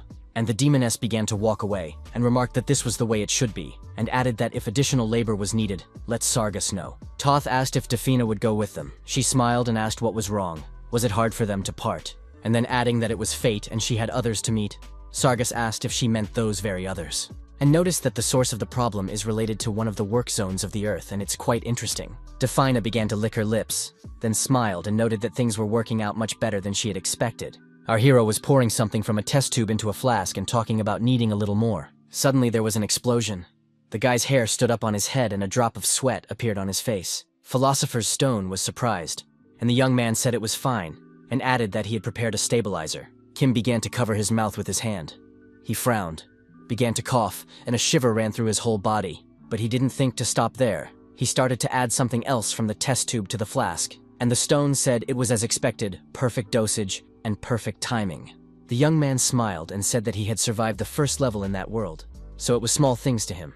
And Philosopher's Stone remarked that he lacked self-awareness, and added that you need to tell yourself often what a great guy he is. The guy immediately said he was great, and the rock complimented him. Kim began to pour from vial to vial, and noticed that it was time to call it a day. He took the pipette, and a system message appeared in front of him that he was using 2 drops of purified basilisk venom.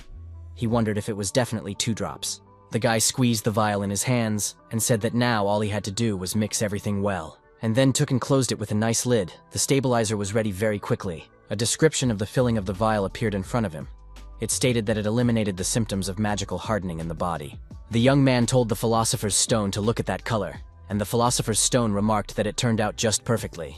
Kim started looking at the vial of solution, smiled and said he liked everything. He thought that just as expected from the diamond rating, the ingredients that Park Jin-wook sent were not only of excellent quality, but also in abundance. The young man knew it meant that his desire to be healed was justified.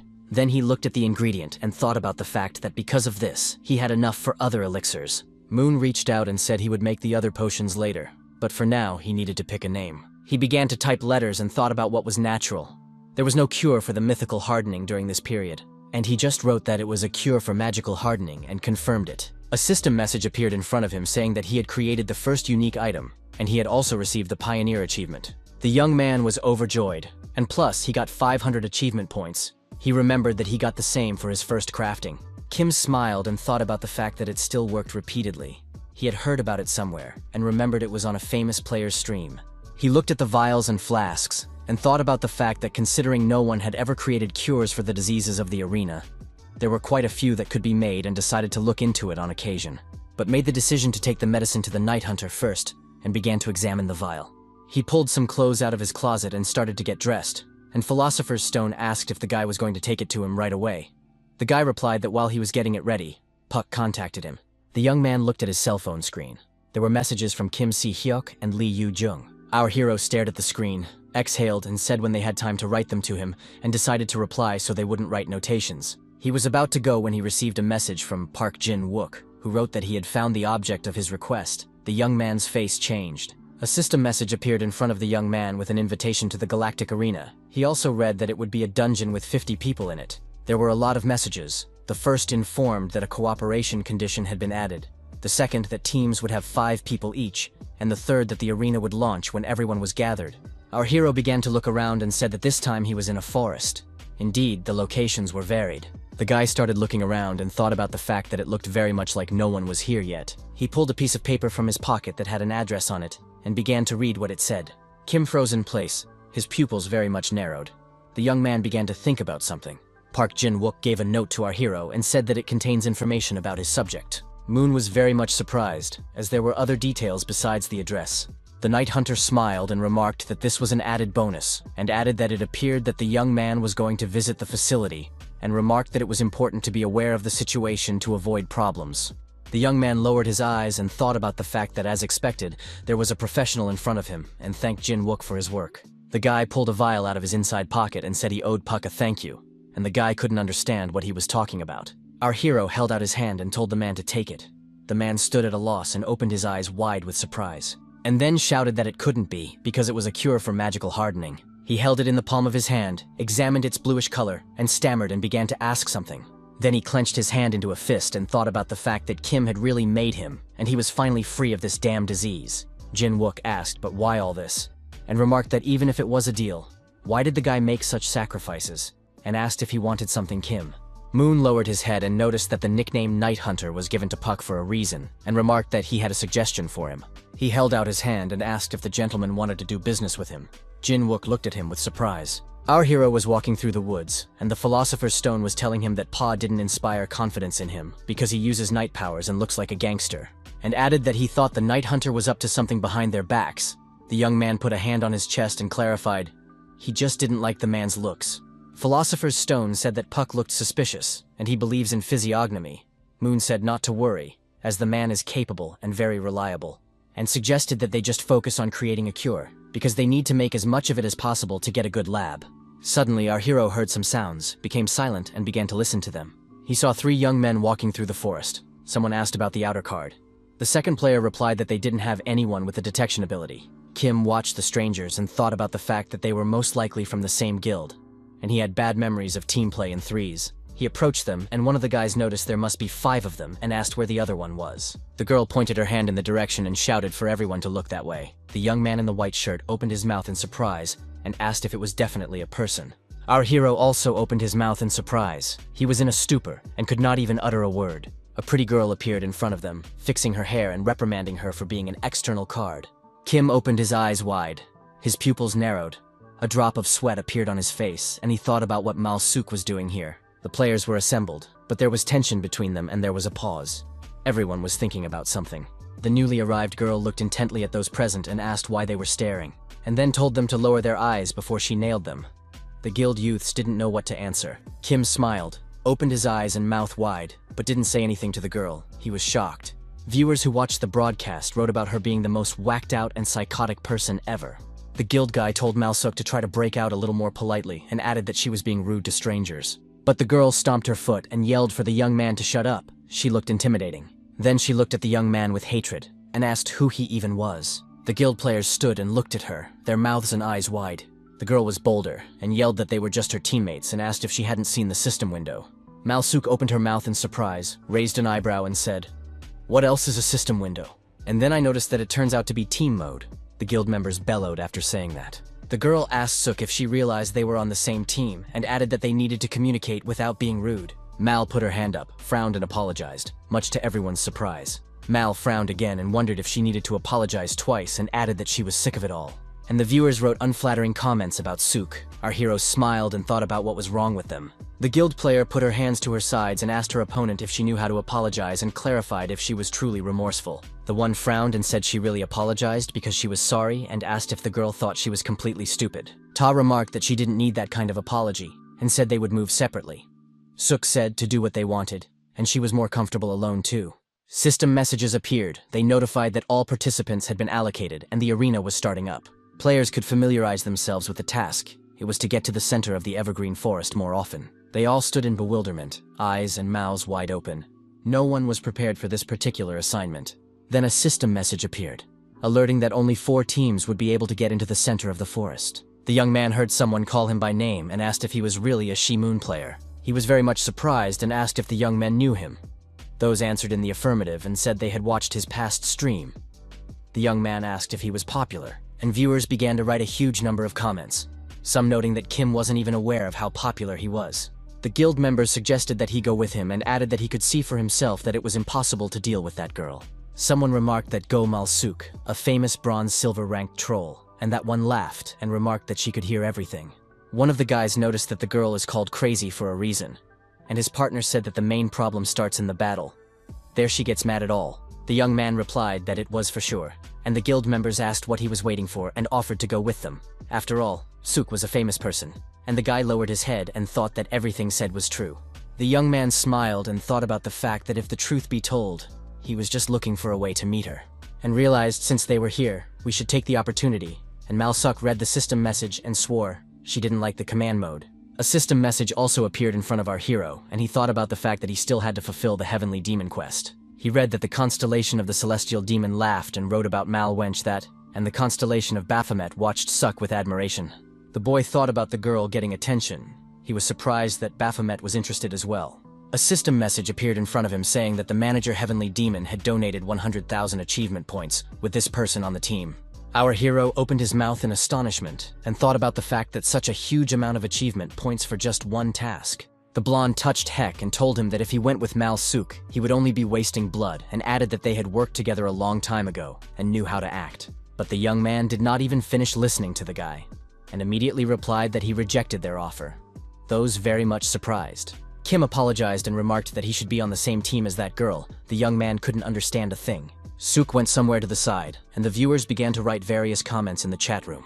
The guy, on the other hand, said that one of his viewers donated 100,000 achievement points for him to join her. In the chat room again, viewers began to actively write messages. They were surprised by such information and the amount. The guild members opened their mouths in astonishment and unanimously said that it was unbelievable. The girl remarked that 100,000 achievement points was more than 100 million, and the guy remarked that it made sense now. And Kim, who was standing on the sidelines, thought he just had to sweep the arena with Mal-suk, but the sponsors just went nuts. He looked after the girl who was moving away and thought about the fact that the celestial demon cared about her a lot.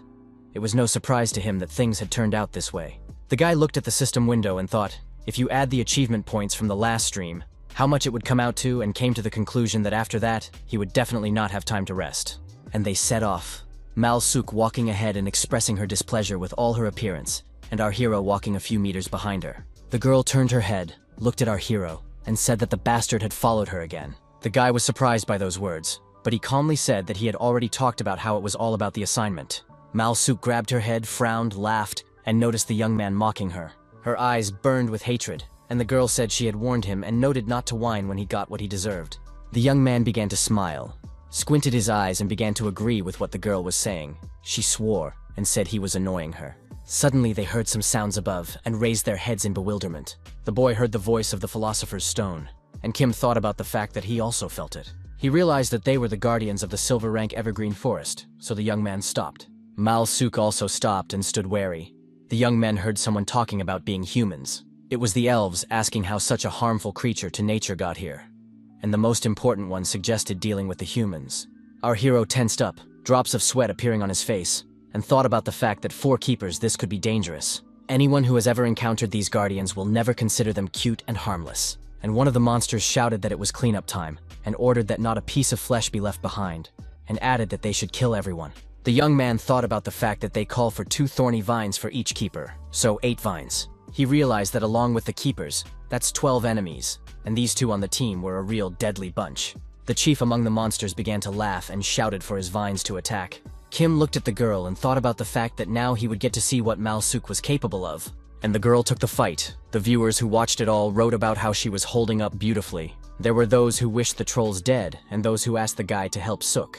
But the young man folded his arms across his chest and thought about the girl having to activate her ability. One of the keepers laughed, pointed her finger in the direction, and told everyone to look at how much blood there was. Mal-suk was there, and the monster noticed that it was a piece of trash that needed to be removed. The guardian shouted to the vines to finish the girl as soon as possible, and bid her farewell. But Suk was able to put her arm out at the very last moment and stop the thorny vine. She felt very bad. The guardians of the forest watched it all very carefully. They opened their mouths in amazement, and could not believe their own eyes.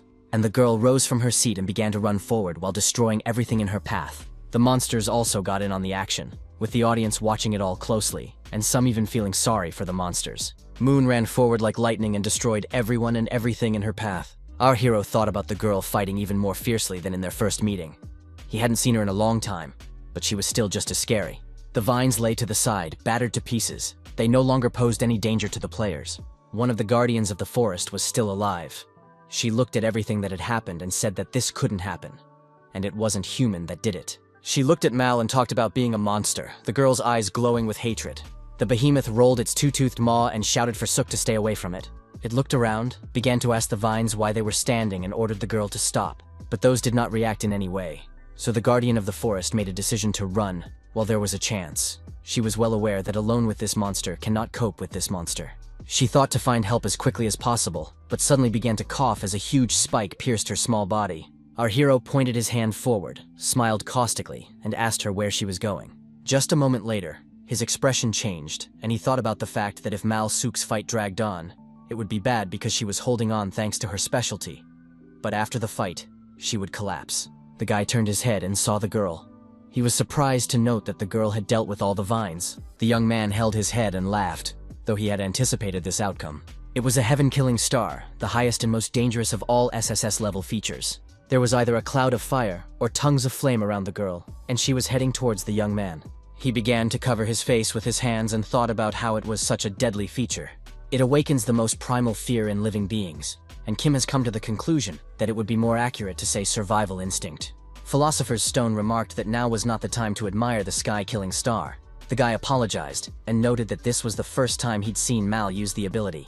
The young man stared at the bright light, and the stone asked what they should do, but Simong didn't understand what he meant. The Philosopher's Stone was very much surprised. He cried out whether the guy was serious now, for Moon looked intimidating.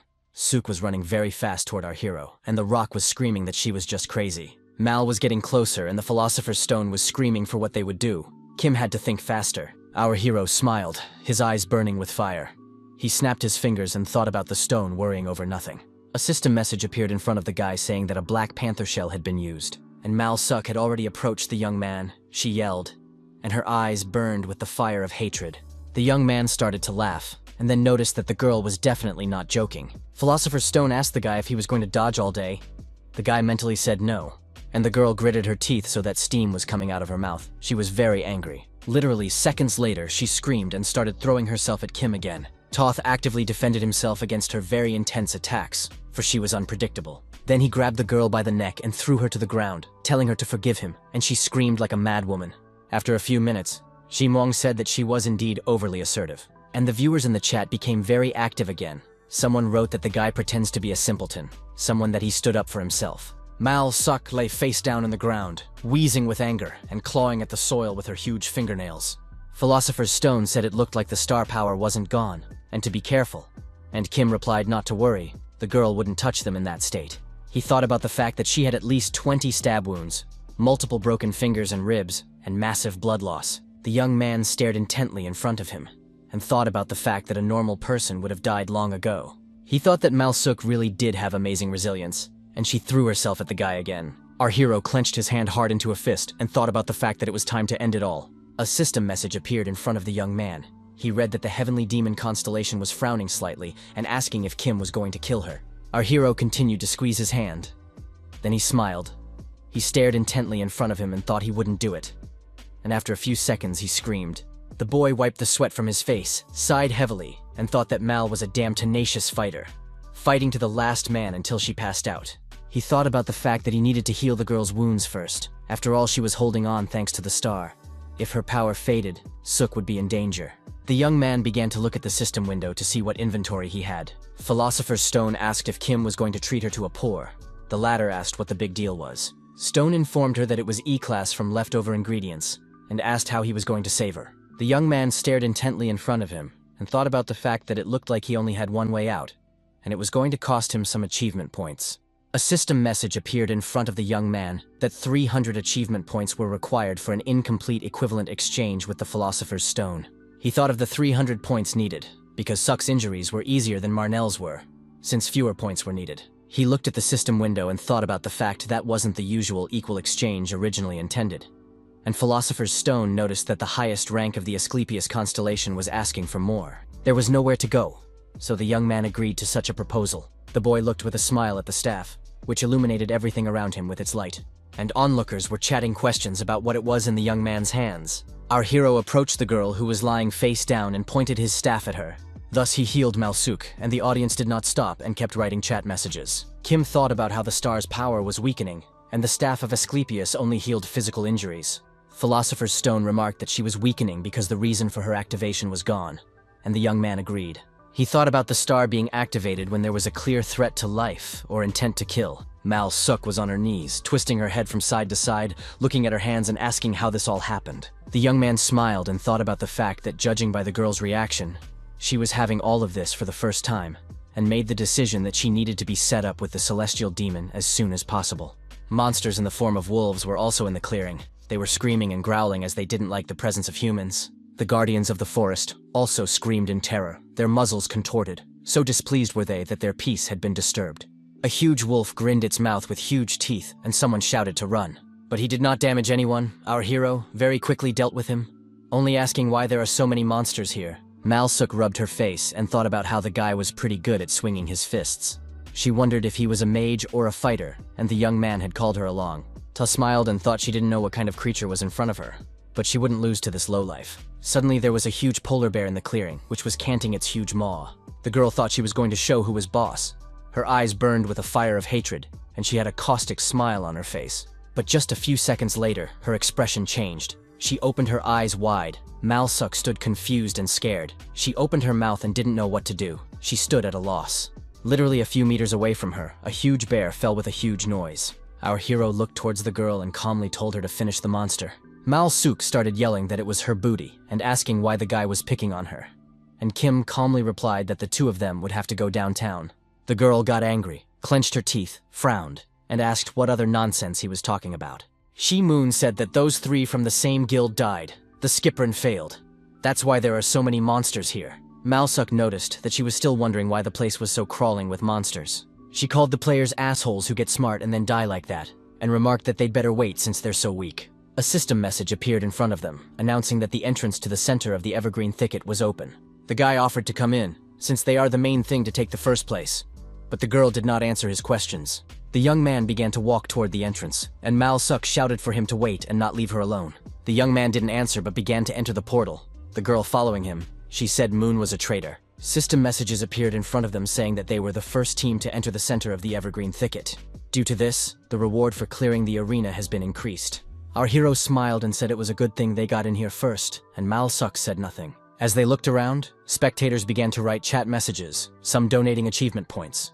Kim pressed his lips together and thought about the fact that it looked very much like the same boss would be here. The girl seemed to read his thoughts and said they still had time to stretch. She called out to him to come with her, but Seamoon shouted for her to wait and she stopped. She then turned her head and asked what else, and then added that they would take first place. She stood arm in arm and asked if he was getting cold feet, then added that the sooner they got the boss down, the sooner they could go home. Suddenly, the girl turned her head as she heard some extraneous sound. There was an explosion a few meters away from the young men, and dirt and dust flew in different directions. The shockwave made Kim's hair stand on end, and he looked on in horror at what was happening. Malsuk started spitting and screamed what the fuck happened, and was really scared. Our hero noticed that the girl managed to dodge. She didn't hear what he said to her. That's when they heard a voice saying that the boss had appeared. It was the trunk of a huge old tree. The girl repeated the word boss, and then noticed that it was very scary. The young men were looking at that monster. The guy told the girl to keep her distance as there was a dangerous enemy in front of them, and started saying something about strategy. He saw Malsuk rush toward the monster and shouted that she was going to attack the mountain-sized monster herself, and added that she was dead. The young man grabbed his head and said that the girl was very stubborn, and he had already forgotten about it. And Malsuk, screaming like a madwoman, she immediately pounced on the monster and started attacking it. Our hero thought about what people had said earlier, that the girl lived as a lone warrior until she met a heavenly demon. He looked at the frantic face of Suk, who was screaming like an eel, and thought about how glorious it was that nothing had changed. Guy heard the Philosopher's Stone tell him to stay away, for she had a star that killed the heavens, but their tainted tree spirit could smudge them. Kim watched everything that was happening and thought about the fact that he knew everything, but he would intervene anyway. He knew perfectly well that now Mal, even his intervention would not be able to stop him, but he tried anyway. Suddenly the girl stopped. Her expression changed. She couldn't understand anything. She was surprised that the boss was still intact. While she stood there bewildered, the monster struck her hard with its huge, thick branch. Shimwang watched everything that was happening and thought about the fact that the tainted tree spirit had a high resistance to physical attacks. He looked at the girl and realized that for a melee enthusiast, this was a real blow. And to defeat the monster, one must follow a strategy. The beast began to scream and thrash about, for the tainted spirit of the tree seeks a body of water after awakening. The boss screamed that he was thirsty and needed water urgently. He's a defiled tree spirit. But pure water is like poison to the defiled, as it is to the unclean or to demons, so everything is meaningless. This ash giant will purify itself no matter how difficult, and regain its original form, and also lose its high physical immunity. The guy thought about the best way to defeat a tainted tree spirit. Attack it when it was drinking water, but you have to wait until it starts drinking. Malsuk clenched her hand into a fist and yelled at the monster for being a bastard, asking what he saw out there and where he went, since they had a battle to fight here. And she rushed screaming to the monster, because she was very angry with him and wanted to get rid of him as soon as possible. Our hero opened his eyes and mouth wide with surprise. He thought of the monster swayed by her attack. His pupils narrowed, and he realized that, only for a moment, but he felt the power of the heavenly warrior. System messages appeared in front of the guy that the heavenly demon was piercing the space with its rumble of laughter and complimenting the quest find disciple condition player Go Malsuk. And Kim also read that the heavenly demon is pleading that no one but this girl will be good enough for him now, since she is the chosen one of destiny. The young man looked at the message and thought about whether the quest could really be changed. And the monster at this time began to yell with all its might. It was asking who dared not give it a drink. He turned and saw Malsuk standing not far from him. She was even a little confused. And then the monster, with all his might, threw himself in her direction and started screaming that he was going to kill her. The young man grabbed Malsuk by the scruff of the neck and said he barely made it.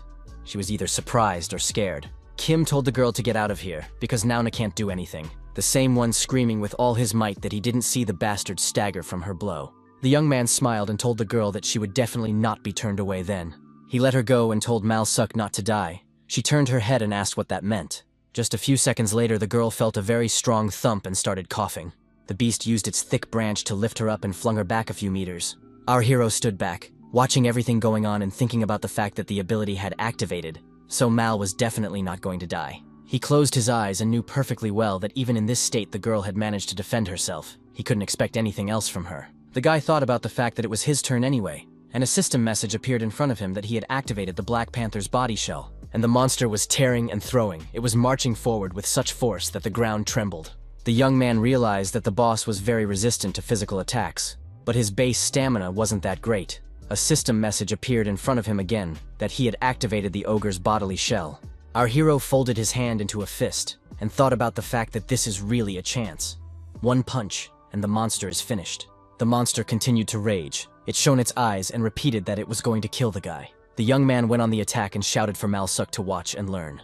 Near the monster itself, he stopped and said that that punch should have looked like this. Our hero shouted that it was a heavenly strike, and struck the opponent with all his might, and this strike was also called the Iron King strike. And from the monster, small pieces of trunk, dirt, and dust flew in different directions.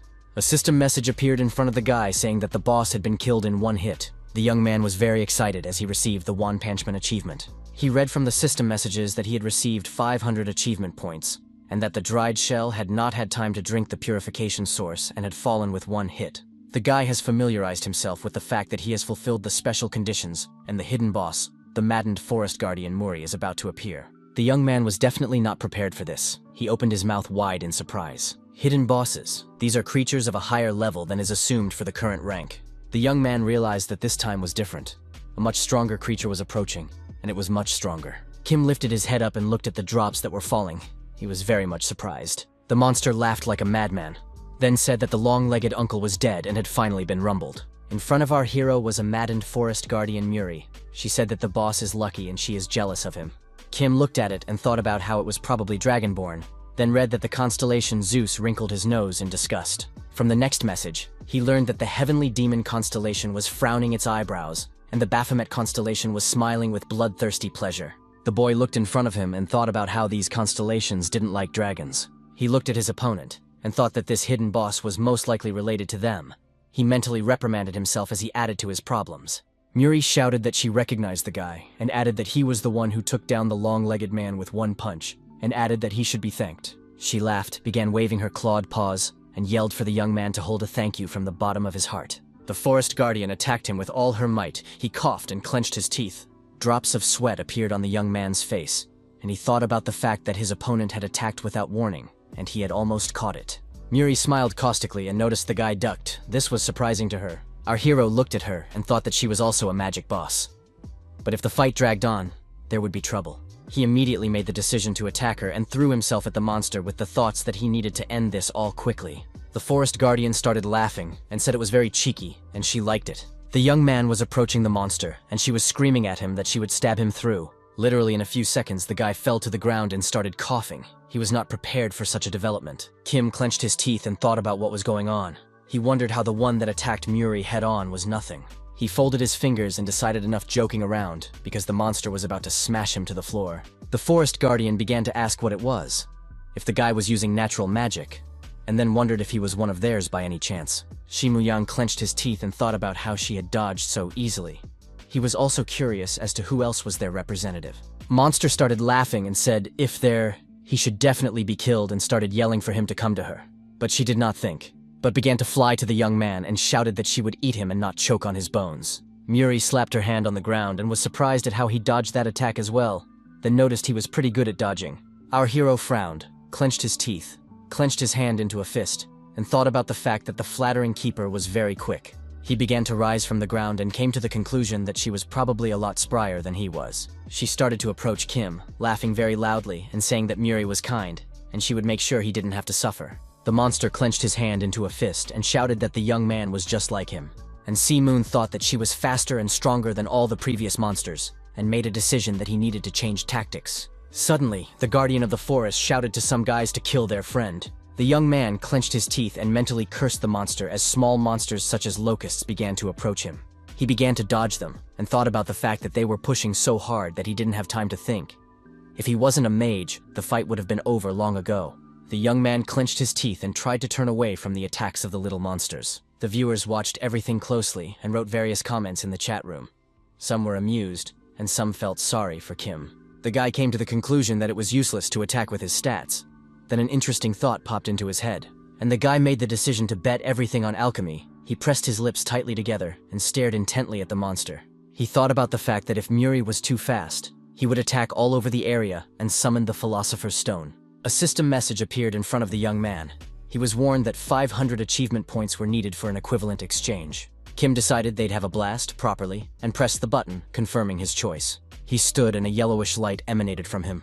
The little monsters didn't stand a chance. The forest guardian, who was watching everything that was happening, was very much surprised. Then she said she was tickled and asked if it was lightning, and then remarked that Sea Moon shouldn't have that skill. She said with disappointment in her voice that the guy wasn't theirs, and our hero asked with a smile if she was just now realizing it. Muri started laughing and then screamed that he had tricked her. She repeated this over and over again. The forest guardian rushed to the young man, screaming for him to die now. He pointed a huge golden weapon at her and spoke his line. The beast screamed as if furious. It hardened its huge, sharp teeth. From the outside, the monster seemed to be electrocuted from all sides, Muri shaking like a leaf in the wind. She started talking in scraps so the guy wouldn't think she was going to die from this. Our hero cheered, a smile on his face, and the forest guardian asked if he thought she was going to die, then added that she had one last card left. But the young man used the heavenly demon divine technique called lightning. A system message appeared in front of the guy, alerting him that he had completed the hidden achievement victory over a hidden boss, and from the second one he read that he had done everything alone. The young man then read that the constellation of Zeus gaped, as he didn't think his lightning bolts could lead to such a thing, and the constellation of the sky demon noticed that they were in on it. Kim read that Baphomet constellation, screaming, then everything was colorful and annoying. Mal Suk, who had been watching, opened her eyes wide with surprise and said it was crazy. She watched the young man and noticed that he was just crazy. She also wondered if the guy had a silver rank. Her hands were shaking, and the girl thought about the whole attack being magical, but her heavenly killing instinct told her it wasn't magic. She frowned and concluded it was a technique. She was also curious if she could replicate it. Mal Suk was well aware of being branded and fined in the arena, but still, she was able to hold on and make it to silver and all because of her ability to mimic. There were a huge number of players stronger than her, but she watched them closely. Mal Suk watched not only their actions, but also their technique and breathing, and then imitated. This time she was watching our hero, but she knew perfectly well that it was impossible to repeat it. The girl held her head, closed her eyes, and thought about how she was going to communicate with him now. She remembered perfectly well that she had said some nasty things, and now the end of her reputation. Suk thought the guy would deal with her now, but Kim walked over to her and looked at the girl carefully. She was mentally prepared for the proceedings, but the young man held out a vial of greenish liquid to her. Mal looked at it in surprise. The young man apologized and asked if Then was sick and offered to drink a potion, all of which surprised the girl. Kim said it couldn't have been otherwise then and asked if she understood that, and then told her to drink and let it go. She tilted her head and wondered if that was all he wanted to tell her and added that she couldn't believe it. The guy looked at the girl in surprise and asked what she even meant. Mal screamed that Sea Moon had called her crazy and an idiot, telling her to go home if she was going to play. The guy took a deep breath, then exhaled and laughed with relief and noticed that she meant it. Then he said it was all because of her peculiarity, and added that he realized he couldn't have it any other way. The girl wondered why the young man was acting so friendly. She felt uneasy. She looked at the young man and thought he was acting as if they had known each other for a long time. What was also surprising to Mal was that she wasn't completely disgusted by it, a small shiver running through her body. She opened the potion vial, mentally cursed, started drinking, and thought the guy wasn't so bad. Then the girl asked our hero if she could ask him one question. She wiped her mouth and asked if Kim knew her, and the young man wasn't ready to hear Suk ask that question. The girl frowned and remarked that she hadn't told anyone about her peculiarity, but it was as if he knew. Kim smiled and thought about how Suk was always so perceptive. He wondered if she had figured it out, and he didn't know she would ask. The guy thought about coming up with something and then stated that it was his features too. She wondered if there were any that allowed her to recognize the abilities of others. The young man noticed that it was something like that and informed Suk that she had figured him out. The girl put her hands on her hips and asked why he still hadn't come out since the fight was already over, and told Simwong to go get the awards. A system window appeared in front of the young man, and he noticed that he still had one more thing to do. Mal Suk stared intently at the system message that appeared in front of her and asked what it was. She read that Grok Kim Si Moon had sent her a friend request. The girl was very much surprised. The guy smiled and noticed she wanted to know about his technique as he threw a punch and broke through the shell. The pretty girl blushed and screamed how the young man knew all this. She was quite confused. The young man told her to accept the request and promised to tell her everything. The girl clarified if he was telling the truth. The young man replied that it wasn't him but his mentor who would report everything. Suk was all very surprised by this. Kim told the girl not to worry and remarked that his mentor was very strong, and again asked that she add him as a friend. Mal smiled broadly and said she would add to that in a moment, then asked if the mentor was really stronger. A system message appeared in front of our hero that the Heavenly Demon constellation was shaking its head, because the arena system would not allow it, and would have to meet in person. The guy got really upset. He looked in front of him and thought about why it was necessary to meet in person. From the next message, he learned that this was not an official arena. Connecting with patrons outside the rules required a cost. It was a pity to waste effort. Moon began to smile after reading it, and thought about the fact that there was such a prohibition there. It came out who used to meet constellations did it at their expense, and he got new information. The girl, on the other hand, shouted that she had accepted the request and demanded that the young man tell her everything quickly. The young man went ahead and waved his hand and said that he would send contacts later, and for her to come in person. Suk was really pissed off by this. Kim turned his head, smiled, and calmly said he couldn't explain it any other way, and the girl yelled that he was making fun of her. A message appeared in front of the guy saying that he had successfully completed the Evergreen Thicket Arena and had single-handedly defeated the boss in a 5-person mission. Shiemun was at home. He reached out and read that the rewards were increased according to the contribution. He had increased the level by 8, and the level of the Philosopher's Stone by 6. He stared intently in front of him, smiling and thinking about what was about to fall out. A system message appeared in front of him saying that he had obtained a spring from the center of the Evergreen Thicket, and there was an additional reward for defeating the stealthy boss. And the young man received a fragment of the defiled seed. This information he learned from the alert. The young man was very surprised as he couldn't figure out what it was and made the decision to check it out. Messages appeared in front of Kim again. From them he learned that he was getting the sacred branding feature. Our hero opened his mouth wide in surprise, his eyes burning and his pupils becoming like dots. He knew that this was Si-hyuk's third characteristic. He wondered why he had gotten it. After all, it was very surprising. The guy lifted his head up, took a deep breath, then exhaled and repeated the name of the feature. It was then repeated by the Philosopher's Stone, and then shouted what the damn bastards were up to. Si-moon, on the other hand, grabbed his head. Drops of sweat appeared on the guy's face, and he asked the stone if he knew anything. He replied that he wasn't familiar with the details, but since the young man had been given the sacred brand, he was sure they were up to something. Kim said he could feel it, and remarked that, as far as he knows, branding is a unique ability. It must be one for the whole world. Philosopher's Stone said, "That's right, but can't tell everything due to limitations." Our hero thought about the fact that he expected to be restricted, but instead he was given another ability and a unique one at that. He smiled and thought about the fact that the arena wanted him to fight Si-hyuk. But after all, that sounds like nonsense, and decided to think about it later. And made the decision to disassemble the rewards, learned that the remaining points were invested in the power of transmutation. From the system message, he recognized the characteristics of the tainted seed fragment. He wondered if this was the reward for the hidden boss, because it was kind of poor, and the Philosopher's Stone noticed that someone had messed it up on purpose. The boy began to examine it, and came to the conclusion that it had been destroyed on purpose. The stone said it was an unusual seed, and he guessed what force had destroyed it. The young man asked what kind, and the Philosopher's Stone replied that the dragons it was used with great power, destroying everything in its path. The young man thought that dragon power was like magic, but only used by dragons. He put his hand on his chest and talked about seeing why he was messed up. The Philosopher's Stone replied that it looked like the family had been influenced in various ways, but luckily, alchemy was among them. The guy remarked that was great and suggested he do it. The rock said he could count on him.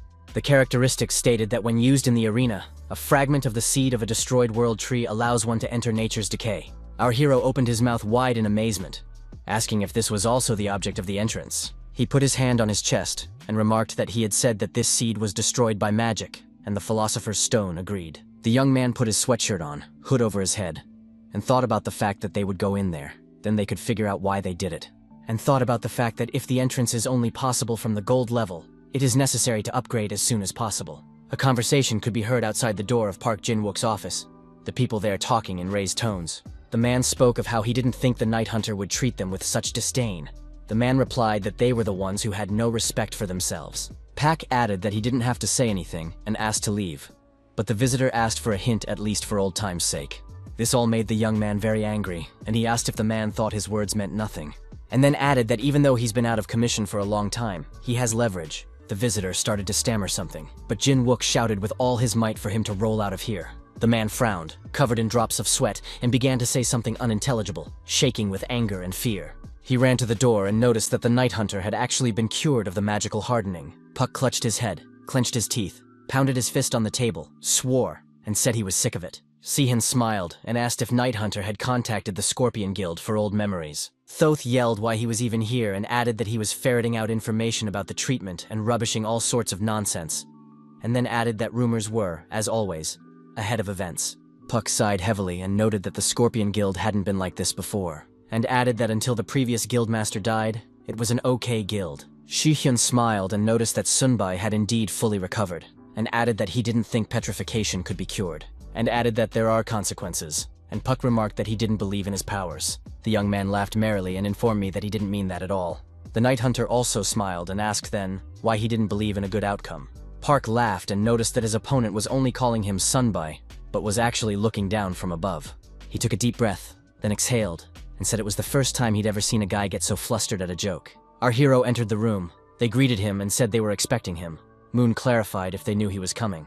Jinwook replied in the affirmative and added that if their VVIP is moving, they will dig up the earth and find out. And the young man clarified since when he became a VVIP. The Night Hunter laughed and replied that the guy was not a client but a partner, poured coffee, and added that they were honored. The young man smiled and asked if Puck remembered what they had agreed on last time. The man smiled and replied that he had memorized everything by heart, but suddenly his expression changed. He saw our hero's inventory, began to scrutinize it, and then asked if that was it. Puck then asked Moon if he had time to create so much. The latter replied that it didn't take long to assemble. He smiled and added that the main thing is a couple of hemorrhoidal ingredients that require fine-tuning. Night Hunter frowned, gritted his teeth, and thought about how the silver rank could clean materials. After all, it was platinum level and above. He knew full well what a hassle it was, but considering he was showing top skill on the air, that meant Kim's purification was God's level as well. Those were Puck's thoughts. Our hero held out his hand to the man and asked him, as they had previously agreed, to sell it on the black market. He said that he would do everything and that he could charge a hefty price. And then he said that he had one thing in mind and added that he had recovered thanks to his medicine. Our hero's eyes lit up and he asked the Night Hunter if he wanted to know where he got it. Puck smiled, drops of sweat on his face, and he noticed that his opponent was guessing, and added that there was no shortage of visitors. Everyone wanted to know where the cure came from. Moon lowered his head and remarked that treating the incurable was cool, and added that it was expected that people would pop. The young man heard Saihek say that he could help and checked with him to see if he was serious. He said he would let everyone know that he was the one who gave him the medicine, and after that, everyone would back off. And the guy remarked that he was setting himself up for a hit like that.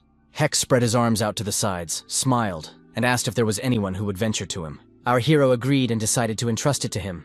The latter laughed and told the young man to relax. After all, he had suggested everything himself. And then he added that he wanted to offer him this as well, and various implements appeared on the table. The young man scrutinized it and thought about the fact that there was fairy pollen, snake mushroom root, and a mysterious polyhedron. Moon's mouth drooled and he noticed that it was all pulling in millions, and Heck asked if that wasn't a bad thank you. The guy told him he was just gold. A gray-haired man spoke on the phone about what he knew about the recent noise and added that it was the subject of an opponent. It was Lee Soon-chul who said to sort it out themselves. At least disguise it as an assassination. At least stage an accident. And then just send a shipment of finished goods. He turned off his phone and angrily threw it against the wall and said that a fucking awakened man had decided he was a god. And then added that it was because of Chinese people like that they were suffering. Yu walked into his office and remarked that heads could fly for such remarks. Lee soon asked the girl why she suddenly appeared and added that she was usually unreachable. She clarified with him if he understood that. The man said dogs stay dogs. One little thing you can't settle, and yet you call yourself a granddaughter. He wanted to add something else, but the girl threw some papers on the table in front of him. Chul immediately began to study them, and Yu said whatever he did there, not to use the name of the Sung Sam Guild for double contracts and shenanigans again. She put her hands at her sides and minted that Sung Sam, this was her guild, and Lee soon asked her granddaughter if she knew that Sea Moon possessed special powers. He replied that he wasn't, because after that incident he was magically helpless. The man calmly replied that he was, but rumors had reached him, and that meant things had changed. Cho looked intently in front of him and wondered if the guy was really cured. The girl said that everyone said it was true. The man asked if she was joking, and Yu wondered why he was suddenly curious about Moon. But she knew she shouldn't let the old man near her brother.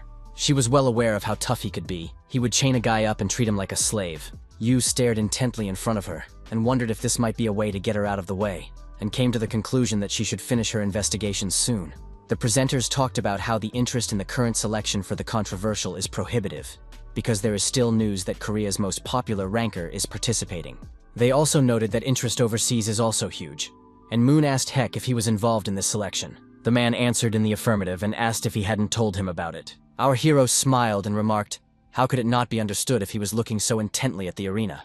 Hyuk reached out and replied that at first, he wasn't interested in all this, but Yu Jung had prepared everything in advance, although what else was there to expect from this vixen? He started to yawn and said that Moon knew he wasn't in the guild, unlike her. Suddenly, the young man stood up abruptly and called his opponent by name. The latter was very much surprised, and the young man inquired if he had placed bets, a question that surprised Heck very much. He scratched his head, smiled, and replied that there was nothing to hide from Moon, and then asked how he would know everything thoroughly, even though he wasn't telling anything. And then he said that he thought about other matches, and decided to make a small bet on his own. And our hero noticed that the guy pretended to be lazy, and quietly pulled it off. The young man looked intently at Heck and asked what he ended up betting on.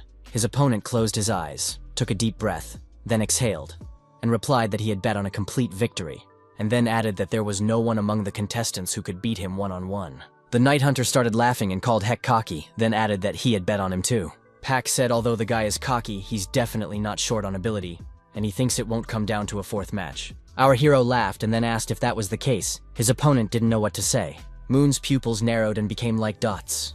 He smiled and said he had a different opinion on the matter. On selection day, the young men were talking about how the crowd was yelling.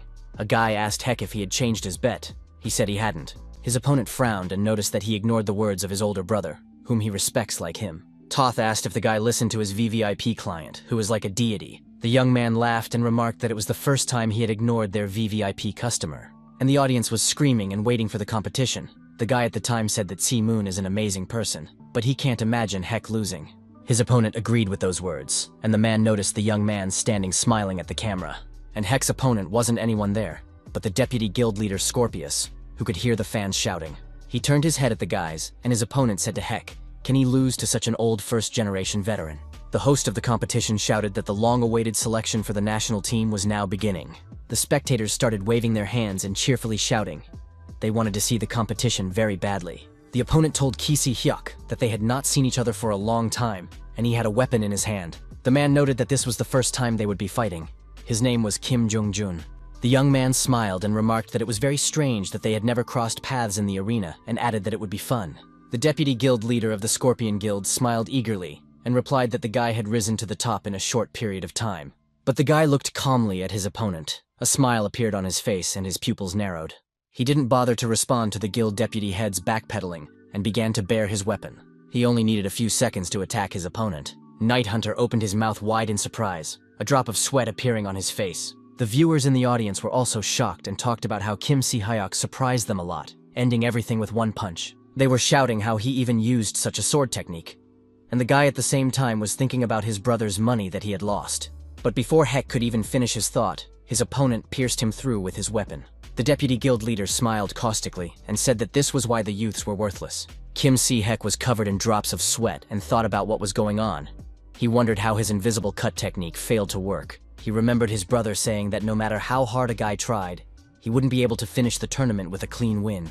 The young man remembered how Moon had stated that he would lose the first fight, and that was impossible for a player. The deputy head of the Scorpion Guild stood and looked at the defeated Heck. The hall became quiet. Some of the audience closed their eyes, some their mouths, some had drops on their faces. They were shocked.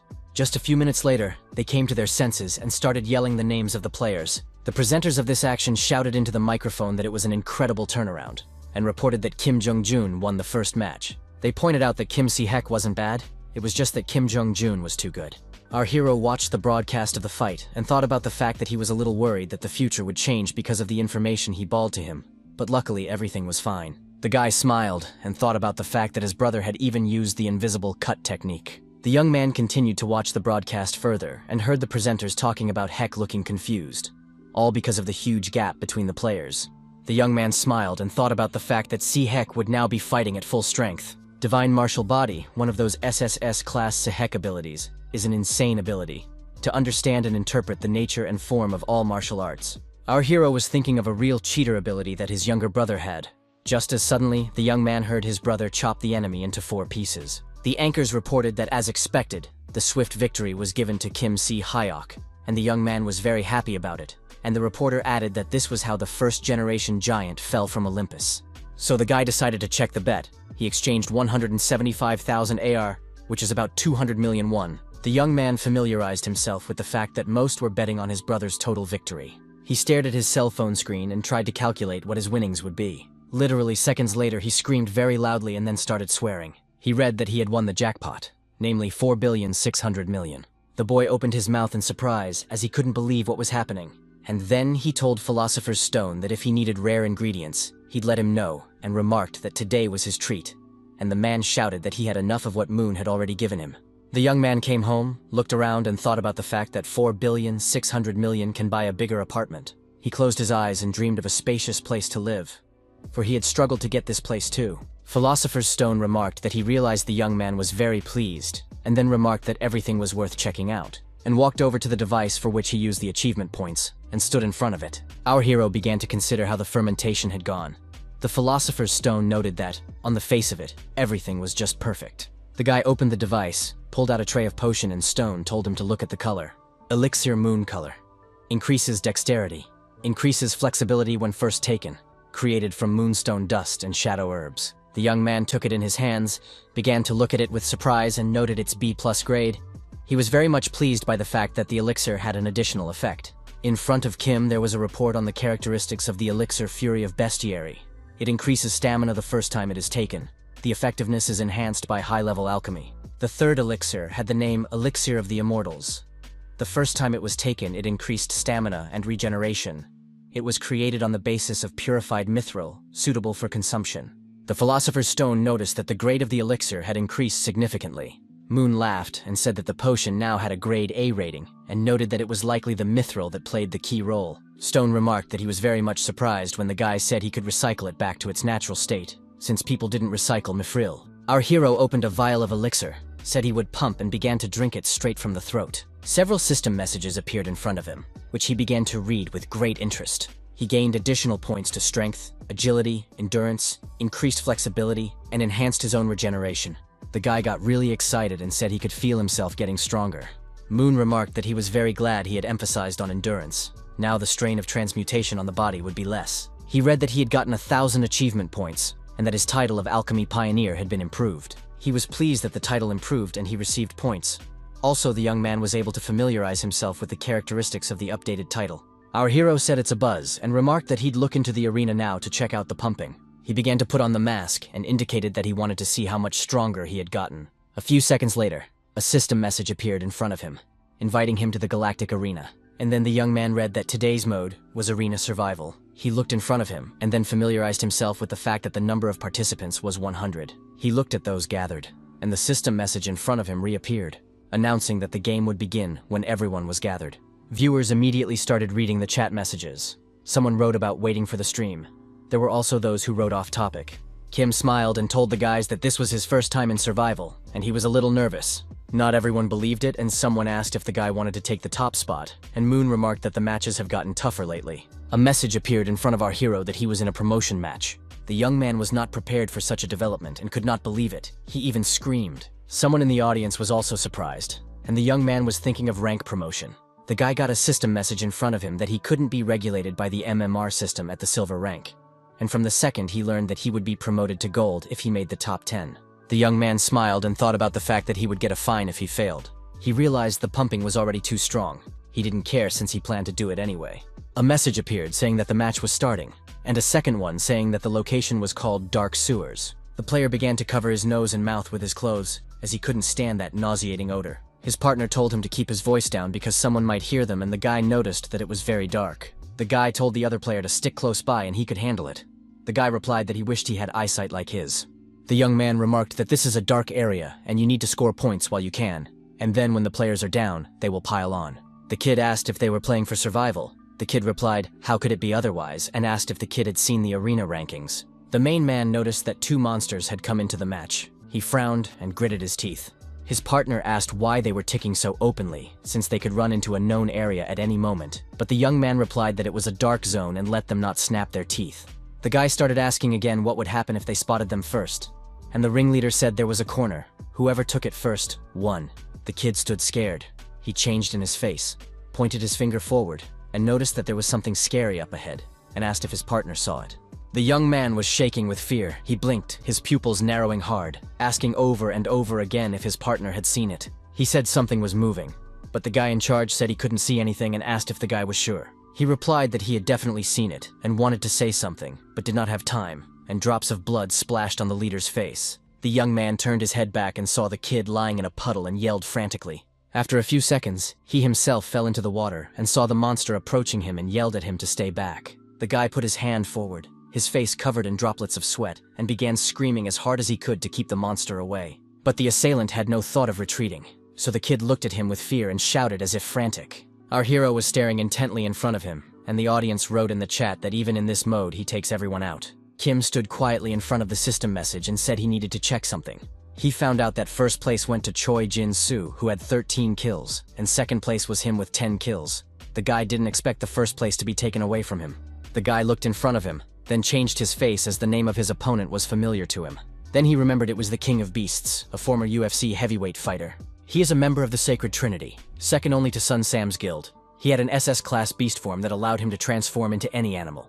The young man thought about the fact that back then he was still a silver rank, although he also had a slow start. But even then, his physical strength was below level.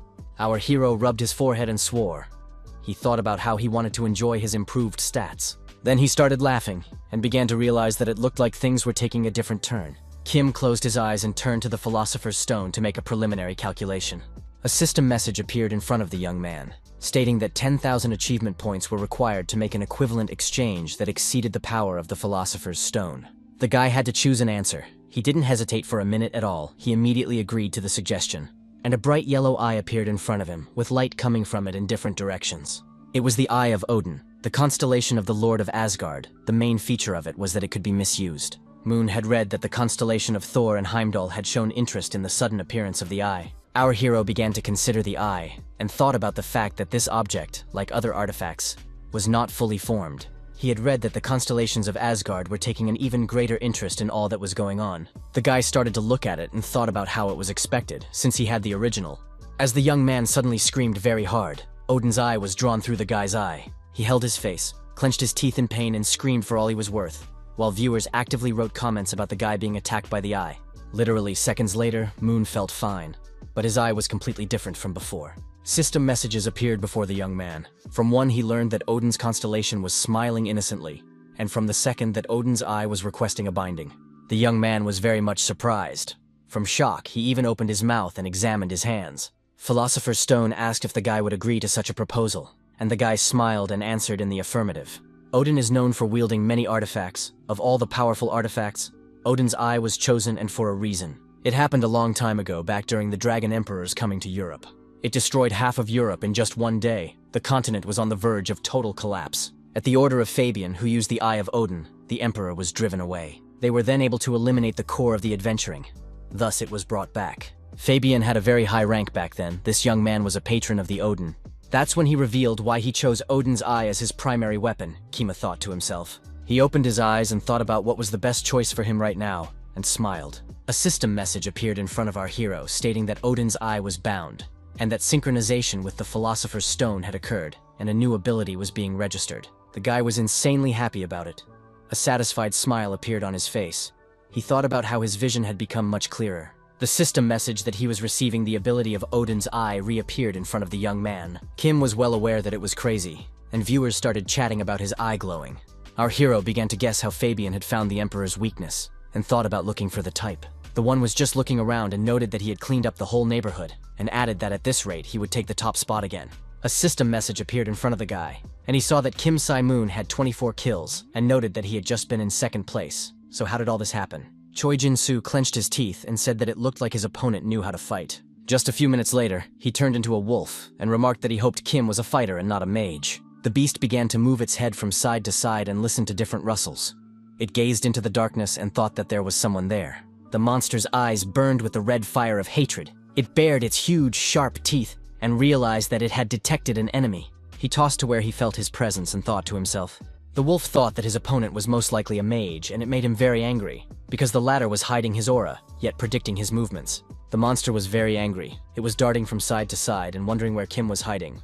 It rejoiced greatly as it saw the silhouette of a young man there in the distance. With cries of lousy, ratty wolf began to approach our hero.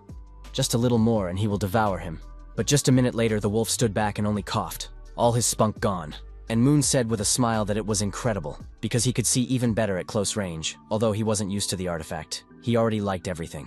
The wolf wondered what it was that the enemy was completely reading his movements.